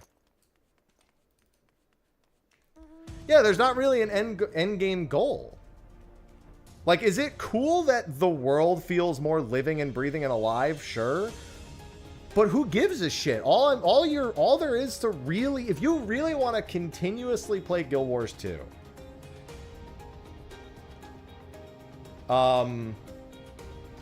you pretty much have to just like its gameplay.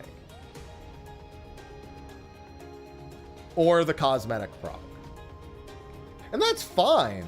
But there is no, like, just because the game unlocks like a new mastery spec with a new expansion, what if you don't like playing it or the spec isn't good? Okay, then you didn't get anything out of it. It didn't help you do the new content. You can still do all the new content with the old spec. If you're not grinding for legendaries or like working through like mastery traits, which are usually just for exploring, like you're not getting anything out of it. Yeah, like you have to want to play world versus world or arena, or you just have to really like fractals or the raid boss. The fractals are the only form of progression you get, and I've already said multiple times over.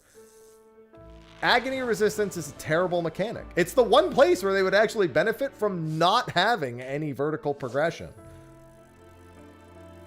Because it's the worst form of, it's not like, oh, I need to get stronger to beat the fight. It's I need to arbitrarily increase my resistance to this one status because otherwise it will just fucking murder me out of my control.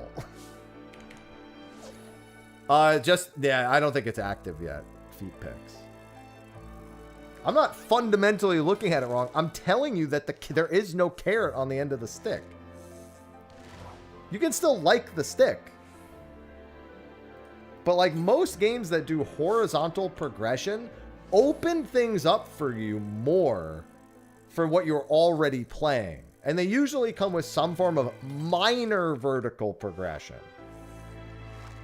And usually, even if there is a minor form of vertical progression, you normally, unless, I mean, over time, sometimes you like skip above steps if possible, but you generally still kind of walk upwards horizontally, if that makes sense. Like, I don't know, let's Final Fantasy XI's easy example. That's the one I have the most experience with. Obviously, you need a billion different pieces of gear because every different spell has its own best in slot list. Little bit extreme of an example.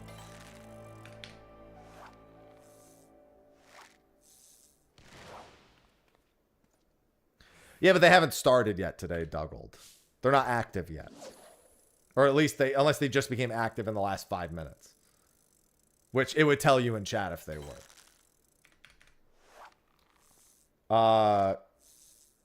But, like, let's say that you wanted... It's a good example. What's a good individual piece example? Let's say you wanted a new nuking hat, right? The Dynamis hat was the go-to. It had, like, elemental skill plus 10 on it or something. That increases your accuracy by a considerable amount. That increases your damage by a considerable amount. A lot of people, like me, ran that for years and never got it. So new content might come out that gave me something else that either was a step above it or a step below it. We really didn't get a step above it till way down the line. But like there was the... Oh, good example. There was a headpiece from... Which add-on scenario was it? I think it was Coupo de Etat. Had a customizable headpiece that could give me some pretty good nuking stats. So because I didn't have the other hat, I got this hat instead, but I still wanted to go for the other hat, so I was still running the content from 10 years ago. And then there's cases where the opposite happened. Let's say there's nuking hands. Zenith gloves were kind of almost everyone's go-to nuking hands, but you could upgrade to Zenith hands +1 if you were a player that had a lot more gil, or you could get something from... I think it was Treasures of Otter Gone had an alternative. And then there's the salvage pieces, which you could spend years not getting, but were noticeable upgrades for. There's still upgrades that are available, but because of the availability of the upgrades, you may choose to do them, you may not choose to do them. More recently, I have the example with old school RuneScape, where there's a ton of grinds I could choose to do in that game that could just be strictly for collection log slots and not for a useful item at all. But then there's also kind of like a ladder of, hey, I could get this item because it helps, you know, this is like a good approachable gear piece to do this thing. And then this thing gives me an approachable gear piece to do the other thing. And it's like, these upgrades are vertical in a sense, but they're just kind of opening up pathways to you is really all they're doing.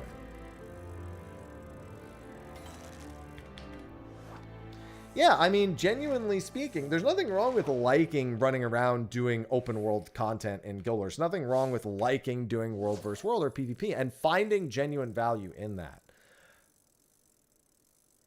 But there's all, don't sit here and act like it's some like godly system that has no faults and that anyone who disagrees is looking through it in the wrong lens. They don't do horizontal progression a lot. They mostly tie exploration and alternate specs to doing new content. Or to at the very least going into the new worlds. Then the raids or the strikes or the new fractals, those usually come with some form of cosmetic or, you know, proof of clear, which ultimately you could argue is the same as Final Fantasy XIV. You do the raid bosses and, you know, you're picking up gear, but that gear is going to get outscaled and eventually it's just going to be glam. So you're really getting the short-term dopamine hit. So you could start to try to equate them, but you have to, ultimately, you will only ever go into a Guild Wars 2 strike, raid, fractal for the love of the game. That's it. Maybe there's cosmetics in there that you want, but you're not going to get, your character's not going to progress in any way. Because there is no horizontal progression and barely any vertical. Because the legendaries and the what is it, ascended pieces? I mean, pretty much that's all you're ever working towards. Once you have an ascended in every slot, you're like, you either go work on another class with that needs other ascendeds or you go work on other legendaries. That's it. Like, that's all you're ever working on. And realistically, once you have the flying mount from, what's it called? Once you have the flying mount from the one, because you're going to do the flying mount the easy way in Guild Wars 2 now. You're not going to do it from the original place that it came from the Living Story ship.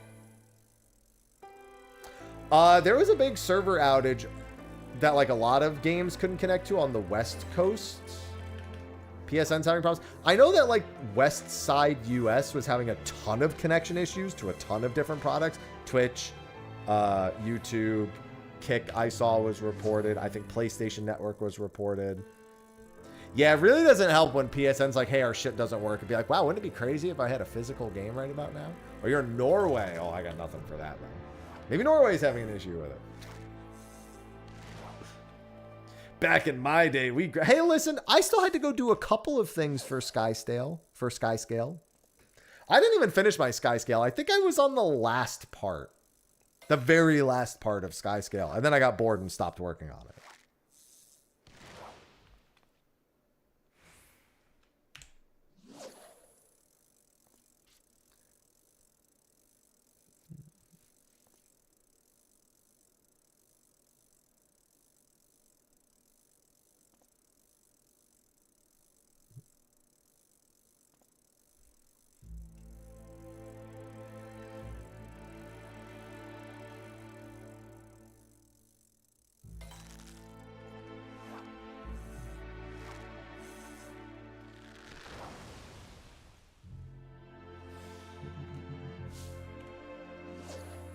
Dude, I almost want to read you the whole. Here's the whole comment because it popped up on my side over here. Okay, I'm gonna read you the whole comment. Hobbit, you'll probably like this one. You are fundamentally looking at the progression system through the. You are fundamentally sorry. The ARE was in all caps. I had to emphasize that. You are fundamentally looking at the progression system through the wrong lines. They consistently add new raid wings, strike missions, challenge mode, and legendary challenge modes, and almost every single piece of the content has a definitive reason to exist. They aren't arbitrary difficulty sliders. Normal, strikes, and raids introduce mechanical baselines, while CMs and LCMs introduce strict mathematical DPS checks, tighten rage timers, and punishing mechanical fail states. So like every single multi-difficult raid that's ever existed in any game ever? Thanks for explaining how that works. To clear them, you are forced to deeply understand your spec, optimize your boon uptime, and master your rotational execution. Yeah, that's what they're supposed to do.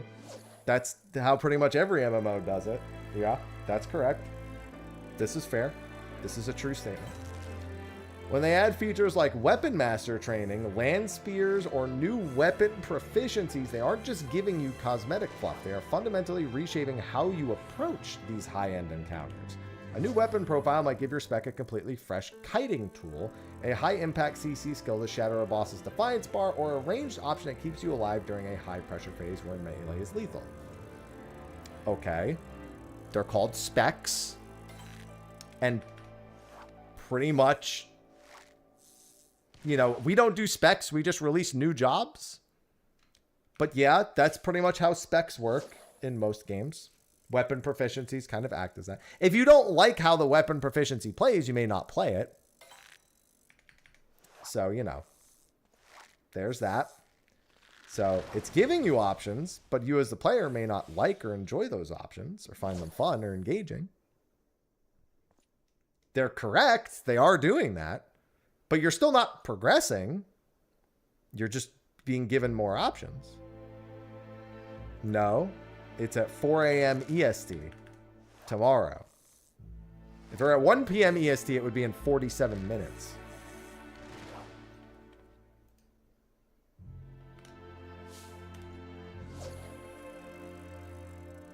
You claim materials from these events and maps are useless unless grinding legendaries, which is a complete misunderstanding of what kind of game Guild Wars 2 is.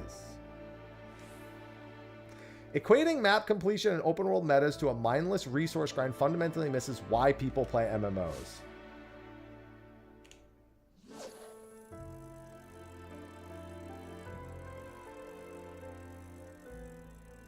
Now, I've been playing MMOs since I was in high school. That pretty much describes almost every MMO that I've ever played.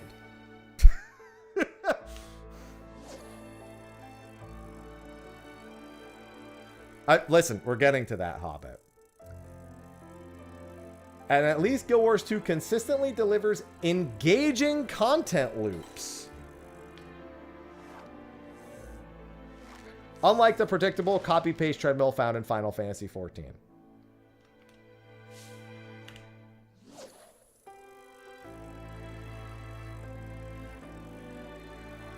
Engaging content loops. I mean, I guess World vs. World is engaging. That's correct.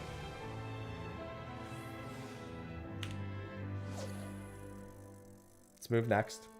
While 14 expects you to pay a monthly subscription plus expansion fees just to stand around idling in Limslow and Minza because the developers trap you to a permanent content drought, Bill Wars 2 builds an actual evergreen ecosystem.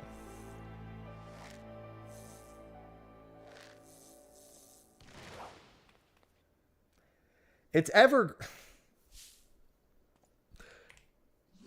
Do you know why it's evergreen? Because nothing ever gets better! Yeah, I mean, technically, in Final Fantasy 14, everything's evergreen because Glam is evergreen.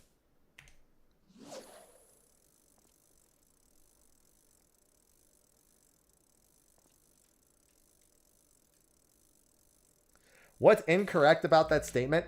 It's correct in the most I need to be more right than you way possible. Because Guild Wars 2, all of its content is factually evergreen. But it's because nothing better has ever come out. Like, literally, you can buy gear that was out 10 years ago and be best in slot in 5 minutes, practically. There are some leeways to that. What are the names of the things that you can put in gear?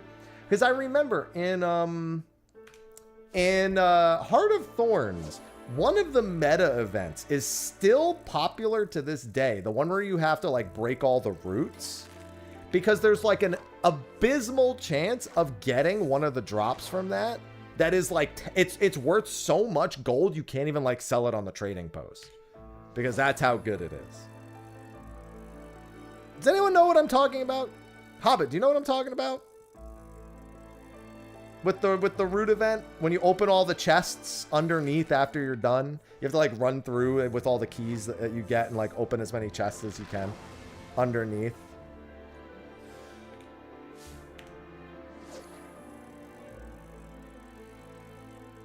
Does anyone know what the name of the item is? Dragon Stand? It's literally part of Heart of Thorns, but I can't remember. I don't think it's that. But the point is there's some items like that like maintain their value over the years. So in essence, it is evergreen. But like, that's one of the only, yeah, maybe it's an inscription. I just don't remember. I feel like someone should know exactly the item I'm referring to. With the Heart of Thorns meta event with the roots, where you have to destroy the roots. Infusion. There you go. Because that's like, whenever I did that, someone's like, yo, if he gets it, he gets it. Yeah, but I mean, it's still from Heart of Thorns. Like, just because Heart of Thorns is rolled into base, I mean, fucking Shadowbringers is rolled into base in A Realm Reborn and in Final Fantasy 14. We still consider it Shadowbringers. I didn't think it was a cosmetic. I thought it was actual power. This thing that came from this meta event. I was under the impression it was actually good from like a it's on my gear and I'm stronger. And it was worth literally so last time I played, I was told it was worth so much you couldn't even sell it on the trading post.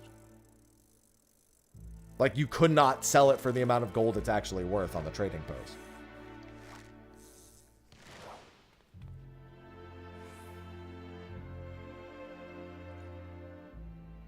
I can't remember what it is.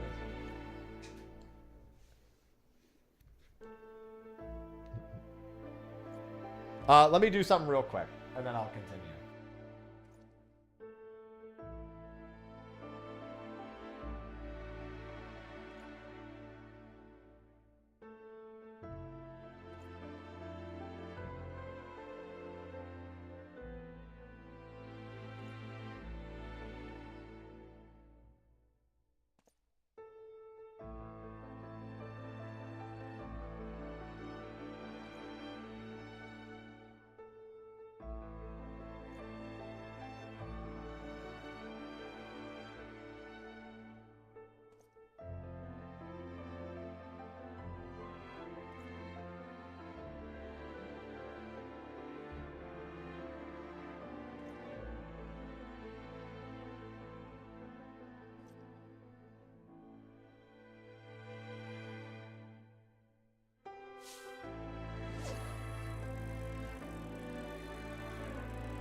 Sorry about that. No, WoW and 14 are both vertical. They are not. 14 does not even remotely try to be both. WoW is closer to being both, but in like the most egregious way possible. The problem is, so Guild Wars 2 basically has 3 tiers of gear. You have your regular exotic gear, which literally the same exotic gear for the past, like, Chak Infusion Egg. There you go.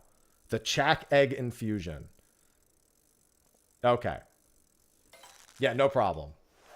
Chak Egg Infusion. That's, yeah, I was told that was like one of the most expensive items in all of Guild Wars 2, trading post-wise. Guild Wars 2 is basically that. So you have exotics, which you buy and you put your, you put your infusions on and bam. That is literally as close to best in slot as you're going to get right off the bat. And that's the same exotic gear that's been in Guild Wars 2 since it came out. Literally the same fucking thing. It has not gotten any stronger since the game came out. Exotic gear is exotic gear. That's it. Next, you have Ascended gear, which is a step up strength-wise and is probably the cornerstone of your actual gear progression, because that is how you will you'll go up that next little level. I think you also need Ascended gear specifically for fractals anyway, because I think Agony Resist is only on Ascended gear. Feel free to correct me on that. It's been a while. But I remember when I first started doing fractals, I was like, oh, I'll just get some Ascended gear and I'll work on that. Then I decided it wasn't worth my fucking time doing it. That's correct. Okay. So yeah, Ascended gear becomes the cornerstone of your actual progression because it allows you to kind of customize and go into that. Then there's legendaries, and legendaries basically let you freely kind of swap stats as needed. So by picking up the legendaries, while you're not really any stronger necessarily than with the Ascended, you have the ability to customize and mix and match much more freely, so you don't need to work on things as much. That strength level has basically existed since Guild Wars 2 came out. That's it. There hasn't been like, you can't get any stronger than that in terms of your character's progression. Everything else that's come out is cosmetics or easier ways to get through these 3 particular processes. Realistically, with exotics, you just, the moment you hit max level, you go to the trading post, you get whatever the guide tells you to get, and then you move on with life. And then it becomes, you have to basically be playing the game either to try multiple new specs or to earn cosmetics or just for the love of the game, which there's nothing wrong with that. Just playing something for the love of the game is great. It means you don't get weighed down by arbitrary carrots on sticks and you just really enjoy it, which is good. That's a good, healthy relationship to have with a game, or it can be, unless it gets like this fucking comment here.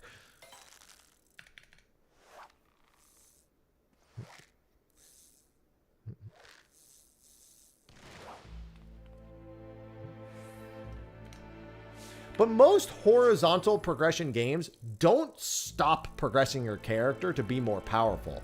They just do it very slowly or give you better methods to obtain things that could be slightly better or slightly worse. There are raids, there's strikes, and as they've said, there's challenge mode, legendary challenge modes. But they don't give you, like, they don't progress your character's strength.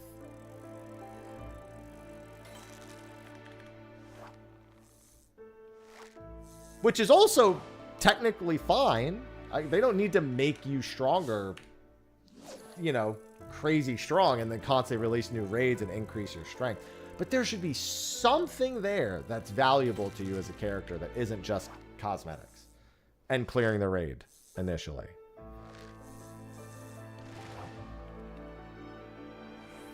I mean, I sincerely doubt that, Tomas, personally. Yeah, once you do the raids and have what you need from them, except for the love of the game. And that's true in 14. My point is that they're actually not all that different. But to act like they're advantageous in Guild Wars 2 is so sanctimonious is crazy. Because gearing in 14, yeah, doesn't really matter that much.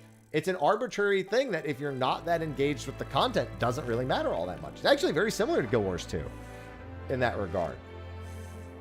But at the very least, 14 is trying to metaphorically tempt you with a carrot on a stick. Technically, you could skip a billion carrots and just join for the most recent carrot and be done with it, right? Most of the time, gear progression from Savage is the carrot. The carrot on the stick is ultimate. More than anything else. Because you need that gear to do the next piece of content. Because it's part of a, in this case, what will soon be called a season. But if you're not doing Savage or Ultimate, you don't need those things.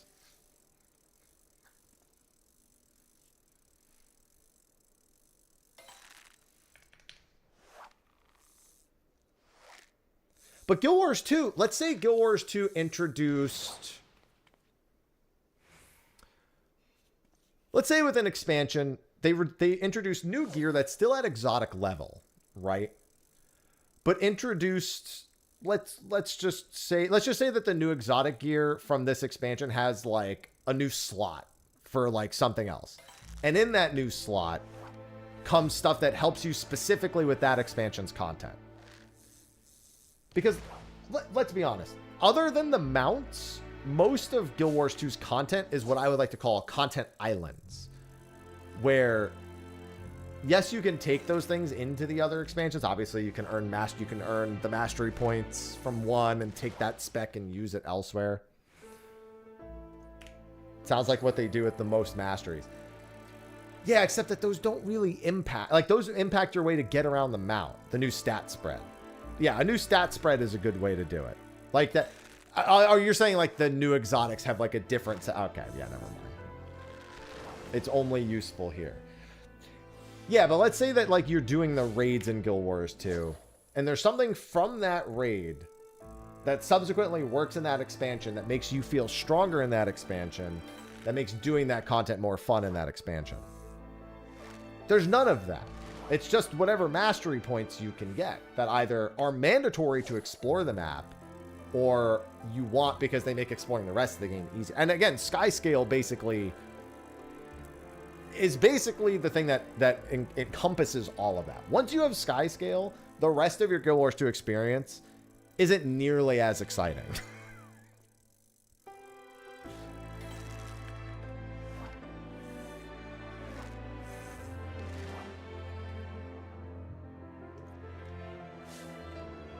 Skyscale and Griffin. You basically want some of those. Like, sure, is the mount from the most recent expansion, the water one, kind of cool? Sure. Would I use it over Skyscale? Probably not.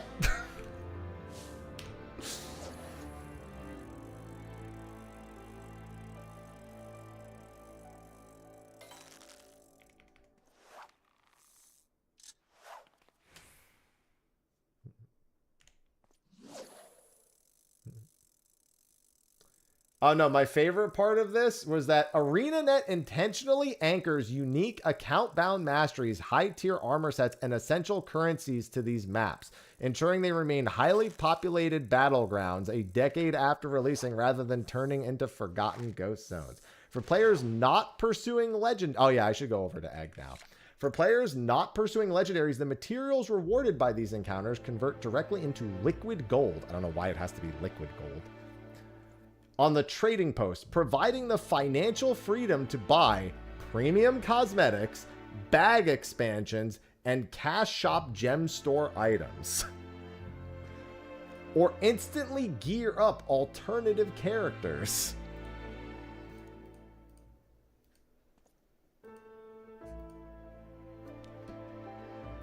So they basically just said it in a nutshell. You either are grinding for legendaries, or the items are useless, so you sell them to buy fucking cash shop items. That's it. They just agreed with me, and they don't even realize it. That's the definition of it. The moment you don't give a fuck about cosmetics or bag expansion, then it doesn't fucking matter. It becomes useless immediately. I don't give a fuck about cosmetics.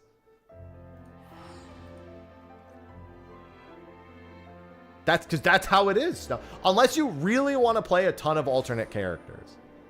In which case, then you need ascended grinds for, like, everything separately. Guild Wars 2 reminds me of Destiny in that way.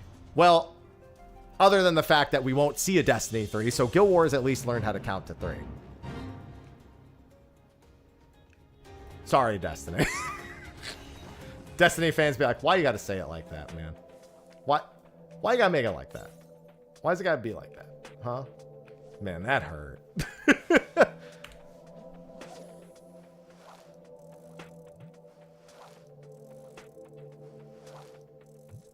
Yeah, but Valve, here's the thing. Everyone wants Valve to count to 3, but they won't. They're not made. Valve exists whether or not they count to 3. Bungie, everyone's a little concerned about.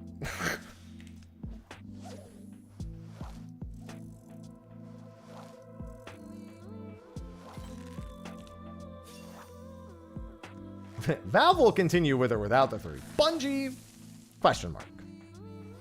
Big difference. That's 1 egg. But yeah, it's like I think what they're failing to see is we're both arguing about 2 games that have pointless grinds. You just got to do them for the love of the game. But I have a bigger concern with Guild Wars 2 literally having no feeling of progression. I'll also be the one to say this. I have tried to give a shit about Guild Wars 2's story. I have tried. And I have failed horribly. That's on me. Nothing in Guild Wars 2, both the actual characters and the way they tell the story, both of those have never worked for me. Like, I actually preferred when Guild Wars 2 did the story cutscenes where it's the 2 characters talking on like the screen and taking turns. I prefer that over how they do it now.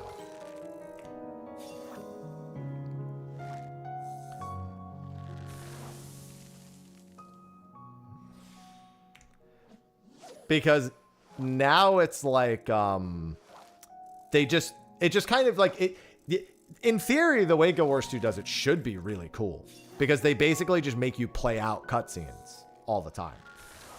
It's almost like our like solo instances in a sense, kind of, but that's how they tell all the stories. So it's like you just zone in and then you just listen to whatever they're saying and then just wait. And I don't know, it doesn't feel very like, I actually like cutscenes. You know what I mean? And there's basically none of, and you can't skip it because you have to play it all, yeah. Which on subsequent characters is quite annoying. Yeah, you're like listening and slightly playing through a visual novel in a sense, in those regards. But like, I wouldn't mind just being able to set my controller down and watch a cutscene for a few minutes every once in a while I'm doing a story. Personally speaking.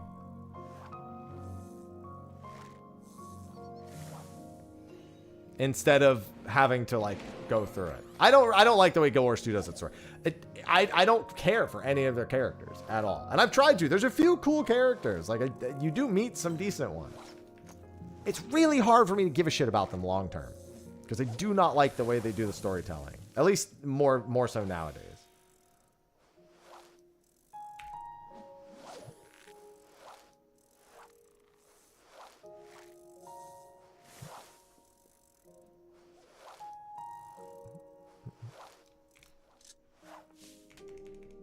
There are just things I think Guild Wars 2 could do better. And Guild Wars 3 might be their chance at doing that better.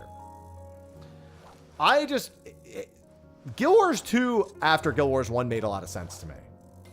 Because Guild Wars 1 is not really made to be like a modern style MMO, right? And MMOs were really taking a very specific direction when Guild Wars 2 came out. They wanted to come out, still be that third person game, but they wanted to do it different. They wanted to focus a lot more about skill interaction and open world, and there's a lot of noble efforts, especially that worked great when Guild Wars 2 first came out. It's what they've made of it since then that doesn't interest me.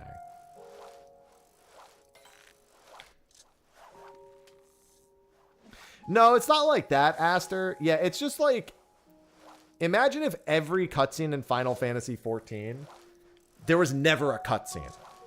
Or like very, almost just barely ever a cutscene. And every single cutscene that was in the game, you basically just zoned in and the NPCs just started talking in front of you. Like, imagine if when you walk into the Waking Sands... No, that's the problem, Jaded. You can't skip Guild Wars 2's story because they're not cutscenes. You have to sit there and do the entire dialogue and wait. You can't click through it. You can't skip it. You can't do anything. It's brutal.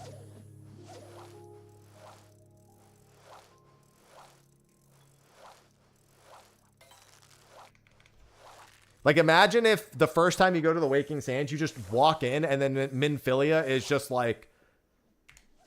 And they don't even have, like, a text pop up. Like, you know how when we're doing solo instances in 14, how at the very least they, like, put the characters, you know, like their portrait with their dialogue next to it.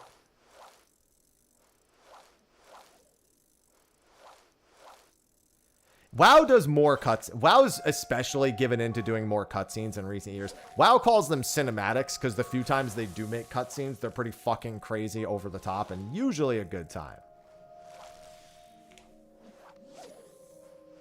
Like, when you get a cinematic in WoW, it's usually fucking hype as hell. But it also doesn't involve your character at all. You don't exist in that cinematic. They don't give a shit about you. You're not the main character in World of Warcraft. Even when they try to make you the main character in World of Warcraft, you're not the main character in World of Warcraft. In Guild Wars 2, they try to make you the main character. But it doesn't feel that way.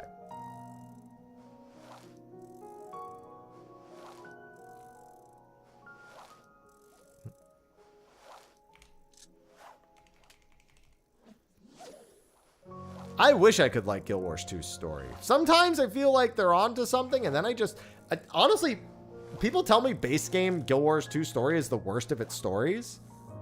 I think it's the best one I've actually experienced because of the way that it's told. Like, it's told more like a story, and not like I'm interactively walking through. Heart of Thorns was okay, and I don't have any experience with the Living World seasons.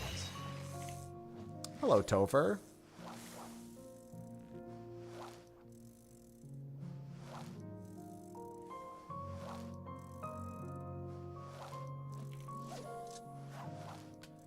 I just don't really like that always play alongside them. It just doesn't work. Like, you know where a game where that works? Fallout. Fallout, telling the stories without actually, but even then, they still at least pull you into one-on-one dialogues, which quasi act as the cutscene and the interaction. You know what I mean? Like, same with like BioWare games. Like, even outside of cutscenes, they still pull you into like dialogues and stuff. You know, and I feel like that works.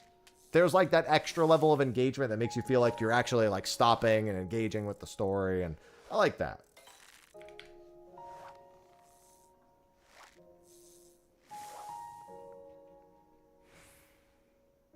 And maybe that's why I preferred the way that Guild Wars 2 told its vanilla story. Because there's more of that.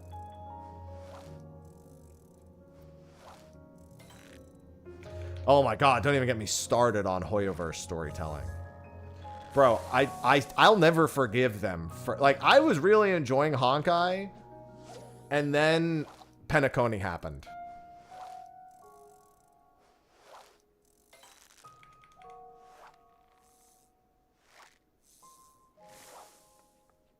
Couldn't go back. Just couldn't do it. Penacony was fucking suffering for me. I've never felt more bored playing a game than playing through Penacony. I don't care how good the one after it came. I don't even care if they've changed it and made it better. That is a ton of irregular tomes, you see. I got to turn them into maps.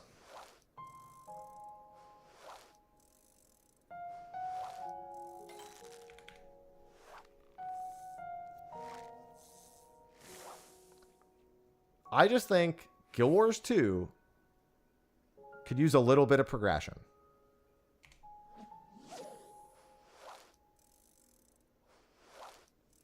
And so I hope Guild Wars 3 has a little bit of progression.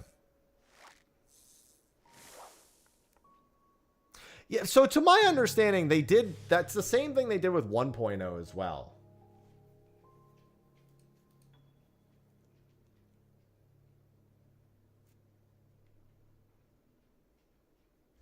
To the first area, they went back and like made it better to progress. So they didn't just do it to Penacony, to my understanding. 15 hours and 19 minutes till it starts.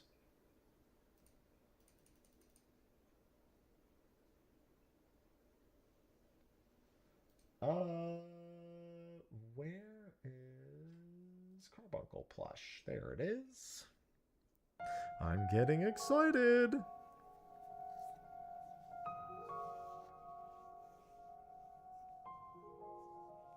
Yeah, I couldn't do Penacony. I don't care how much they wanted me to like Aventurine. Fucking write him better if you want me to like him. Okay? You can't try to convince me to be sympathetic for this character for 6 fucking hours to a still image of him sitting in a fucking cell.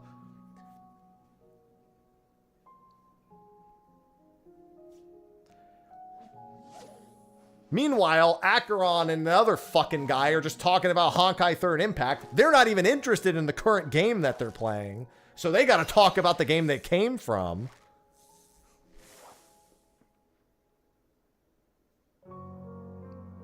Shit, you can't even get your own characters to be interested in the game they're currently playing in. They gotta talk about the game they came from. For like 45 fucking minutes.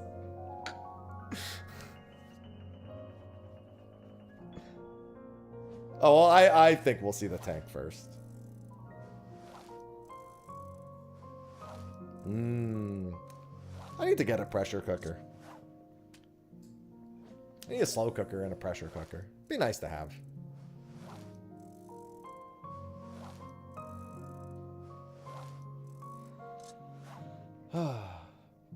I just couldn't do it, dude. Like, Penacony just, like, murdered my interest. Like, Genshin, I just fell off because I'd kind of already been playing it for, like, 9 months, and I just didn't feel like playing it anymore, right? And now it's just kind of daunting to go back to because there's just so much world. And I'm not gonna, and I will get distracted exploring the world. Like, it's just a bit daunting to go back to Genshin. There's so much between when I played before and playing now, right? Even if you could, I probably don't need to explore the whole world to do it. Like, it's rough. It's hard to convince. Honkai, I'm not confident I'll give a shit. You know what I mean?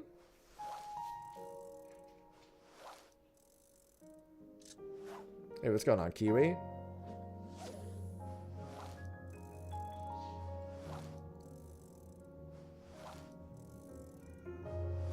Hey. I mean, we don't know if we have clues for the tank. That man had gun shields on his arms. Could have been the range tent. That's all I'm saying.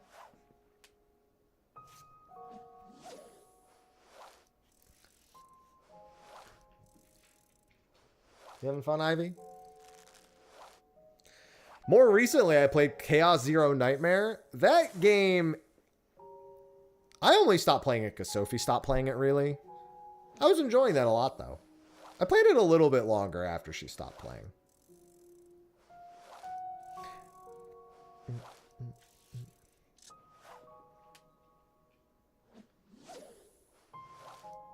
Oh, it was a good time, though.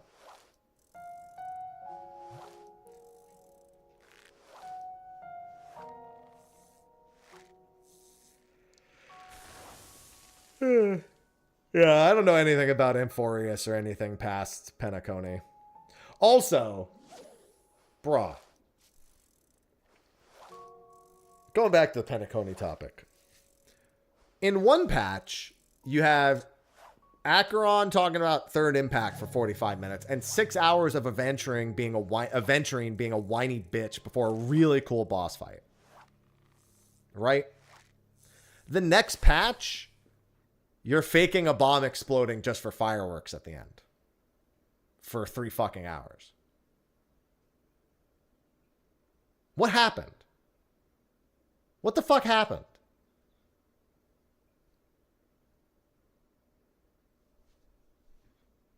Like, Penacony starts great. Like, the first Penacony patch is fucking awesome. And then it just goes, then it just loses itself.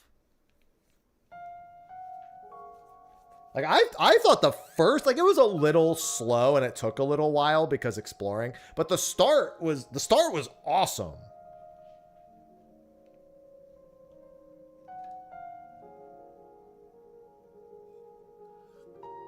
Here's the thing. Aventurine story should be tragic, but the way it's told just makes it seem like I don't give a shit what's happened to you in your life. I don't, because it's 6 hours of it being like him in a fucking jail cell or whatever. Just a still fucking image while he talks for 6 fucking hours.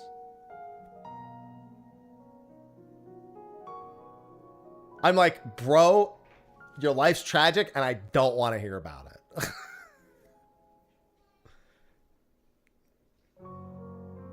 Like, if you're gonna do like a visual novel style cutscene, use more than like 1 or 2 fucking images. Bro, you have so much money, Hoyo. How are you gonna tell me this is all you got?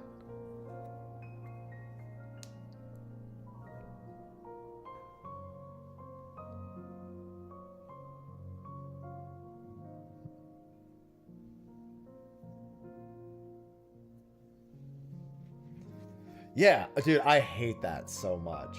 Genshin does. It's funny because not Genshin, sorry. Grand Blue actually does that in some of the new cutscenes also, and I don't like it there either. But for there, it's like 90 seconds max. Whether like the Fate episodes are the most egregious way that they've done it. Like Grand Blue, like Relink, the Fate episodes are the most boring part by far because they do it that way. But they're not that long. There's just way too many of them.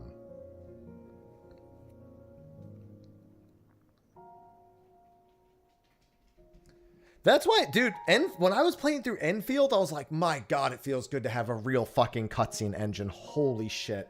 And actual semi-frequent cutscenes. Oh my God, thank you.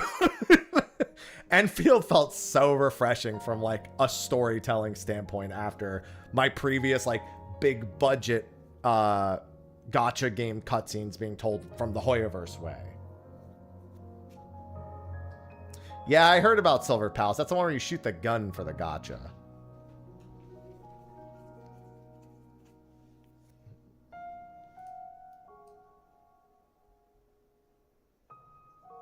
Oh God, it felt so like I was so relieved when I was experiencing some of Enfield's cutscenes.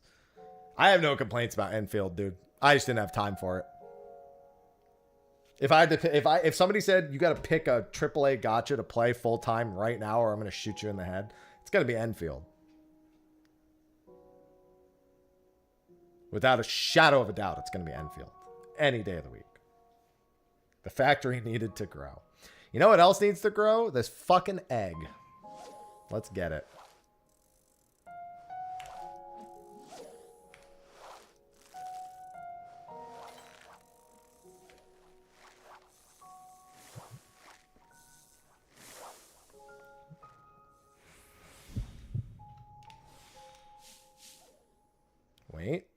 Wait.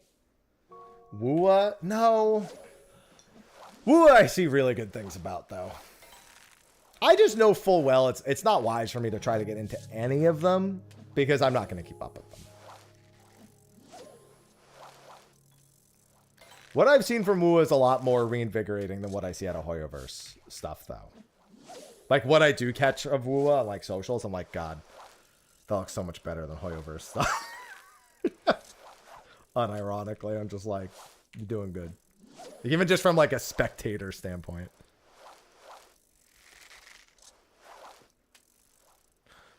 Wua kind of defied the odds, too. Like, Wua had to overcome just looking like a Genshin knockoff when it first came out. Kind of along the same lines as that Tower of Fantasy game. Tower of Fantasy didn't do it nearly as well, though. Wua's done a lot better of a job.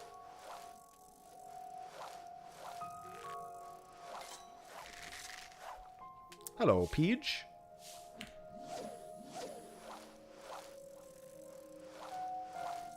Yeah, I mean, that's why I can't get back into Genshin either, is because it feels too overwhelming to explore all the zones.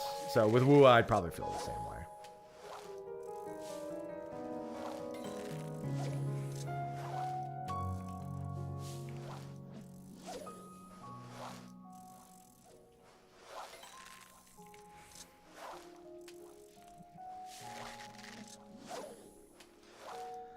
No, I need to catch this egg whole.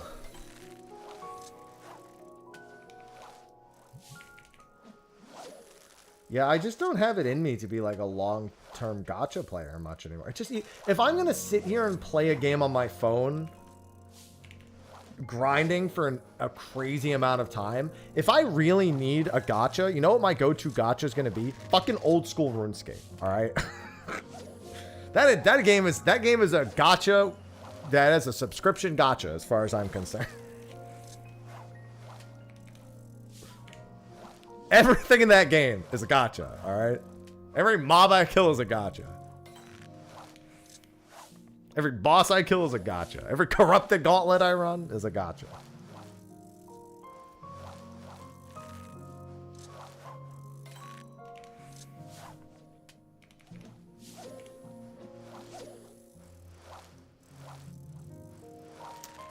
Yeah, Werewind's Meat felt unfinished as fuck when I played it. But it was pretty good. And he slipped. At least he bit. That's better than I normally do. I got a bite and a slip.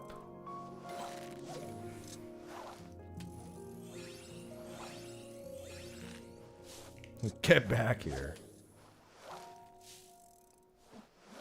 I kind of want to try Dragon Wilds at some point. Seems pretty cool.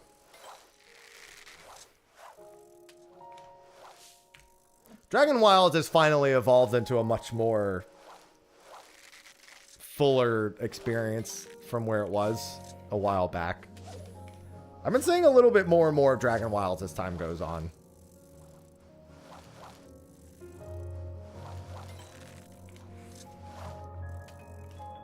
I think they're doing... The next area in Dragon Wilds is the Wilderness, isn't it? Which, in a game like Dragon Wilds, the only time I ever want to go in the Wilderness. I fucking hate going in the Wilderness in regular old school RuneScape.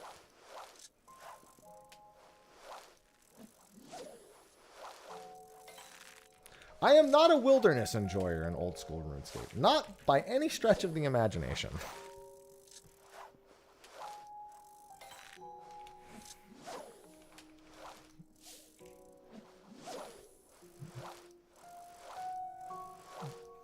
Yeah, I skipped this window at like 2:30 a.m. 1.0 September 15th for Dragon Wilds?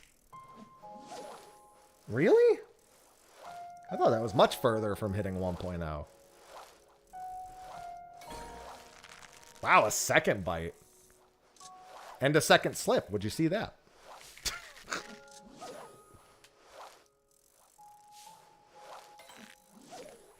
Yeah, that's why I didn't like the Wilderness, is because it was like, bro, as an Iron Man, this place fucking sucks.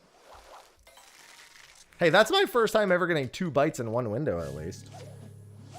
Like I said, you never show up expecting Cinder Surprise to bite. You just show up and pray. Nothing else you can do, realistically. I've got chocolate frogs, come back.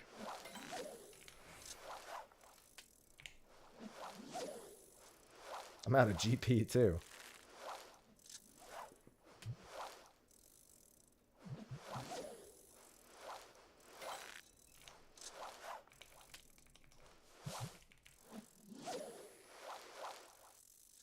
Yeah, Cinder's a little bitch.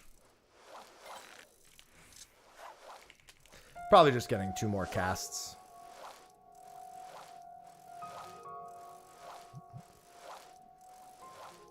I think it's like 15 seconds or something without. I'm just going to wait on this.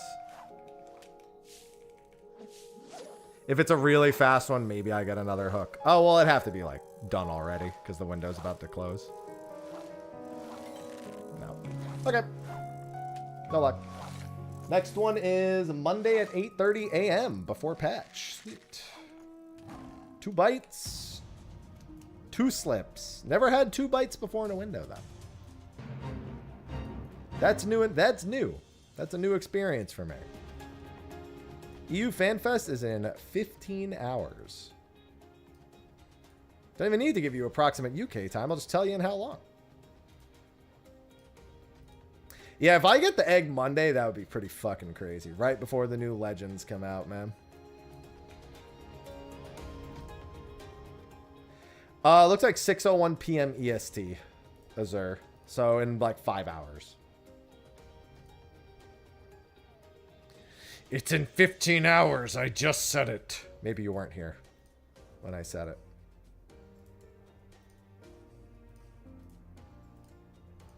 But you should be here and always listen to everything I say and never ask questions, Smadge.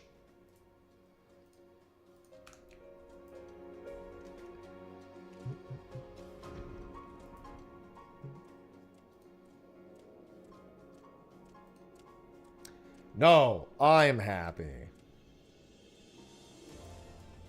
But yeah, I guess my point to that entire discussion is that I think Guild Wars 2's progression is ass. To circle back to that conversation, Guild Wars 2's character progression is ass. That's how it feels.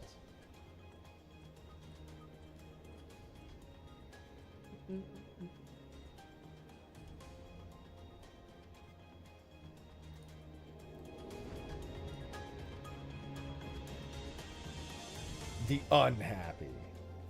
It's my evil counterpart.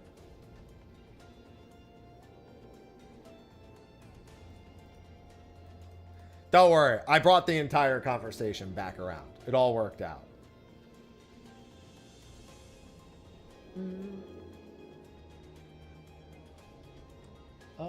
Let me check something real quick.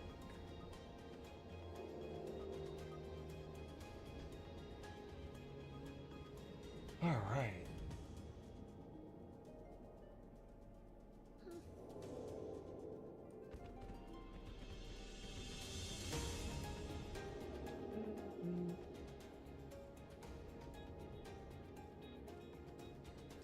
Okay, so that was my last fish attempt for the day. No more cinders, dude. Has there ever been a day where there's 2 cinders in one day?